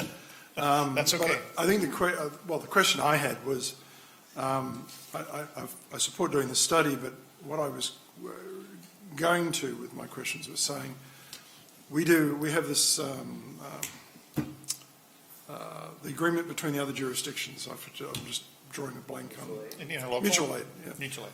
So my question was really, if we are going to look at the flaws or the interoperability issues within our own systems, are we doing that with the other jurisdictions to make sure that if your officers are responding to something with the BPD or the BPT is responding to something inside of the unincorporated part of the county, is this study going to include looking at the interoperability for all the jurisdictions that we work together, or is it just Whatcom County? Yes, and I should say it's Jeff Parks, Undersheriff of the Sheriff's Office. That is in the scope of work, that they made sure they want to talk about interoperability issues as affects the Sheriff's Office, operations, emergency management, and our emergency response. So they're going to look at specifically what interoperability issues might either exist or need further exploration as a spinoff from the 2009 study that was discussed during the 2009. They determined some of the requirements. They're going to update where the system has gone since 2009. They've indicated in there some of the things they did identify from 2009 to 2011. But that is specifically called out in the scope of work that'll be part of the discussion. But interoperability between all the other jurisdictions? As relates to the Sheriff's Office. This particular work is a system update of the Hatfield-Dawson report. We felt that was the first step in this whole process of assessing our communications needs. So the work now is going to specifically focus on the Sheriff's Office, but there's a component of what interoperability is necessary from the county base of operation. Okay. But interoperability within the county or between the county and, say, BPD, Ferndale? Between the county and the other agencies that we work with. Okay. But not necessarily the other outlying agencies between each other. That won't be a primary focus.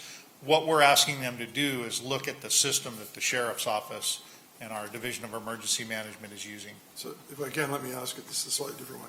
At the moment, is there any, if you have a mutual aid call either way between the county and another jurisdiction, is there any situation where you don't have good communications between you because there's there's a difference in the communications technology being used between the jurisdictions?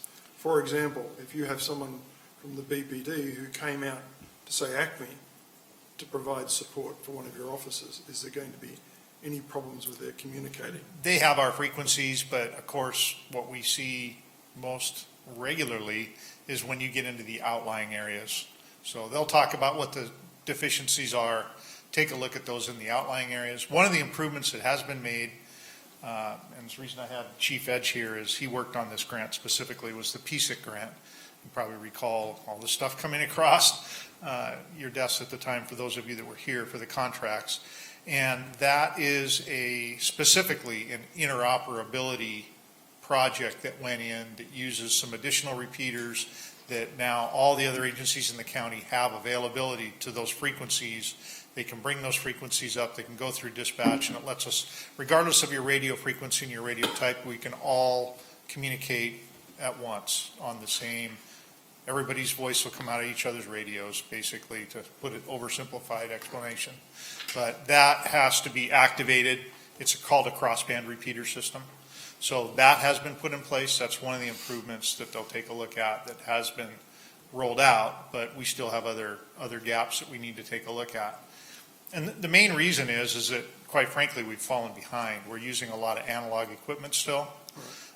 Within the region, we're kind of lagging behind some of the cities, and we're lagging behind our other county regional partners, such as Skagit County has done a very comprehensive upgrade of their radio system.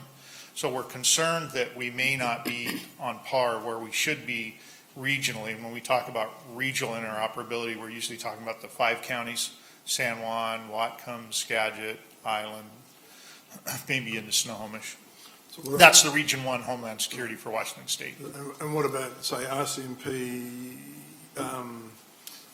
Coast Guard, Civil Air Patrol? I mean, can you coordinate with those guys? Or is it? They're not really a primary, but there are ways, and we're hoping that we're going to look at the emergency management component of this to address those exact issues for the other agencies at the different levels, state and federal, that we may have to pull in. So that'll be part of this project and assessment as well. Okay. But it's going to be, the nexus is through each one of these questions in each one of these areas is specifically tied to the sheriff's office and our emergency management. So my final comment is I'm supportive of your ability to talk to every agency, and that was my concern. Go ahead if you want to answer Rudd's. Go ahead. Well, as Chief Edge, I'm the support chief for the Sheriff's Office, and I've been honored to take care of the communication issues for the Sheriff's Office for the last 7 or 8 years. There's another component to this too as well. Whatcom County is the only county that does not have a dedicated radio systems coordinator, and it's been put on me, a commissioned deputy, to try and fix the issues that we have. I don't have the technology expertise, and we're sorely lacking in that. Vendors do not provide the comprehensive plan for us, so that's why this study is going to be reconvened to give us some idea of what personnel needs we'll need too in the future for that. Mr. Mann? So how does this falling behind that we're experiencing impact in the field during a first response? Is it lack of interoperability with other agencies? Is it the lack of ability to communicate in the East County, or is it just not the best and fastest radios? It's a combination. Our radio system has been deficient for years. We've had, this is not anything new for at least 25 years, that our East County radio reception, Baker Lake, those places, even up in Paradise Lakes, that people get out of their cars. They sometimes are in areas where they do not and cannot talk with dispatch. Creates an officer safety, a risk, obviously. And there are other areas within the county as well, up towards the Birch Bay area and whatnot. The crossband repeaters are valuable in that, as the undersheriff mentioned, the ability for other units to talk with us that have disparate frequencies, like Bellingham or Blaine. They can put those frequencies within their radios, still talk with us. Our system is not redundant, so if we have a repeater go down, we don't have that signal coming back through any of the other repeaters. If they're not close enough to those other repeaters on the voting repeater system, we don't get that signal. So those are the things that this study is going to help us with as well. But we really do need a dedicated person who has the technology experience and is able to lead us in designing and moving forward to fixing some of these issues. I don't have the technical knowledge to do that, and I depend on vendors. And when you depend on vendors, they send you one direction, another direction, and we don't seem to get the issues solved that we need to get solved with a radio system. Okay, well, and again, I appreciate that you guys came and sat there for 4 hours to answer these questions, but the other, because I didn't see that explanation, that was what I thought it was going to be. It was more about East County, the blackout areas, the dead zones we have, and I get the officer safety thing for sure, and the interoperability, that's something, we have been talking about that since I've been on the council, like trying to iron that out, not just our data management system also, but our radios. Then the other thing you mentioned in here in your memo was the infrastructure needs at the Unified Emergency Coordination Center. So if we're reviewing that facility and the East County and difficult to communicate areas and the general interoperability with all the other agencies? It's our system. Wherever our system exists, that's what's going to be reviewed. So it's going to be across the board. Our county-wide communication system for emergency response, that's particularly tied to the Sheriff's Office and the Sheriff's Office Division of Emergency Management.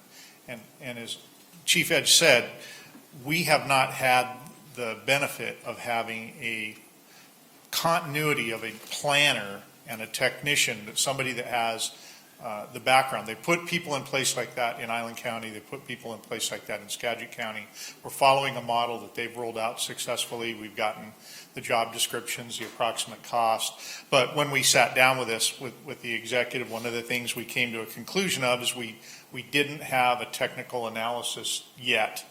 And it would be helpful to have a technical analysis of our system to figure out where we're going and help develop a scope of work for what that person or what assets we need to bring to bear to get our system improved and keep up. Because it's just like computers. Radios are basically small computers now, and they're evolving. They're very complicated. They're digital. They do a lot of different things. They have multiple frequencies, multiple bands.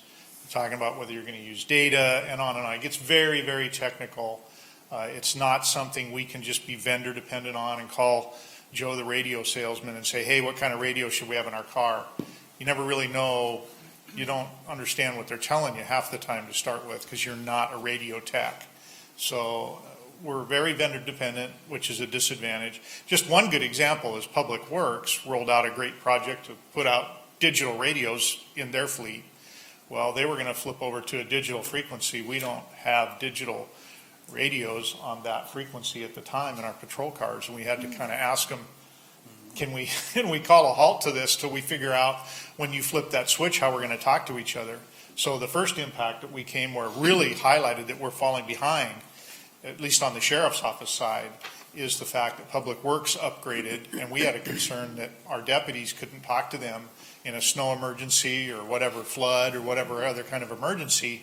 We're now within the county itself on 2 different types of radios, and it was going to, fortunately, they built in the capability to switch back in an emergency and be able to talk to our deputies, because the road crews and the deputies in a flood or a snow event, as you know, they talk to each other quite a bit. We're kind of patching that whole system together by putting a portable from them on their frequency within the dispatch center, which is not the most ideal way to do business as far as communications is concerned too. So, and one other thing is these other counties are building digital microwave simulcast type systems. That's what's happening in the future. It's more robust, redundant, covers more area. We're still working on signals from our repeater system by phone line. So we constantly have phone line issues, and they're phasing phone lines out. And so at some point in time, the FCC is going to say, and they're already talking about it, that you have to convert to at least fiber for your signal. Optimally, we want to go microwave because we can do so many more efficient things with it. What did we pay these guys the first time? It was a co-funded study by the city of Bellingham and the county. It was about $195,000 for that. It took about a year to produce. Okay. And we instituted just the crossband features of it. They actually recommended that we go to a different frequency band altogether to solve our issues. but I think the project cost is like $12 million or something like that. So Put it on the list. a little short on money there. So, All right, thanks. anyway. Mr. Brown, then Ms. Brenner. Then you- So just a couple of things. I'd had a conversation quite a while ago, which I introduced Sheriff Elfo on, that PSC was interested in providing help with the location of the repeaters on the top Right. of their facilities. So I assume that's going to be part of the discussion. We checked into that. It was an interesting idea, and we found that there are some locations, some agencies and territories that are doing that. Right. So we'll make sure they're aware. And I'm sure that actually, we may have even asked Tom Eccles that question, but I'm sure they'll be well aware. Right. They'll be well aware of I mean, the nice that. thing is there's Yeah, power there- available when you do it. I might add, there is been studies on putting those on high-tension wires, Right. and the fact that there is a degree of interruption or, RFI. yes, RFI. Yeah, from that too would have as question well. would have hit me too, but I'm seeing cell phone towers on the top of Yep. those now too, so. Yeah, And that's it why we depends need, on that's the why we frequency need a range. system planner and a technician, a radio tech to solve those issues and evaluate them, because again, it's not our deal. So two more brief comments. One is, I hope whatever we end up with is open architecture in terms of the hardware vendors, that we don't get locked into one hardware vendor, because that's a great way to pay through the nose. Yeah. And the second thing is, you Well, know- P25, there are federal It's a government standards for standard. law enforcement, emergency responders that have some standards about open architecture and fine. interoperability. So, and the final one is I can see why we need someone to manage this long term. The question is, if we don't have enough demand for FTE, could we share, say, with Skagit or Island County, could we share an employee of theirs? It's just Something to think about of how we get there, but this is a step, we needed to take a step back, do a system analysis, and then figure out, help us answer some of the questions on what that person would need to focus on. Ms. Brenner, then Mr. Sadoo. I'm pretty low tech, so, and maybe you said it in a way and I just didn't get it. How did that happen that Public Works did that with you not being involved, and through IT? Doesn't everybody do that stuff through IT? Not radios. I don't know who they involved, maybe. Not sure, before his time. It's, what they did though was not really out in left field. Everybody is, and I say everybody, the vast majority of your agencies, whether it's Public Works or Fire or Police, they're all upgrading to digital radios. No, I get it. That's just the way it's coming. And we found out they were doing it. We just got caught a little bit by surprise that That's it was what I- here and they yeah. were flipping the switch. But we talked and we found out and they put it on hold. It all worked out. But So that's not an IT job? No. Oh.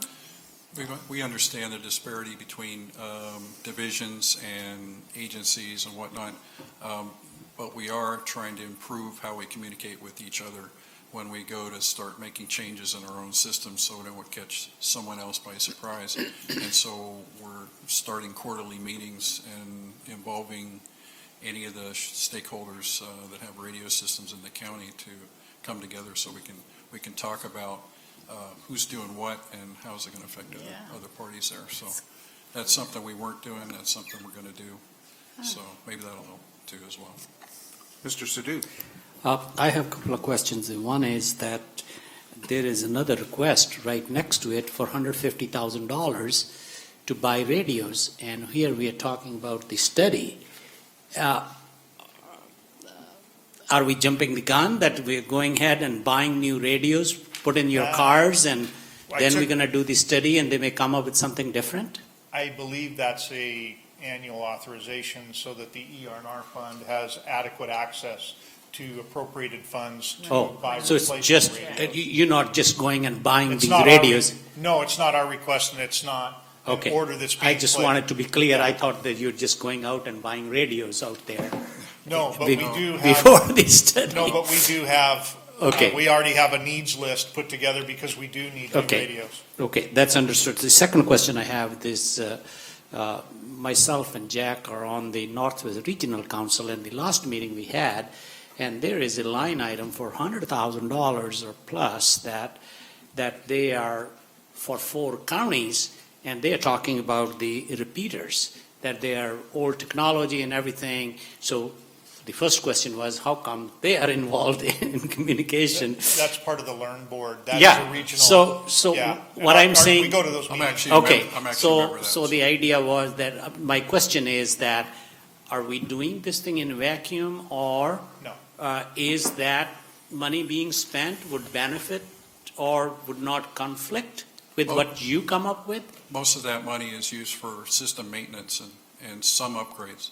So basically, a lot of it is basically targeted for the vendor who is responsible for maintaining the mountaintop repeaters, just the repeaters themselves. Okay. And so Day Wireless Systems out of Burlington is the vendor that takes care of the 4-county region. And so they respond, and actually Island County has moved away from Day Wireless with their own tech who does all of their work. And so they're not, obligated as much to the process. I think one of the discussion point is that we are looking to talk to all the 4 sheriffs together to see should it actually stay with the Northwest Regional Council, because they don't have no expertise, they have no interest in that, and maybe it should be put into a body where there's more direct interest and that's where the common shared FTE maybe come in handy, because what your needs are as a radio tech expert person, and probably the same needs are at the other places too, right? And especially you coordinate, and could be a one person who could be accessed by. Just prior to the 2009 study, I believe they proposed that, and actually my predecessor, Kerry James, proposed a shared FTE through that Learn Board, and it didn't fly. It didn't work. For whatever reason. Yeah, Not the reason that we can't bring it up again, but Yeah. that has been looked at in the past. Yeah, we would Each county hear. decided to go with their own. Yeah. And quite frankly, there's probably so much work and so much that needs to go into that for each county that they probably felt Yeah. they needed their own dedicated technician. Yeah, we would like to hear from all the sheriffs how they feel about it. So, but I just wanted to bring Well, it I can up. certainly welcome you to the next Learn Board meeting that's going to occur this fall sometime. So Okay. if you'd like to come down and Sure. and be a part of that and understand what we do as far as that, Sure. you'll have a better sense of Yeah. what Please that, let me know. what that group's main purpose is. Okay, thanks. Sure, I'll let you know. Thanks. Anybody else that would be interested, I'll just send it to you all. Any other discussion on the motion or questions? It's my 3 minutes up. Okay, thanks for hanging with us for this long. You're welcome. We appreciate It was it. interesting. Okay, so all those in favor of the motion, say aye. Aye. Opposed? That passes 7-0. Natural resources. We had a couple of things, decision points in natural resources this morning. The first one was a look at the new low-impact development ordinance, which we made a recommendation 3-0 to move forward for introduction this evening. So I guess we can deal with that when we get to introduction. Yeah. The other one was a request for authorization of the county executive to enter into interlocal agreement between the Whatcom County, Lummi Nation, Nooksack Indian Tribe, Washington State Department of Fish and Wildlife, the cities of Bellingham, Blaine, Everson, Ferndale, Linden, Nooksack, and Sumas in the Public Utility District Number 1 of Whatcom County regarding a coordinated water and natural resources management, which is the dissolution of the joint board and creating this new entity. And after much discussion, there's a 3-0 recommendation to grant such authorization, to recommend that, and I so move. Okay, we have that motion before us. Discussion? Ms. Brenner? Was that supposed to be seconded? No. I second that. Okay, whatever. I'm speaking against the motion. This whole idea that saying that, well, this is what they agreed to. Well, you know what? We're supposed to represent everybody in Whatcom County. We are not purveyors, so we represent every single person in this group. But who we're not representing, because we just spread it around that way, is we're not representing well owners, we're not representing water associations in the small districts, and we're not really representing ag in any meaningful way. They have an advisory role.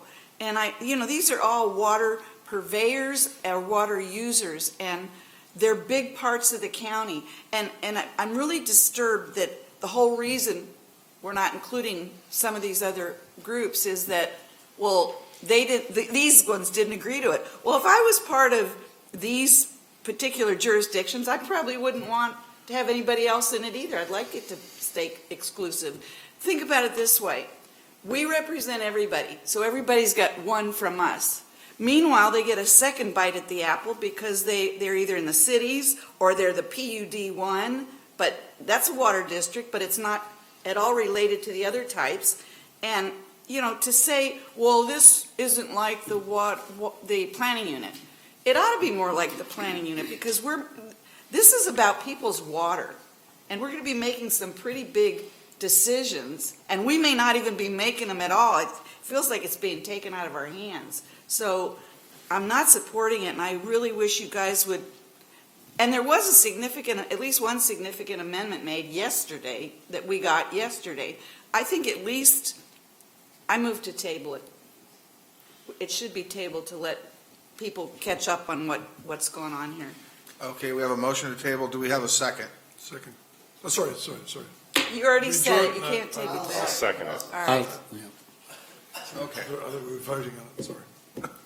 We have a motion and a second to table. Discussion on that motion? Yes. So I think should be the inclusion of the WIDs in this. I don't know whether the best approach is to vote for this with a recommendation to the parties that they include the WIDs, or whether we should table it and negotiate to include the WIDs. I think that's what I raised earlier also in the committee meeting also, that how are we, WIDs or Ag Water Board is being represented in this thing as a main body, because they are very important in this decision-making process. Ms. Brenner? Well, I'm for putting them in there too, but I also, when you count up the over 30,000 well owners, and you also count up you add up all the private water associations and water districts, they all have way more people who are served than Nooksack, or probably than the Lummi tribe, and and probably then was the Nooksack part of this too, yeah, and the Nooksack tribe. I mean, I'm really excited about having all this collaborative work going on, but not when you leave out some of the biggest chunks of users. And we don't purvey water to the ones that are left out, so they're just left having less representation at all, because all they get's the county, and I'm not even sure that we don't even know answers to some of these questions about, like, who's in charge, who's gonna represent them. And it seems like it's very bureaucratic and very exclusive and closed, and I don't like it. Do you have a time frame that you'd like to table this until? Forever, but if I can't do that. That's a big table. Yeah, well, till we get more answers. How about that? How about putting it in their court, and making them give us more answers? Mr. Chair, it needs to be a date certain. There needs to be a date certain on a table. All right, a month. 1 month. Yeah. Mr. Brown? So the reason I'm supportive of the WIDs is because they are an elected body, that there's a clear delineation of their ability to represent their constituents. I would support the water districts also participating if they entered through a process of electing a member from the different districts to represent all the districts, but I don't know if they've got that sort of process. As far as the private well owners are concerned, there is no clear delineation. My concern is that someone would effectively self-appoint themselves without having the democratic process of the legitimacy of both representing the well owners through an election, and the ability also, as we discussed earlier today, to contribute financially to the organisation. The well owners would not have the ability to impose fees on the well owner's representative would not have the ability to impose fees to contribute to the financial side of it. Also, make sure that everyone knows that we're working off the orange substitute version. Yeah. Mr. Weimer? Oh, yeah. I think we're just speaking to the motion to table. Yes, we are. And I'm going to speak against that. I think many of the questions about the WIDs, well owners and stuff were answered today. So if we want to engage with Public Works about the same stuff we heard this morning, we can, but tabling it for a month isn't going to give us different answers.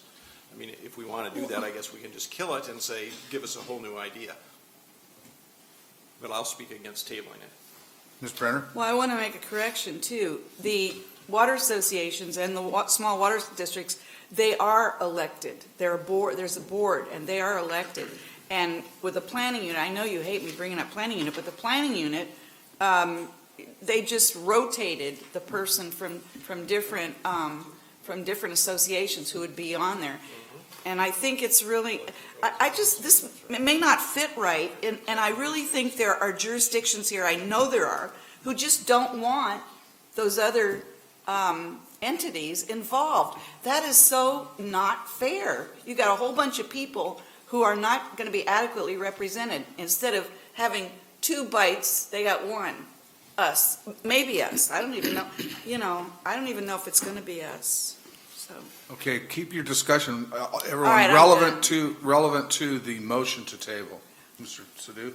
Yeah, I would like to table because I have the same reasons. There are 200 plus water associations, and they vary from few people to several hundred people, homes, and how we incorporate their, in addition to individuals who have wells.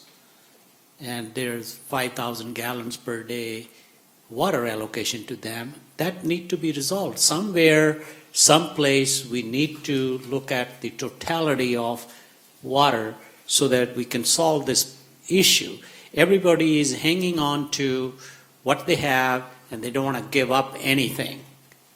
And we cannot solve this issue until we have the ability or willingness to give and take. Mr. Weimer, then Ms. Brenner? Well, since we're not talking about tabling anymore, well, I'll talk about the issue. We have a planning unit that is supposed to be the totality. We haven't funded them properly to do that. We had a proposal on the books to form a new advisory committee that would do that. We didn't do that. The reason the joint board was formed is because it gave government-to-government discussions between the tribes and the elected groups they wanted to.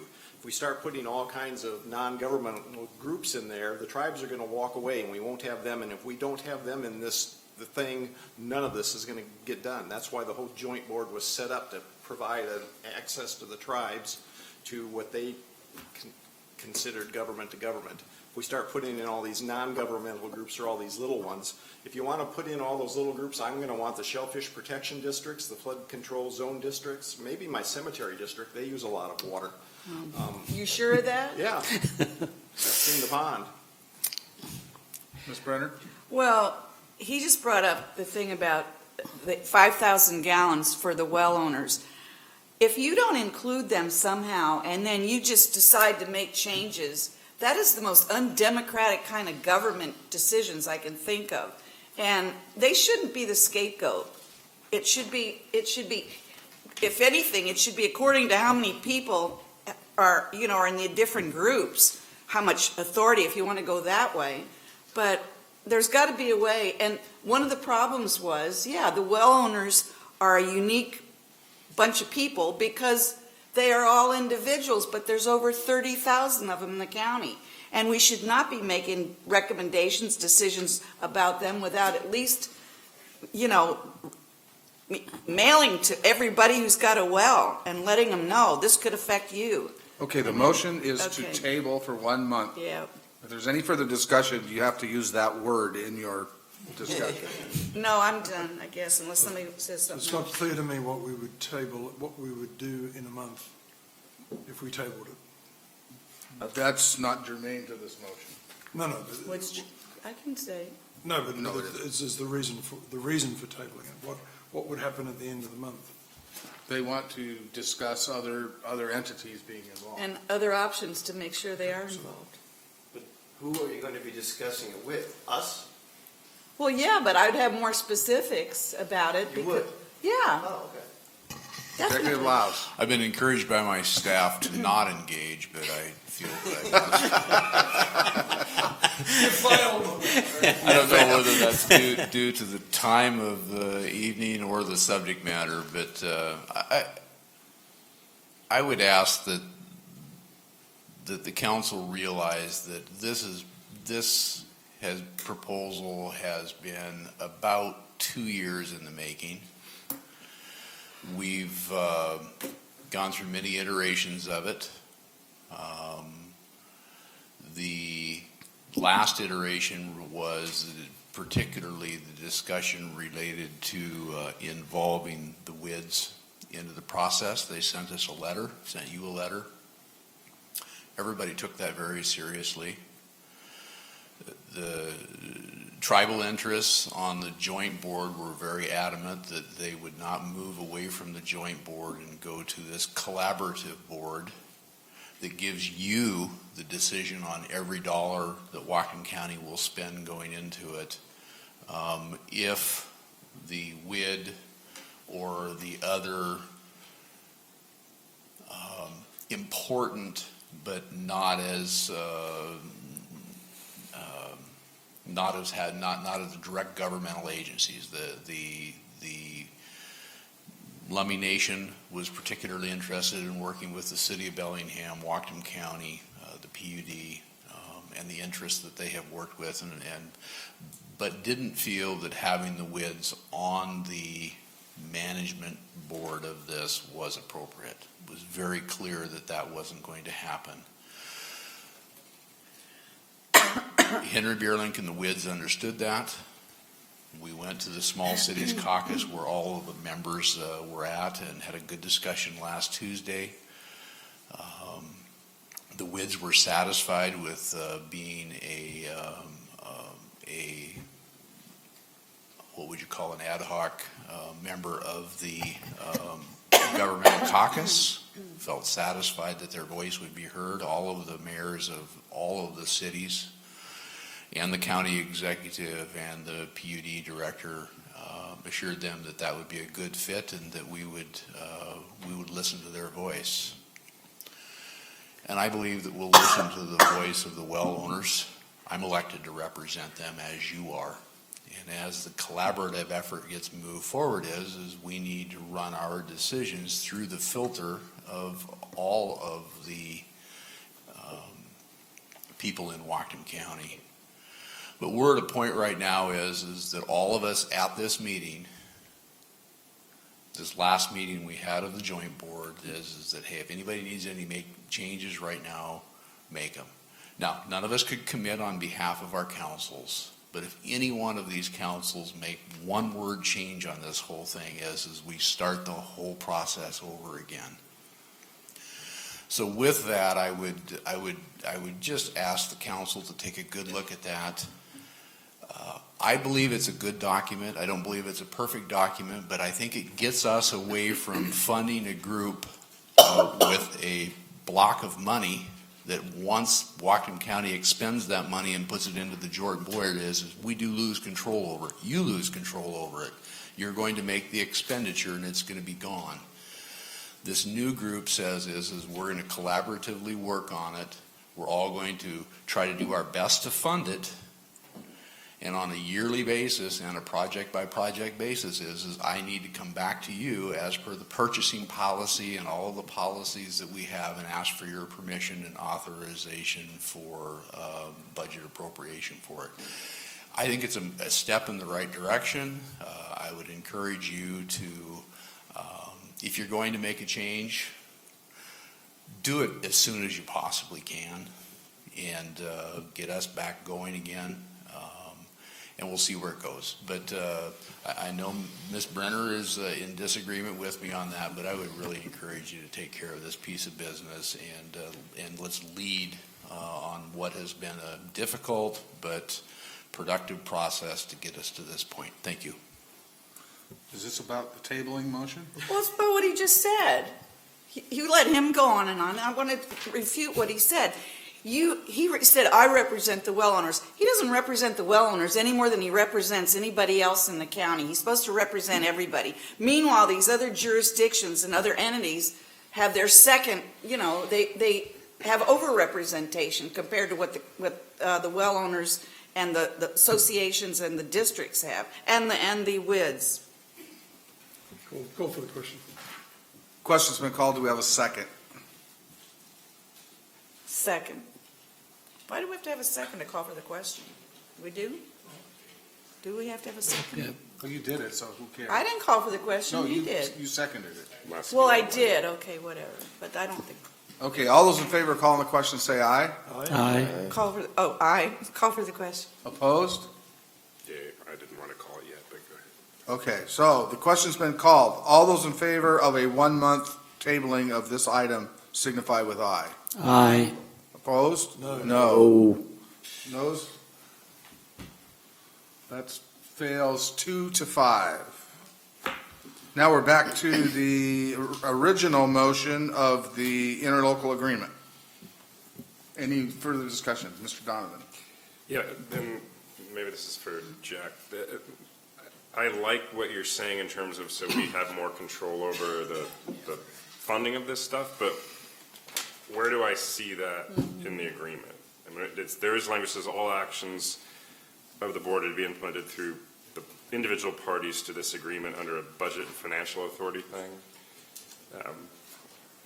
But I don't, and that's about who the fiscal agent might be, but I think the salient point about the interlocal agreement is it's about administration of policies that are set by the various legislative bodies that are informing how we deal with water resource management in Whatcom County. Right, this is about the administration of the finances, just like the joint board was earlier. There was a different process for how that was accomplished that the executive just referred to. The present organization is structured very much the same way, with the exception of the integration of the salmon recovery side of water resource, the water resource concern that was originally created under that body of law, state law, and the watershed planning side that was created separately under a separate state law. So those two functions, those two collaborative concepts have been integrated, and the administration of them would be carried out under this interlocal agreement. So all policy decisions related to the direction the county goes with funding, with policy direction, still resides in the county council, and all of the other legislative bodies that guide the tribal council, the city of Bellingham, and others. But so the way that's being done is because we're dissolving previous agreements. It's not necessarily explicitly stated in here that we're changing these various councils' role in how things are going to be budgeted and how the cost might be shared. It's just we're getting rid of stuff that previously didn't do that. Yeah, so the governance structure remains largely the same. That is that at the top of the diagram, I think, in that interlocal agreement is the legislative function. So you and your counterparts in the city council, tribal councils, and others, creating policy, approving financing, and those sorts of things. Underneath that are all administrative roles that are carried out by the executives of the various groups, and then below them the managers that work to carry out do the work. So then the other important thing is that all of the functions of the planning unit regardless of what has been said, remain the same in this document. There's no relinquishment under the law of those functions that the planning unit has been called to carry forward. So if, for example, the council wanted to reinitiate a watershed planning activity, that would go to the planning unit. And all of those, that consensus-based decision-making process and the caucuses and the whole 9 yards still exist. In addition, the council has previously added to the planning unit's role an advisory function to the council, which still also exists. So none of that has been removed from how we do business. But one last point, I think, in terms of why I'm having trouble digesting this, I guess. So that chart is Exhibit A at the end of this thing, and I can look at the chart, but then I read the interlocal, and I don't think it references Exhibit A.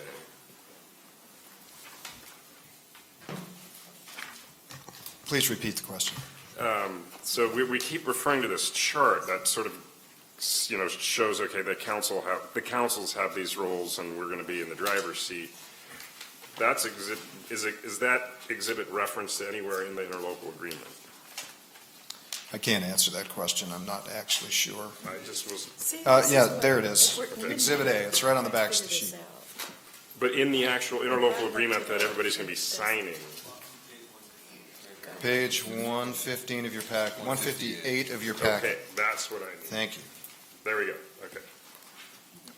That's what I was missing. Thanks. It's late. Yeah, which is why we should table it. Mr. Sadhu? I had a different question listening to Executive Lowe's point. I'm in support of moving this forward because there are very important decisions which need to be made in future, and we need to facilitate that discussions and moving forward rather than going backward, because until we strive to get that water solution done to the satisfaction of all the stakeholders, we won't gain anything, because we should avoid litigation and solve this thing by negotiation.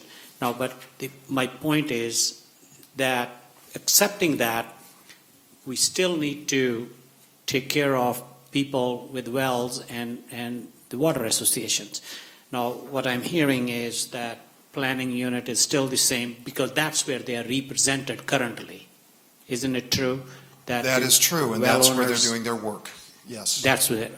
Now, what we heard earlier or email that Mayor Kelly has said that planning unit is no more. Where does that lie? Or is it not correct? Or what will happen like 6 months from now? Are we going to see something that we're going to dissolve planning unit? There is no intention on the part of this administration to dissolve the planning. Okay, so then my question is answered, that they do have same representation as they had before. Nothing has changed. That and is that's correct. what my concern was, that they should not lose their representation, and they have. They will continue to maintain that. And I'm fine with this then. If I may say, I think that we had a little bit of a communication back and forth with the city of Bellingham on that, but I think that Mayor Kelly misspoke as related to the status of the planning unit. This document is relatively silent to the fact of the planning unit, and we have been saying for the last number of years is that the planning unit has status under state law, and they will remain to have that status under state law, and their primary function is to either changing or amending or creating new watershed management plans, and for the establishment of in-stream flows. And right now we're implementing a plan. We aren't changing a plan, but if any of those legally statutory items that the planning unit has authority of is they exist, and we have the ability to call on them to take care of the duties that they're required to under the state law. Ms. Brenner? Well, I don't think the planning unit has the same authority as this group. You know, they can make recommendations. They can't force us to do anything, the planning unit. But this group is going to make decisions. And the other thing is, what if it was a misspoke or misspeak, however you say it, a misspeak on the part of the mayor? But what if it's because that's what they're saying behind the scenes? You know, we'll get this in place and then we'll get rid of the planning unit. And you can get rid of it. I thought we had already established that the planning unit cannot be got rid of. There's an RCW that talks about how you can, how the planning unit can be dissolved. I read it. Well, certainly not by administrative fiat. It can only happen if the council does it. Well, at that point, you're going to say, well, but, you know, it's just one step after another. And she said it for a reason. Somebody said something to her. I am convinced that Mayor Linville was misinformed, and she spoke because she was misinformed. Mr. Sadhu? I just want to say that we need to look in future, like 10, 15 years, how we can solve our issues. We cannot get caught into a circle and keep going in that circle. And this is a process of moving forward, and I totally support that. Okay, seeing no more comments, let's go ahead and vote on this. All those in favor of the motion signify with aye. Aye. Opposed? No. That passes 6-1 with Councilmember Brenner opposed. Back to finance. Mr. Chair, the next three items, the council was acting as the Whatcom County Flood Control Zone District Board of Supervisors. The first was to request authorization for the county executive to enter into an interagency agreement between Whatcom County Flood Control Zone District and the Washington Department of Ecology for the 2016-2017 Washington Conservation Corps crew to implement and maintain watershed restoration and stormwater projects and assist with water quality monitoring in an amount not to exceed $60,000. This received unanimous approval for recommendation for the full council, and I so move. Okay, we'll have that motion in front of us. Any discussion? Seeing none, all those in favor say aye. Aye. Opposed? Passes unanimously. Mr. Chair, the next item was to request authorization for the county executive to enter into a joint funding agreement between Whatcom County Flood Control Zone District and the U.S. Department of Interior, U.S. Geological Survey for stream gauging and data analysis and publication at 7 stations in the Nooksack watershed in an amount not to exceed $77,650. This received unanimous approval from the committee, and I so move. Okay, discussion on this motion? Seeing none, all in favor say aye. Aye. Opposed? Passes unanimously. Mr. Chair, the next item was to request authorization for the county executive to enter into a joint funding agreement between Whatcom County Flood Control Zone District and the U.S. Department of Interior, U.S. Geological Survey for ongoing operation and maintenance of the county's 6 stream gauges within the Nooksack River Early Flood Warning System, a new stream gauge at the Nooksack River Everson Overflow, a stream gauge on Jones Creek and Acme, and a new gauge in Jordan Creek in Ferndale for early flood warning and flood response in the amount of $127,150. This received unanimous approval, and I so move. Discussion on the motion? Seeing none, all those in favor say aye. Aye. Opposed? Passes unanimously. Mr. Chair, the next item was an ordinance amending the 2016 Whatcom County budget 15th request in the amount of $307,428. This received unanimous approval, and I so move. Okay, discussion? Seeing none, please call the roll. Red Brown. Yes. Barry Buchanan. Yes. Todd Donovan. Yes. Ken Mann. Yes. Paul Sadoo. Yes. Carl Weimer. Yes. Barbara Brenner. Yes. That passes unanimously. Mr. Chair, the last item for finance was ordinance amending ordinance 2014-083, amendment number 2 to establish the Cedar Hills / Euclid Stormwater Improvements Fund and establish a project-based budget for Cedar Hills / Euclid Stormwater Improvements in the amount of $260,000. This received unanimous approval, and I so move. Okay, discussion on this motion. Seeing none, please call the roll. Barry Buchanan. Yes. Todd Donovan. Yes. Ken Mann. Yes. Paul Sadoo. Yes. Carl Weimer. Yes. Barbara Brenner. Yes. Red Brown. Yes. Mr. Chair, there was nothing further from Finance. Okay, Public Works, Health and Safety Committee. Okay, we did have a discussion of the annual construction program, but there's nothing coming to us at the moment. It's coming on for introduction. So, but we did discuss a resolution requesting reimbursement for public safety costs directly associated with the May 7th, 2016 Donald J. Trump campaign visit to Whatcom County. And we made a couple amendments is what we made. The executive requested that we change some of the language of what he said and what he did, and it was fine. Nobody had a problem with that. And the other amendment was to put in another whereas that the Trump campaign has been reimbursed by reimbursed other jurisdictions. That's your motion? Yeah, that's my motion, and I'd like to speak to it. Okay. You know, I just feel like no candidate should be covered by the taxpayers. When somebody gets elected, that's a whole different story. It wouldn't matter whoever it was. And I'm kind of a little upset that some people are looking at this as some victory for one side or the other. It absolutely isn't. I just never in my wildest dreams thought that we would be responsible for somebody's candidacy campaign. And it really surprised me to find out we couldn't legally request it. So we're making a very polite request. I thought, I owe most of that to Councilmember Donovan.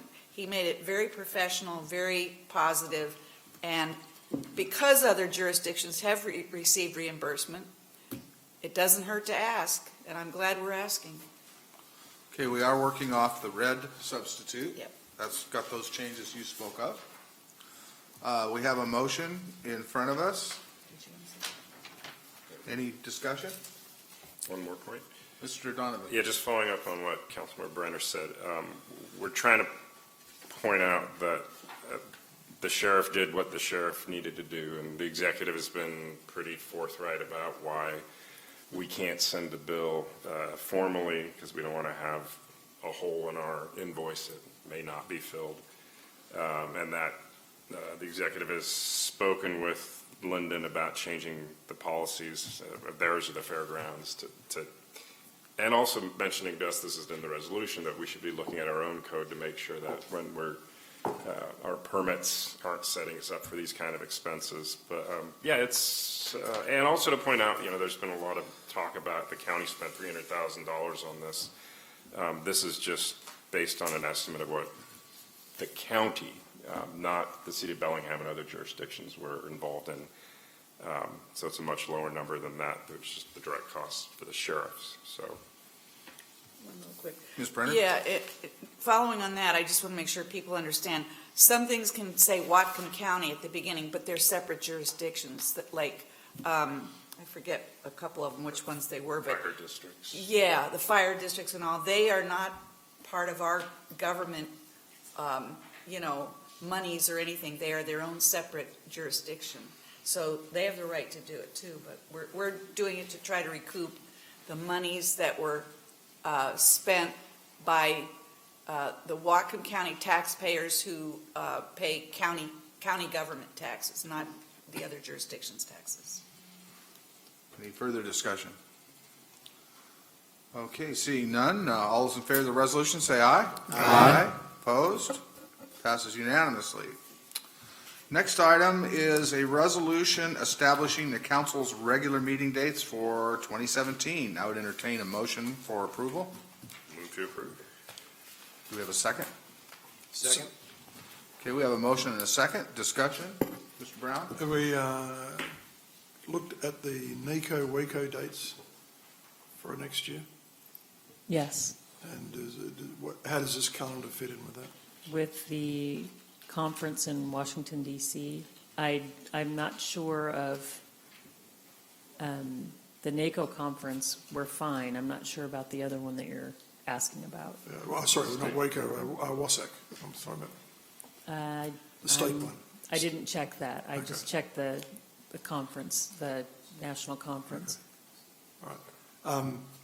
I can check that, and we could just table this and do it in 2 weeks if you want me to. I can. I move to table. We can approve it and then change one Yeah, I'm not date sure I if we feel need strong to. enough Yeah, about why it. table the I- whole I- thing? Okay. Move forward. I mean, I think WASAC typically does it on like this year, I think it's a Wednesday through Friday, isn't it? So, yeah. So I think they, anyway, I guess, Forrest has the answer. Oh, he doesn't? He just needs to stretch Well, his we can legs. change one date if we need to, so. Any further discussion? Ms. Brenner? Well, I'm voting against this because I feel like as every year, or every 2 years now, I say this, but nothing changes, is I think it should be the first and third, if we're going to do bi-weekly, should be the first and third or second and fourth, which is much easier for the public to understand instead of this one that is, it's when it is. And sometimes it's the second, sometimes it's, it's not real easy for the public to even remember which days are our meetings. So let's go back to annual budget, or annual meetings rather, I'm sorry. Annual meetings like we used. Once a year? No,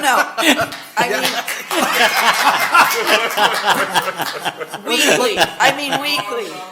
let the record show the staff broke out in spontaneous Okay, listen, I still got the applause. floor, you guys. I haven't given it up yet. I meant weekly meetings, and then we wouldn't have this problem. And we don't have it that way, so because we don't, I don't think it's right I think it should be first and third or second. Well, you think you have trouble getting contracts approved now, just go with yearly meetings. Any You guys are discussion? longer than this one. Any further discussion on the resolution? All in favor say aye. Aye. Opposed? No. That passes 6-1 with Councilmember Brenner opposed. Who will now I be, just want to explain, I know I said annual because I want to have an annual budget. I don't want to have biannual budgets anymore. Oh, okay. It's midnight.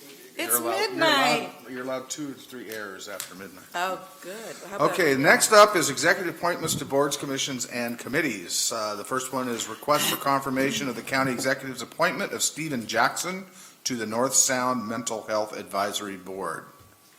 Do we have a motion? Move approval. Do we have a second? Second. We have a motion and a second. Discussion? Seeing none, all those in favor say aye. Aye. Opposed? Passes unanimously. Next is request for confirmation of the county executive's appointment of Barry McHale to the Developmental Disabilities Board. I'll move approval. Second. We have a I mean, motion. I'll move confirmation, sorry. We have a motion and a second. Do we have any discussion? Seeing none, all those in favor say aye. Aye. Opposed? Passes unanimously. Next one, request for confirmation of the county executive's appointments to the Whatcom County Commission on salaries for elected officials. I'll move approval. I'll move confirmation. Okay, do we have a second? Second. Okay, discussion? Mr. Brown? Just remind me, how did we select these people? 4 of them are executive appointment to various fields as described. They're legal, HR professional, organized labor, and what's the fourth one? I can't remember. Personnel management. Business. And then the other 6 are picked by lottery by the auditor. And the 6 that are the four above are by executive appointment, council confirmation. The 6 below were picked by lottery by the auditor. But the reappointment of the ones that are normally picked by lot, that's part of the code, I assume. I'm assuming on that end of it is that we've set it up so that they're able to serve two terms just as we can on all other committees. I'm sorry, I don't follow the auditor's end of it, but I know on the executive appointments that it follows typical charter that says that no person can't serve more than 2 consecutive terms without going off. So that's how we make it work. Okay, any other questions or comments on the motion?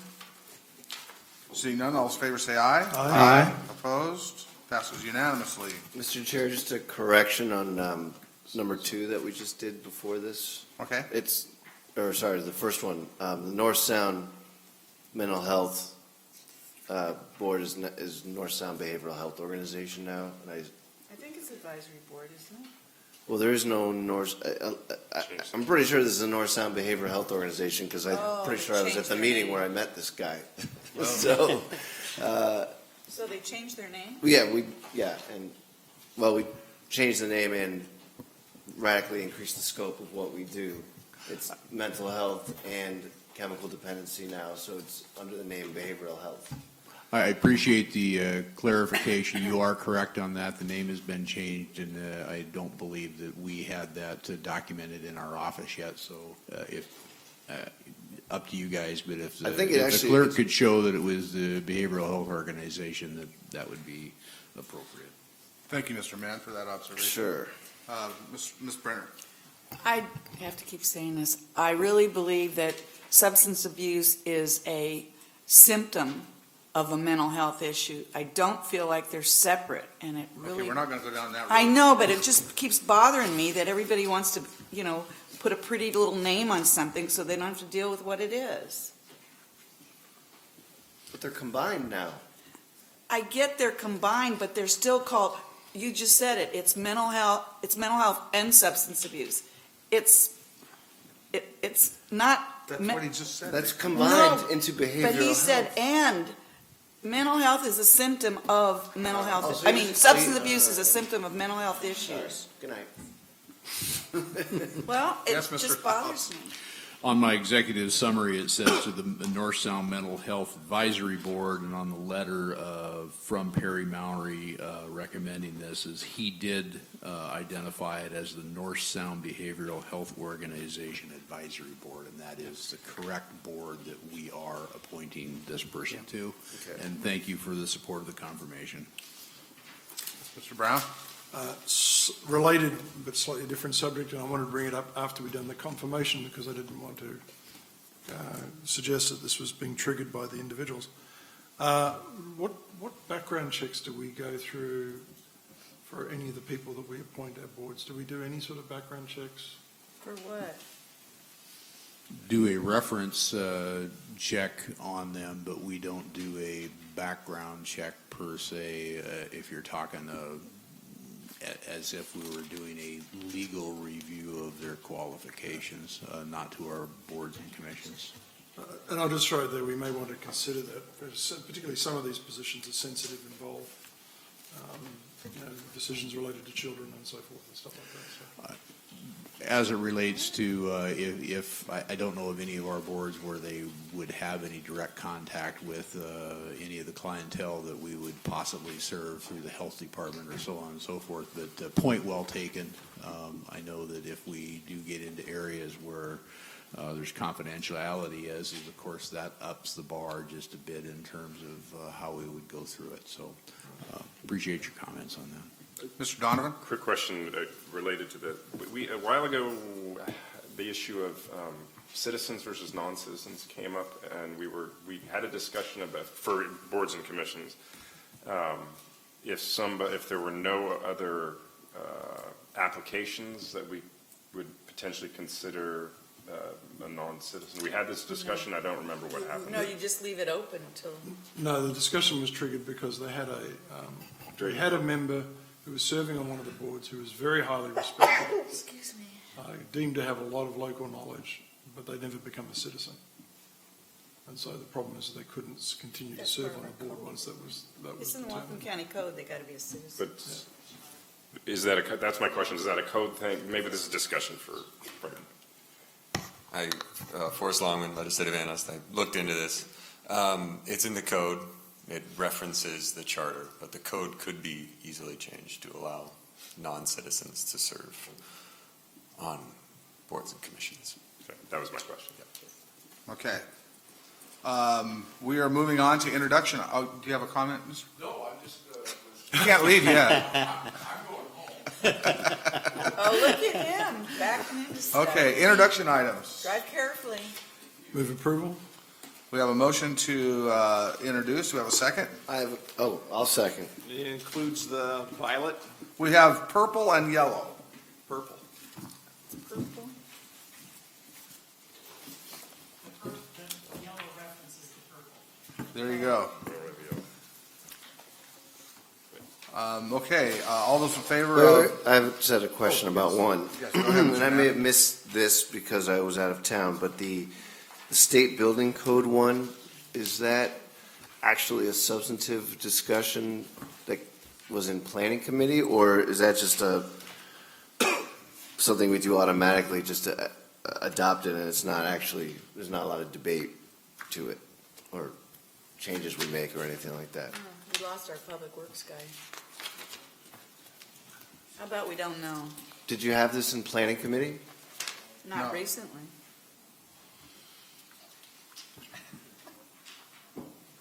Just, Tyler Schroeder, Deputy Executive. I don't remember having this in Planning Committee. It is for introduction. I believe we could we have. put it on the agenda for Planning Committee if that's something the council wishes, and we can give some background to it. I'm not actually advocating for that one way or the other.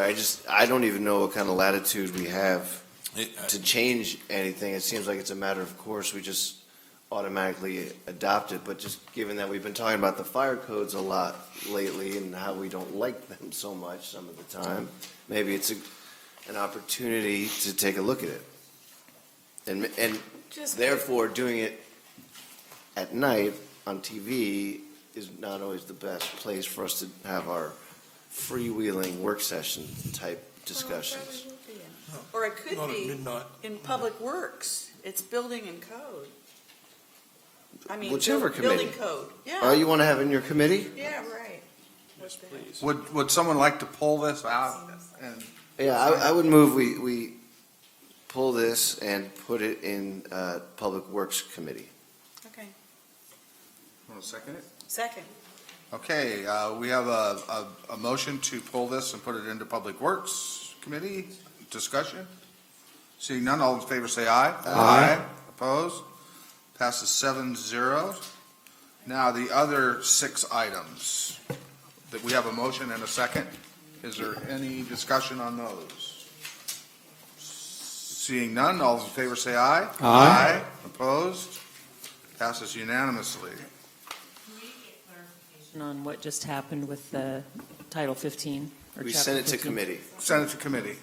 Prior to introducing it. I don't know, I guess, yeah. Yeah. Well, we could have a discussion. Why don't we introduce it and put it in Oh, committee yeah. in 2 weeks? It's scheduled on the agenda bill sheet for planning and development in 2 weeks, Oh, I see. and council. Planning and development. Oh, it already is Building scheduled code. for committee. It is. Oh, Yeah. I'm Oh. sorry, I didn't know that. We Yeah, didn't it's know on that. the agenda bill sheet in the introduction items. Yeah, maybe it does belong in planning, actually. Okay, so It's now we not need a buildings. motion to reconsider. Or I'll just move that we introduce it. We have to Well, we accept it further. reconsider the We have to motion. reconsider. Okay, Yeah. I'll move we reconsider. I'll second. Discussion? All those in favor say aye. Aye. Opposed? That passes unanimously. Now we are introducing all 7 items. We already have a motion and a second for that. Is there any discussion for that? Seeing none, all those in favor say aye. Aye. Opposed? That passes unanimously. We're on to committee reports. I think people pretty much touched on everything. Carl, you Yeah. didn't have any more, did you? We had a discussion about the Lake Whatcom Trail Plan, Oh, and yeah. they'll be bringing that back to us at some point in the future for a final authorization. Okay, Ms. Brenner? No, I already talked about both of them, yeah. Okay, other items of business. Okay, council member updates? Nothing. Nothing to report. Just wanted to congratulate Mr. Schroeder for solving at least one problem today. He knows what I'm talking Oh, about. cool. I have nothing. Nothing. Too late. Well, last week we had over 37 years married anniversary. So waiting for getting to 40. Whoa. Congratulations. Thank you. Okay, with no other business before the council, we are adjourned. On a different date on this